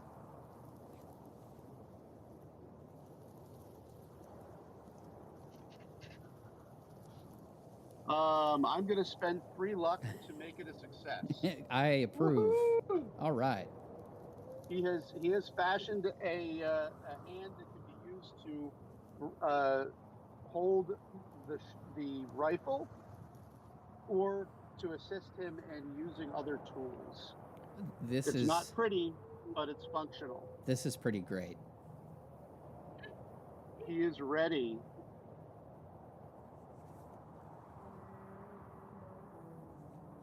Brilliant.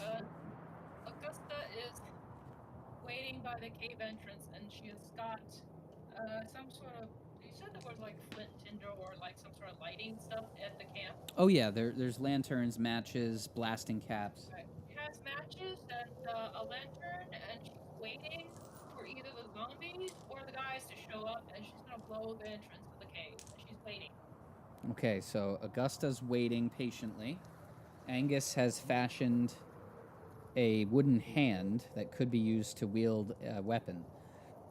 Is Angus going to remain outside of the cave, or return into the cave? Currently, he is outside of the cave. You would have to rule how long his insanity lasts.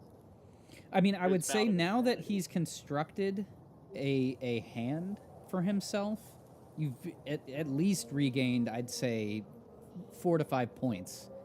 Composure. Well, because now you're like now, and you can say this maybe so that I'm not narrating inside your head, but now you're able to build your coffins again. You're back in business. All right, so I'm gonna roll a d4 and add 1. Okay, great. Perfect. That's sanity perfect improvement. So I actually got 4 points back. Excellent. So you are no longer temporarily mad. He feels stable.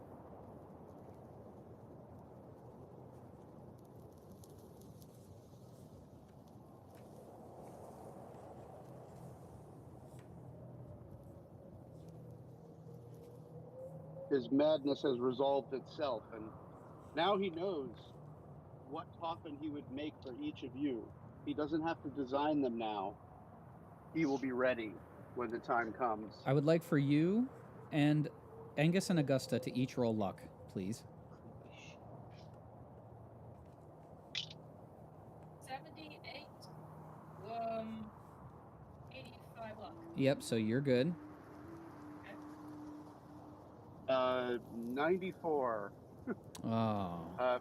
55 luck, so I failed. I'm afraid as you've come out and checked on the kittens, one of the kittens has perished. We need to find some sustenance for these things. I will make it a coffin. And you begin building a kitten coffin. Gotta start again somewhere. Will that complete everything that you guys are up to? Is there any other business you'd like to attend to outside? No, I'm waiting for either the zombies or the guys to appear. Okay. Meanwhile, the charred remains of one of the the charred remains of one of the claim jumpers cannot be found in the camp. At least not by the naked eye. One of them lays dead in the entryway with a gunshot wound and burns, and the other one is burned to death inside of the cave, just so everybody knows what happened to them.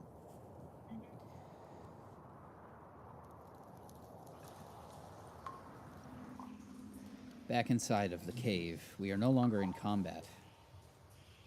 And now that the landlords are dead, I would like for Bo to roll 1d6 of sanity returned for having successfully completed 3. Okay, so you're still edgy, but you've managed to regain some of your composure, but you're still obsessing on landlords. Would a urine tonic help? Oh, most certainly. Would you like a tonic? This one's gonna cost you though. It'll be $2. Oh, come on now, man. $2 is $2. I can't be. I've been giving you guys tonics away for free all day, and then now all of a sudden you want to believe in it? $2. I'm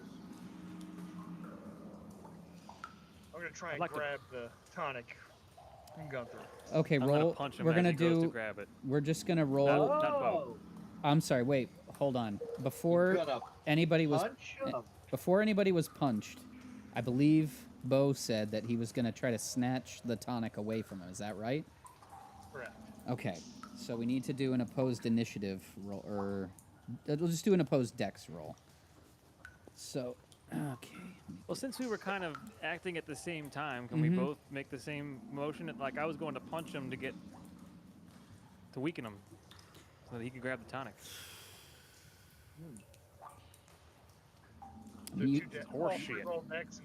If you want to grab for it and sucker punch him at the same time, everybody has to roll dex. Everybody roll dex. Now I'm not trying to hit for damage. I'm just trying to stun. I know that's why I'm for damage. I mean, you have to let the dice do that. All right, I'm gonna put this out flatly. Are you looking to enter combat and fight each other? No. Okay, then everyone roll dex, and that's the measure we're going to use. And whoever has the lowest is going to have... I rolled 8. 8? 8. 8, okay. 53. Okay. You're making a fucking mistake. Okay, so Bingo just whiffs. And just whoosh. And Gunther, what did you roll? I rolled a 29. Okay, so Bo successfully snatches the tonic away from you. I'm gonna greedily drink it quickly. Okay. I take a chunk of silver that I mined earlier and throw it at Gunther's feet. Okay, so only $1 worth. All right. Okay, so Bo, you're gonna get 2 sanity points and 1 HP for that.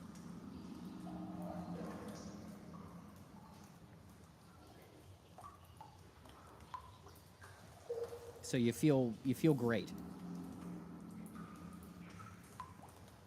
Put the piss right from me, you fucking cowards! Tired of this shit. Disrespected the whole time, and then you steal the stuff you've been disrespected before. You're alive, ain't you?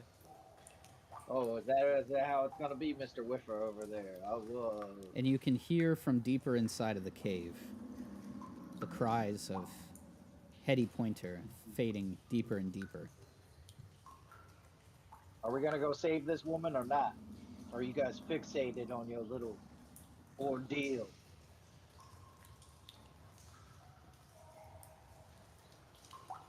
I mean, anybody yeah, need any more tinctures? You're gonna pay for them anymore and giving them away for free. And I ain't pulling them out in my hands. Disrespectful. Just stole from me. And you tried to hit me, sir. Place that my character is just breathing heavily, standing there, not moving. Would like to reload my revolver. You're all welcome to do anything you want. You're not in combat, so you can... Got my shotgun out. Feel free to... Load that up, checking on my ammo. Okay, and while you guys are getting yourselves together, I'm just going to venture... And I'm going to walk in towards the voice. Yeah, I'm going also. You follow me one, you fuckheads. The boys are heading deeper into the cave. Frick you. And as we head back outside, it's been quiet from inside the cave. You haven't heard anything in probably about half an hour.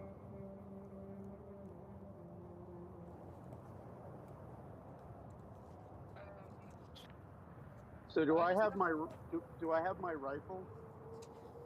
Yes, all of your stuff Have has... we located it? Yeah, it has just been with the wagon where it was blown off.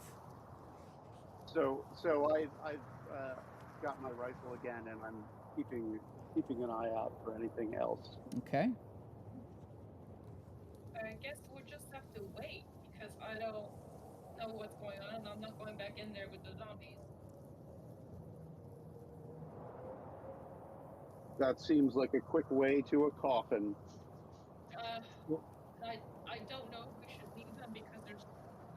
Okay, we'll give it a little bit longer, and then we should think about leaving, because they might be dead. You seem to have your foot out the door before we even got here. You can't talk to her.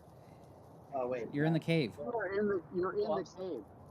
But the other thing is, you do want your doctor to survive in case someone is injured and has to be fixed up.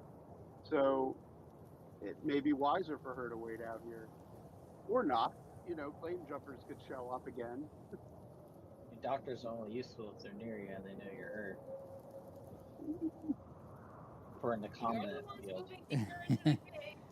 I mean, that zombie fight was easy as shit.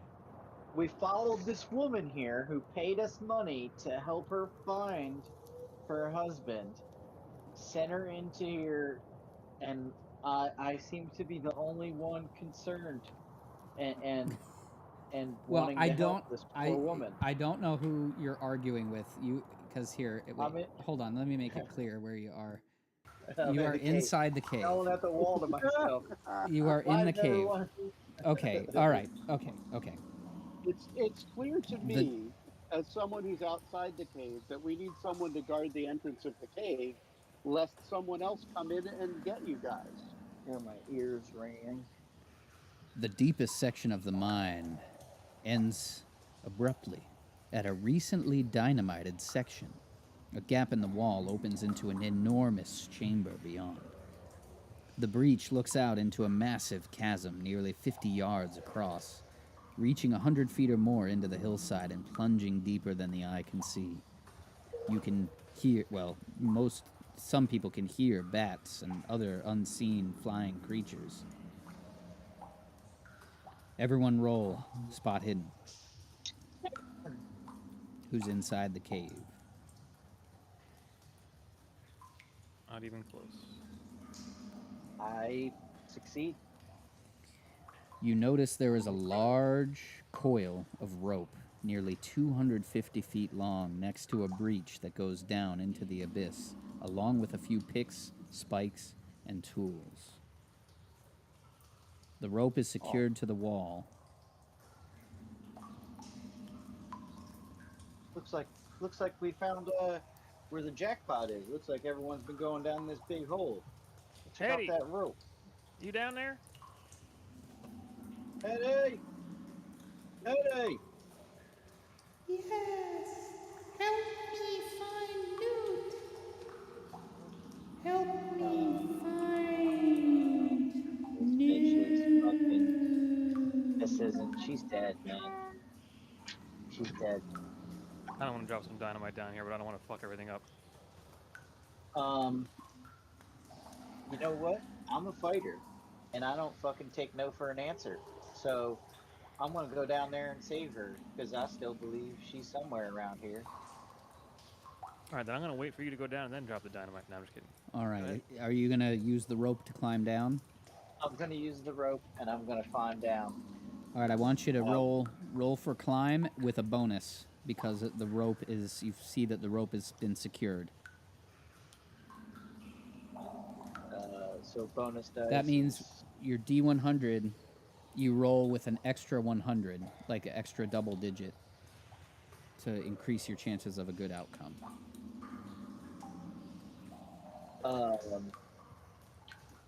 That is not good. Wait, so it's D10 plus D. It's a percentage dice plus a D10. It's a percentage. Which one do I roll? Two of the double. The double digits. Two of the double digits. Oh. The second one was good. Okay. Good. Then yeah, there you go. So what was it? 30. Okay. Was that a success? Hold on, where I'm going against climb. No, that is not a success. I will spend 10 luck. What your base climb is 20, no? Base climb is 20. And yeah. That's all. That's fine. Okay. So you have made it down to a ledge. You can see on the ledge where you are standing, if you look forward, you can see that there's an abyss below. And there is also a passageway that has been smoothed out, leading to something unknown. I think I found a passageway down here. So I came down behind Gunther. I rolled a 9. I had a 52, so success. All right, you made it down easily. All right, I'd like to use either my education or my archaeology to see what I could see about this smoothed out cave.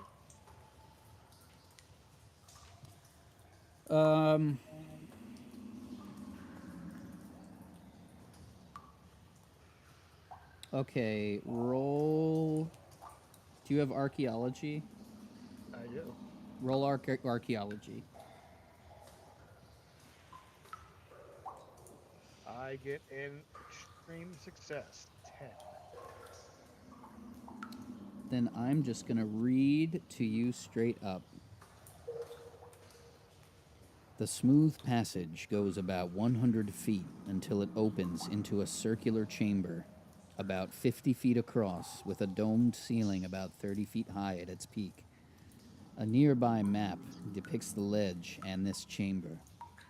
There are 5 large trenches cut into the floor, each a different shape. The strange curving trenches are each about 8 feet long, 2 feet wide, and 2 feet deep. 2 of the pits are filled with a black, tarry liquid.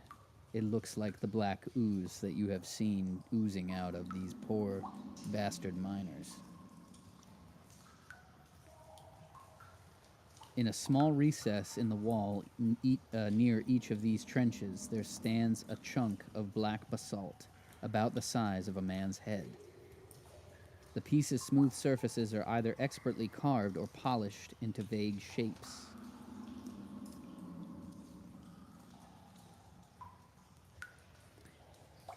What are you seeing down there? These images were carved by no known human culture. There's a bunch of troughs full of ooze. What the hell's an alien? I think there's some kind of cult stuff going on here. Should I come down or what?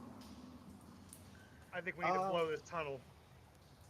Did you come here to help me find Newt? Who said that? That sounded like what was being left to Headley. That's Hetty. And as Talking she like comes out behind a rock, Hetty Pointer, eyes black with ooze. Look at this bitch is setting us up. Mouth and nostrils oozing with black, oozy shit, appears before you. Right. I've been waiting for someone like you to visit. Nice. Learning Cool. so much about your I pull world. my shotgun out and I fire at her. Whoa. Get back up here. I'll blow the tunnel and then we can take this mine for all it's worth. Yep, I'm going to cover, get a bed. Well, I'm going to get cover and I'm going to fire at her and then we're going to climb back up and we're going to blow this motherfucker. Okay, we are now in combat. Yes, sir. Roll against your firearms. We'll see how this goes.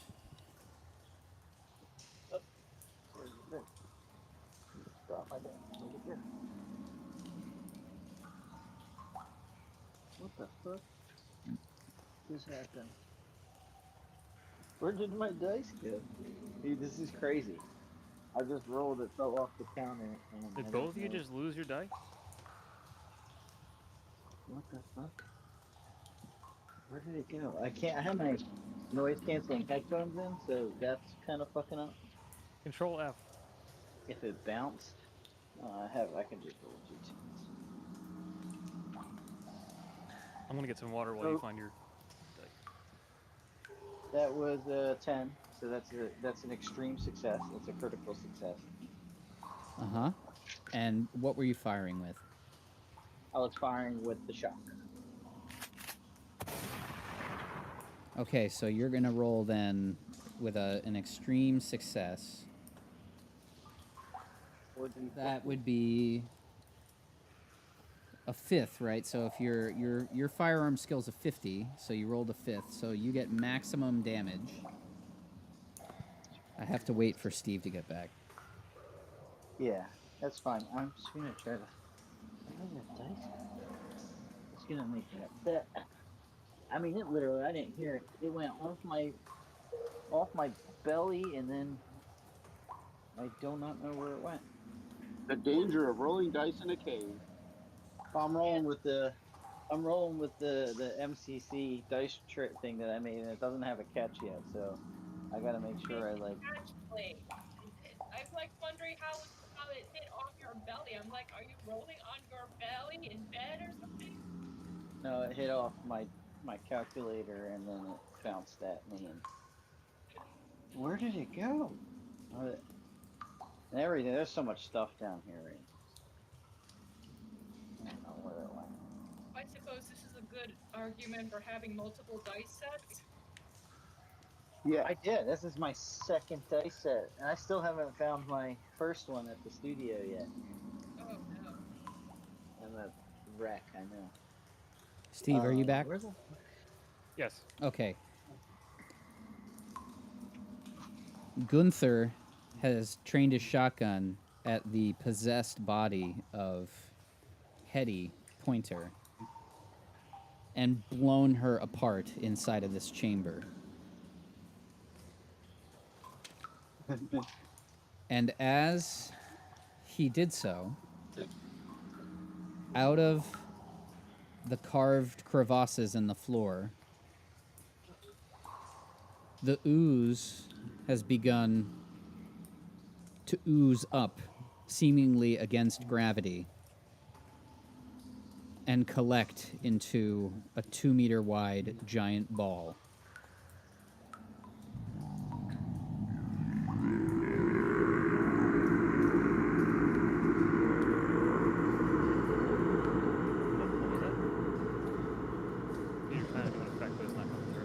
Shit. Anyway, let's go through. Well, in any case, a giant 2-meter wide black ooze has now emerged from the holes in the ground.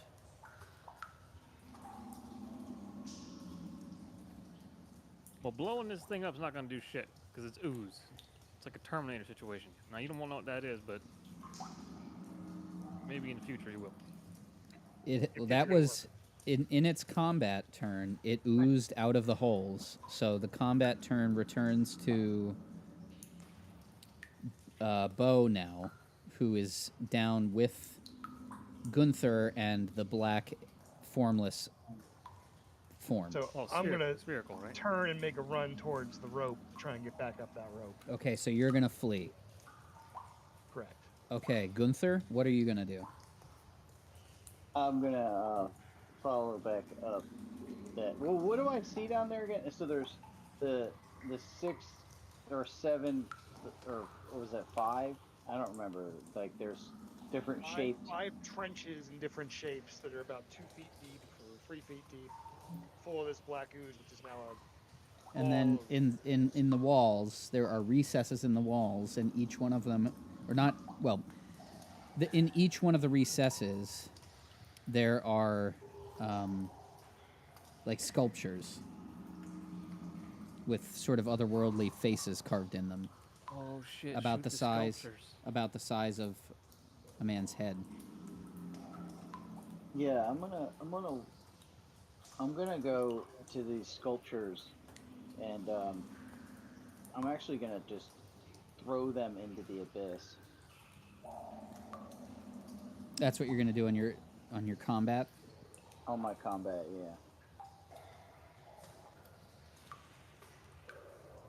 Well, there's is there an abyss, or they're just like there outside of the chamber there is. So you would have to grab it, and then you'd have to outrun the formless spawn. Mm-hmm. And the thing is like 2 meters wide. How fast does it move? What's its move rate? 12. Ooh, fuck. What? It's ooze, dude. Yeah, I don't think dynamite's gonna stop this thing from moving. The floating ooze ball. If you could shoot one of those statues, maybe it'll damage it. Yeah, I'm gonna go for using my shotgun to just blast at this set of sculptures. You're gonna blast at the sculptures? Yeah.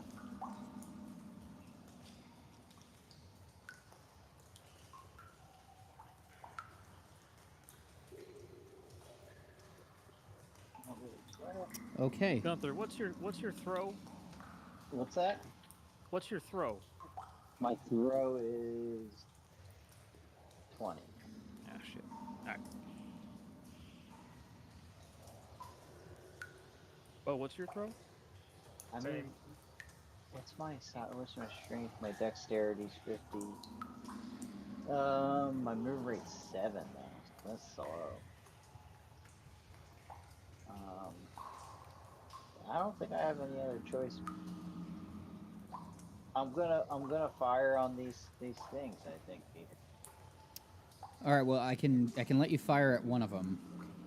One of them. Okay, I can fire at they're not grouped together. No, they're each in at least a few feet apart, because there's one next to each Are they hole on in the pedestals? floor. They're all in recesses in the wall. What's in the middle of this? That's where all the pits are, right? Yeah. The floor is filled with pits. Some of them had black ooze, some of them did not.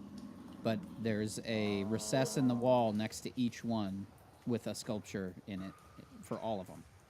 And these sculptures, they look like stone, or they're pieces of basalt. Yeah. Okay. I'm Just I'm not gonna. the whole fucking room. Yeah, that's what I'm gonna do. I'm gonna set my dynamite down with a fuse of, let's say each round's to 10 seconds. So, we're gonna set that for 30 seconds. No, we're gonna set that for a minute. Give us a fucking chance to run this. Okay. Roll for your dexterity. Critical success. Okay, so you were able to successfully plant the explosives for 30 seconds. A minute or 30 seconds? Or sorry, a minute, he said.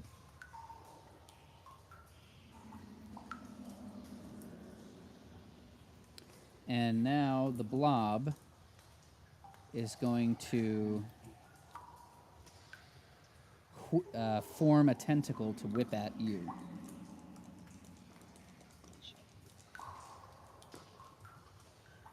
And it actually failed.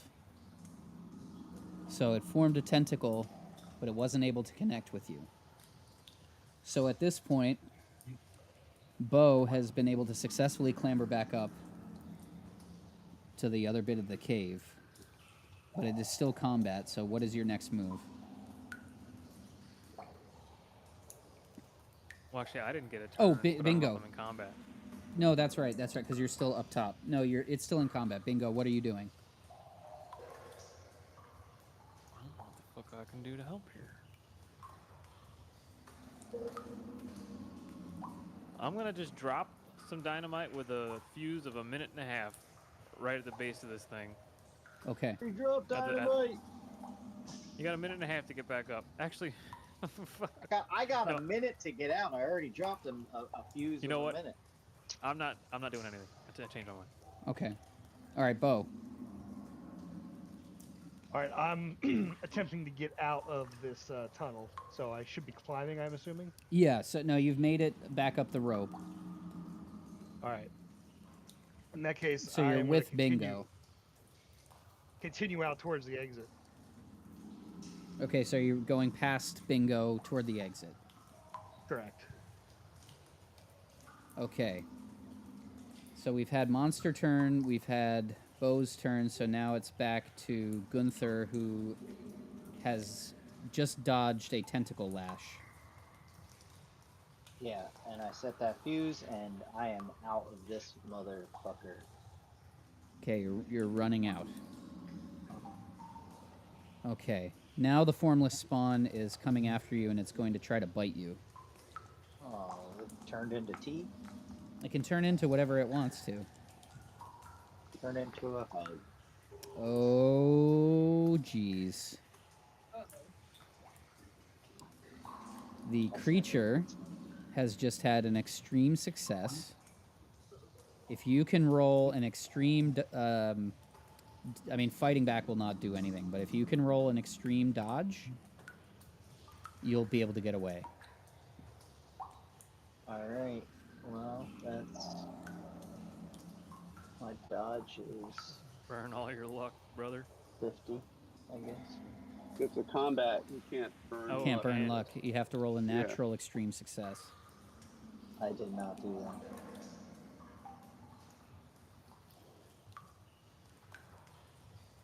Didn't happen. Failure. Failure. The victim is instantly swallowed. Wow. Each round thereafter, the victim takes 1 point of damage from constriction. The damage done per round progressively increasing by 1 point.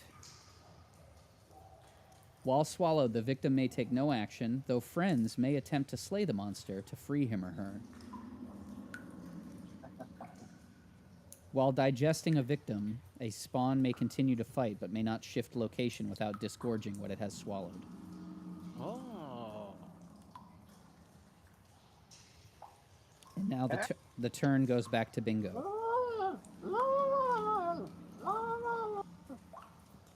All right, Leroy Jenkins, I'm hopping down this thing. And I'm just going to start chucking dynamite all around this room. You have about 30 seconds left before his initial dynamite goes off. Is that enough time to get down there, chuck one, and get back up? I really don't think so. If you give me a hard success or better on luck, then yeah.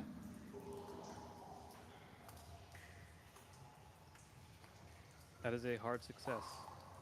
Then you were able to scatter a bunch. You just threw a bunch of dynamite around and then scurried back up.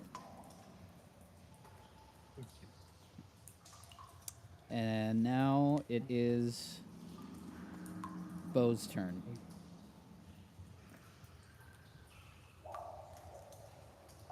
So I am continuing to move towards the exit with all due haste. Thanks, guys. Well, I left the tunnel before you got eaten. My theory is you're going to be protected by the blast. That's a good theory. I do like that theory. However, I don't know what's going to happen if the thing caves in.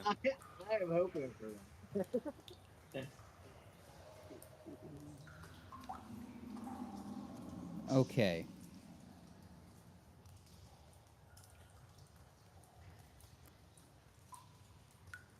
Gunther, I want you to roll for luck.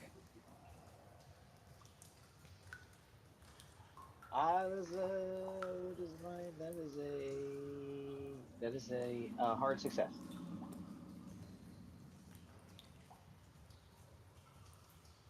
Yeah. So as your first dynamite detonates in the chamber, exploding all of the pits in the ground, exploding the idols, the spawn not being in that chamber anymore as it was chasing you through the chasm, spits you out and charges back into the chamber. Clearly, it did not want that area to be exploded. And it begins frantically trying to pick up the idols nearby. So the idols weren't blown up? Some of them were. Some of them were not. But the formless spawn went back in after those idols, and you are spat back out. Yes. Having suffered 1 point of damage, as well as. Did I roll for sanity? Yes, you do need to roll for sanity.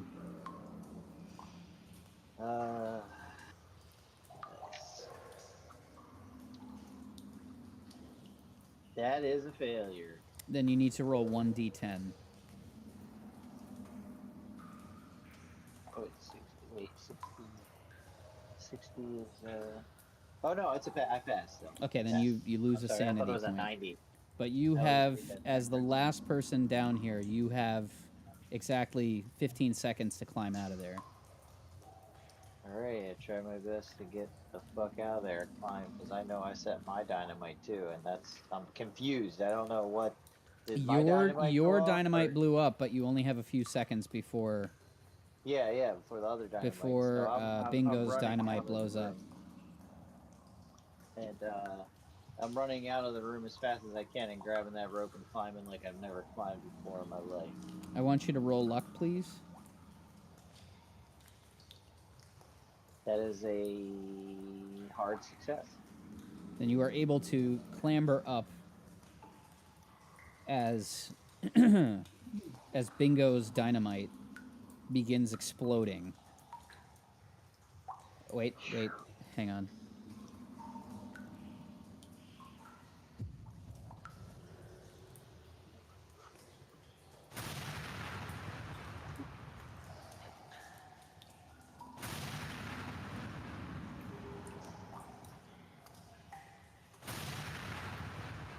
Let's go, brother. Move your ass. I'm climbing as fast as I can. Who put all that dynamite down there? I just put one. You're welcome. You tried to kill me? You're alive, ain't you? How many times I gotta Until say I it? ain't. You're reckless. Be a wuss. That's exactly how they would be bad. Has combat ended, or are we still Combat in sequence? has ended, and you are now. Oh, geez. You're able to still hear the Chain reaction. Still going explosions, but they are becoming muffled. Wait, come on, muffled. There we go. As you all emerge to find the good Dr. Augusta waiting by the cave entrance. Should I blow up the cave?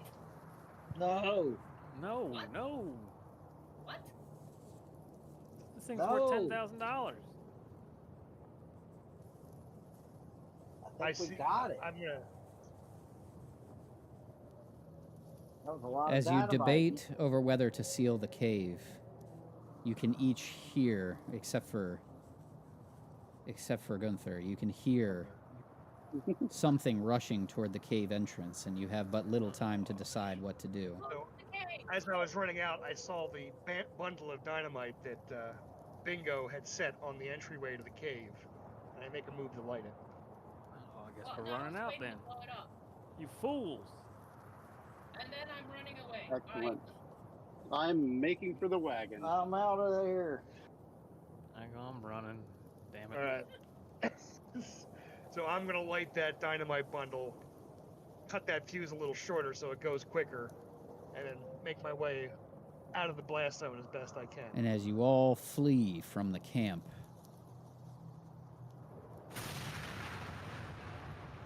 you can see the door beginning to close itself with the rocks,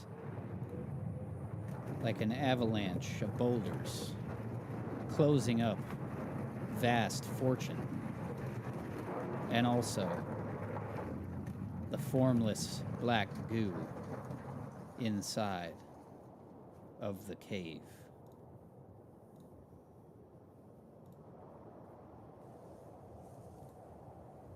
And you all make your way out of the camp as the sun begins its descent, or I should say ascent, because you were fighting through the night.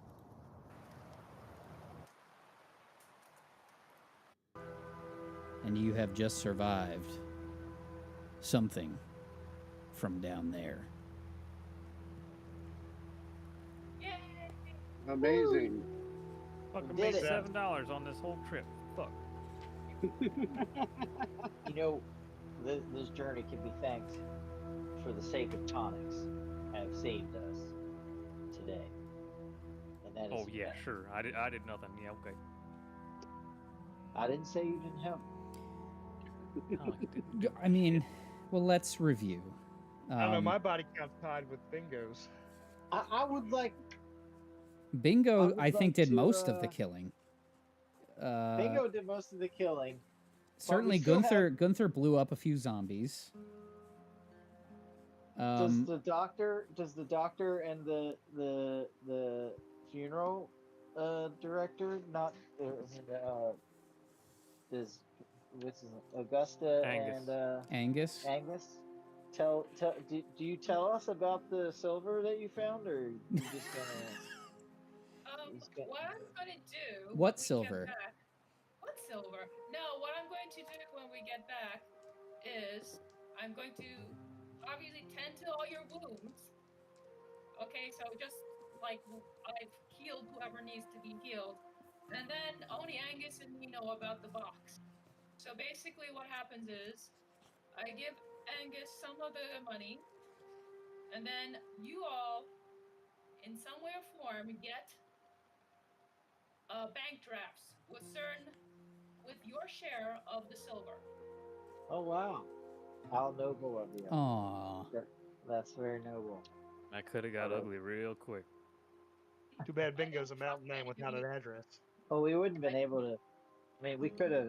I would have entered combat. Wait. I was Wait. gonna. Augusta and Angus, roll for luck. That's what I was gonna. Victory. There's no way you're 15, sneaking off with that much silver without us, like, figuring. I got a 15. My luck is 55. I got 86. My luck is 85, so it failed. Well, that's okay. Robert's luck was good enough for both of you. You may have had to bury one of the kittens, but two of the kittens are now forever loyally your familiar pets. Excellent. Those things. Great job, everybody. Oh, and the deed to the mine? What deed? What deed? You're the one that has the deed to the mine. Angus isn't saying anything. Yes, Angus does not talk. Indeed. I mean, indeed. Yeah. And how much did you send us? How much in money did you send us? How much does that equate to? From how much silver there was to break down? It was 900, and I split it amongst 5 of us, so whatever that is. But that deed's worth $10,000. $180. This is a lot of money back then. What deed? You will have to keep in mind that you have no idea there is a deed. We didn't see the I'm deed. aware. You are not aware. $200 in modern cash. That is. I'm aware that I'm not aware. That is called metagaming, and it is against the rules. No metagaming. That's right. You gotta play it dumb like your character is dumb. You can keep it back in your mind. That's why I just asked. I can ask as a person what that character was gonna plan on doing with that. Like as a person. Maybe you could, bonk her on the head and ask questions later. Well, now hang on here. Bo does. Well, no, I don't have a owns chance. that mine. It ended, and really, I probably would have searched around the mine for something. Like on the wagon, though. Yeah, like what I was gonna ask if when the robbers came in, but the zombies weren't there, I was gonna start saying, well, if they're here to mine the mine, where's all the fucking shit you mined if those people came to rob them? Like, I thought it made sense before that everybody was dead and or gone. We didn't find the bodies yet, and there was no silver around. But once the robbers came to still get more, and you realized, oh shit. Those robbers had no I would have asked questions. The motivation of the robbers was to recover their brother. It wasn't even to steal. It was initially to steal riches, but then that's true. When they went down wanted for armed robbery. Well, they sure were. They were wanted men, but the reason they wanted to go back into this particular mine and did not decide to just rob you guys blindly anyway, because it failed before. No, it was because they wanted to be able to... What they did with Angus and Augusta by taking them at gunpoint and forcing them into the mine, because they could have just killed them or they could have tied them up and left them, but they wanted to use them as, bait, because one of the zombies was one of those wanted men's brothers. The Trapper Clegg and Melvin Clegg, the silent Melvin. But they didn't divulge any of that. All they did was just tie you up and force you down there. Were they like enemies of the other group, the brothers? They were claim jumpers. So they, those brothers were guarding their claim, and then these guys were interested. And then when they went to go check out the mine, the black ooze, took control. But yes, well, I know where that mine is. And here's the fun. Might be able to take the here's the out. fun silver lining of all of this. Silver lining. Is that everybody survived pretty well unscathed. Well, I can't say that for Angus. Oh no. Or Gunther, who's deaf in one ear. He's even more determined. But that's the fun. That's the fun thing. He has now become his art, just pushing him even deeper to his obsession. So don't forget, every roll you succeeded with, you're gonna put a check mark next to it for improvement, so that when we run the next one, and there's a few, I have a whole additional book of Western adventures. If this was fun, provided this was fun. Delightful. Okay, good. It's delightful. I lost my first shootout. That was eventful. That was exciting, but I like the double hit points thing, and I learning how to run this. It did say double your enemy's hit points too. I did some marginal improvements to enemies, but because there was so many of them, I didn't double all of them, but I did improve. I kind of used my judgment to try to balance the combat. It is the keeper's judgment as to how many hit points anything has. So you're doing it right. Yeah, it was all about kind of having a nice balance. And I mean, and they just happened to be pretty unlucky in their rolls. And the players were much luckier. There were a lot. I mean, I had a couple successful ones, like eating, but that blob, there will be more to learn about that blob, as I'll probably post some stuff in the channel about what different things were, like clues. But if everybody liked the auditory only experience, I'm happy to continue to do it this way. I could see some parts where a visual might be helpful, but I don't know. I think it worked. I think maybe occasionally a map, because just to keep us a visual idea of where we all are. It helps mostly for like combat. So maybe I could build. Yeah, maybe for like for when combat starts, I could do like a little temporary map layout just to show where everybody is. Okay. Oh, how do I also have a map of San Rafael. How do we do improvement again? For improvement of any stat or any skill that you have done, you roll the percentile die and you want to fail. You want to go above. If you go above it, you get to add 1d10 to that skill. That's for every successful thing. Every one that you could put a check mark next to. So if you succeeded without spending luck, then you can do it. If you had to spend luck, that doesn't count. Was me setting a trap? I didn't roll for traps. That doesn't count, right? Yeah, if you didn't roll for it, then you didn't get to make a check mark. I did a lot this one. Well, I did 6, 7 things. Hey, everybody, I try to keep the rolls flowing as best I can. I did. Did I do stealth? No, you didn't roll for it, but you were stealthy. I wrote down everybody's skill. I didn't make check marks myself. I forgot. I always forget to remind players to do that. But just increased my firearm by 10. Wow. Nice. See, I don't know. I thought that was fun, even though nobody got killed or anything. I think it was still very fun. And now now you have players with some lore. Not to mention a map inside of a armor plate. Yeah.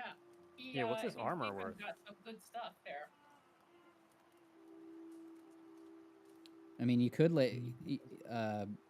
Gunther could lay claim to some of the kittens, but also, I mean, the tonics did do a lot of health restoration throughout the campaign. So perhaps some of the other players could come back having survived all this and testify to what an incredible in between this campaign and the next one is what I'm saying is a successful tonic business could have been taken off in that town. Dirt, urine, water.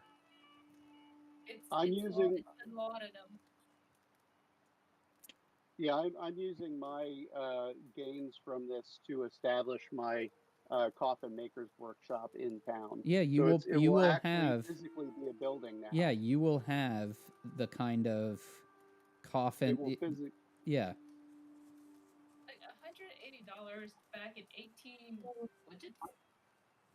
1849. is a lot of money.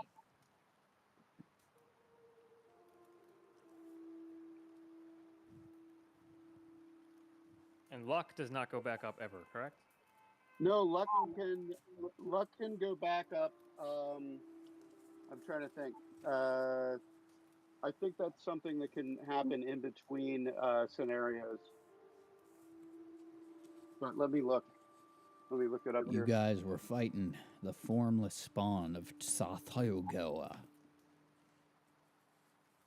What? Gesundheit. Of Sathogwa. I don't know how to pronounce these old ones' names. They're not meant to be. You're not meant to. They're be able impronounceable. To, however,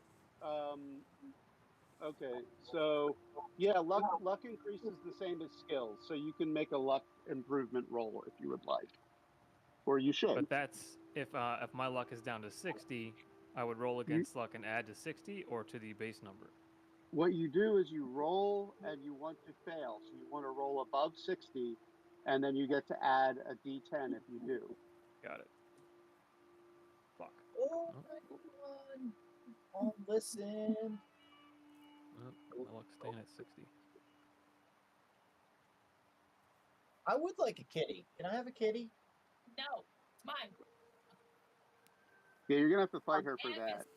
That's gonna be some PvP action.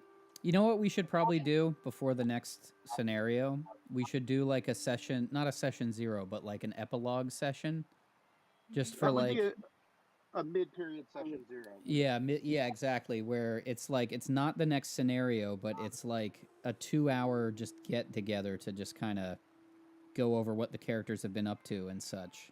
Maybe have like That's sorry, a re-zero. A re-zero. A re-zero. No, wait. What you want to know is $100 in 1849 is worth $4,088.26 today. So you almost got double. Like so you guys are wealthy.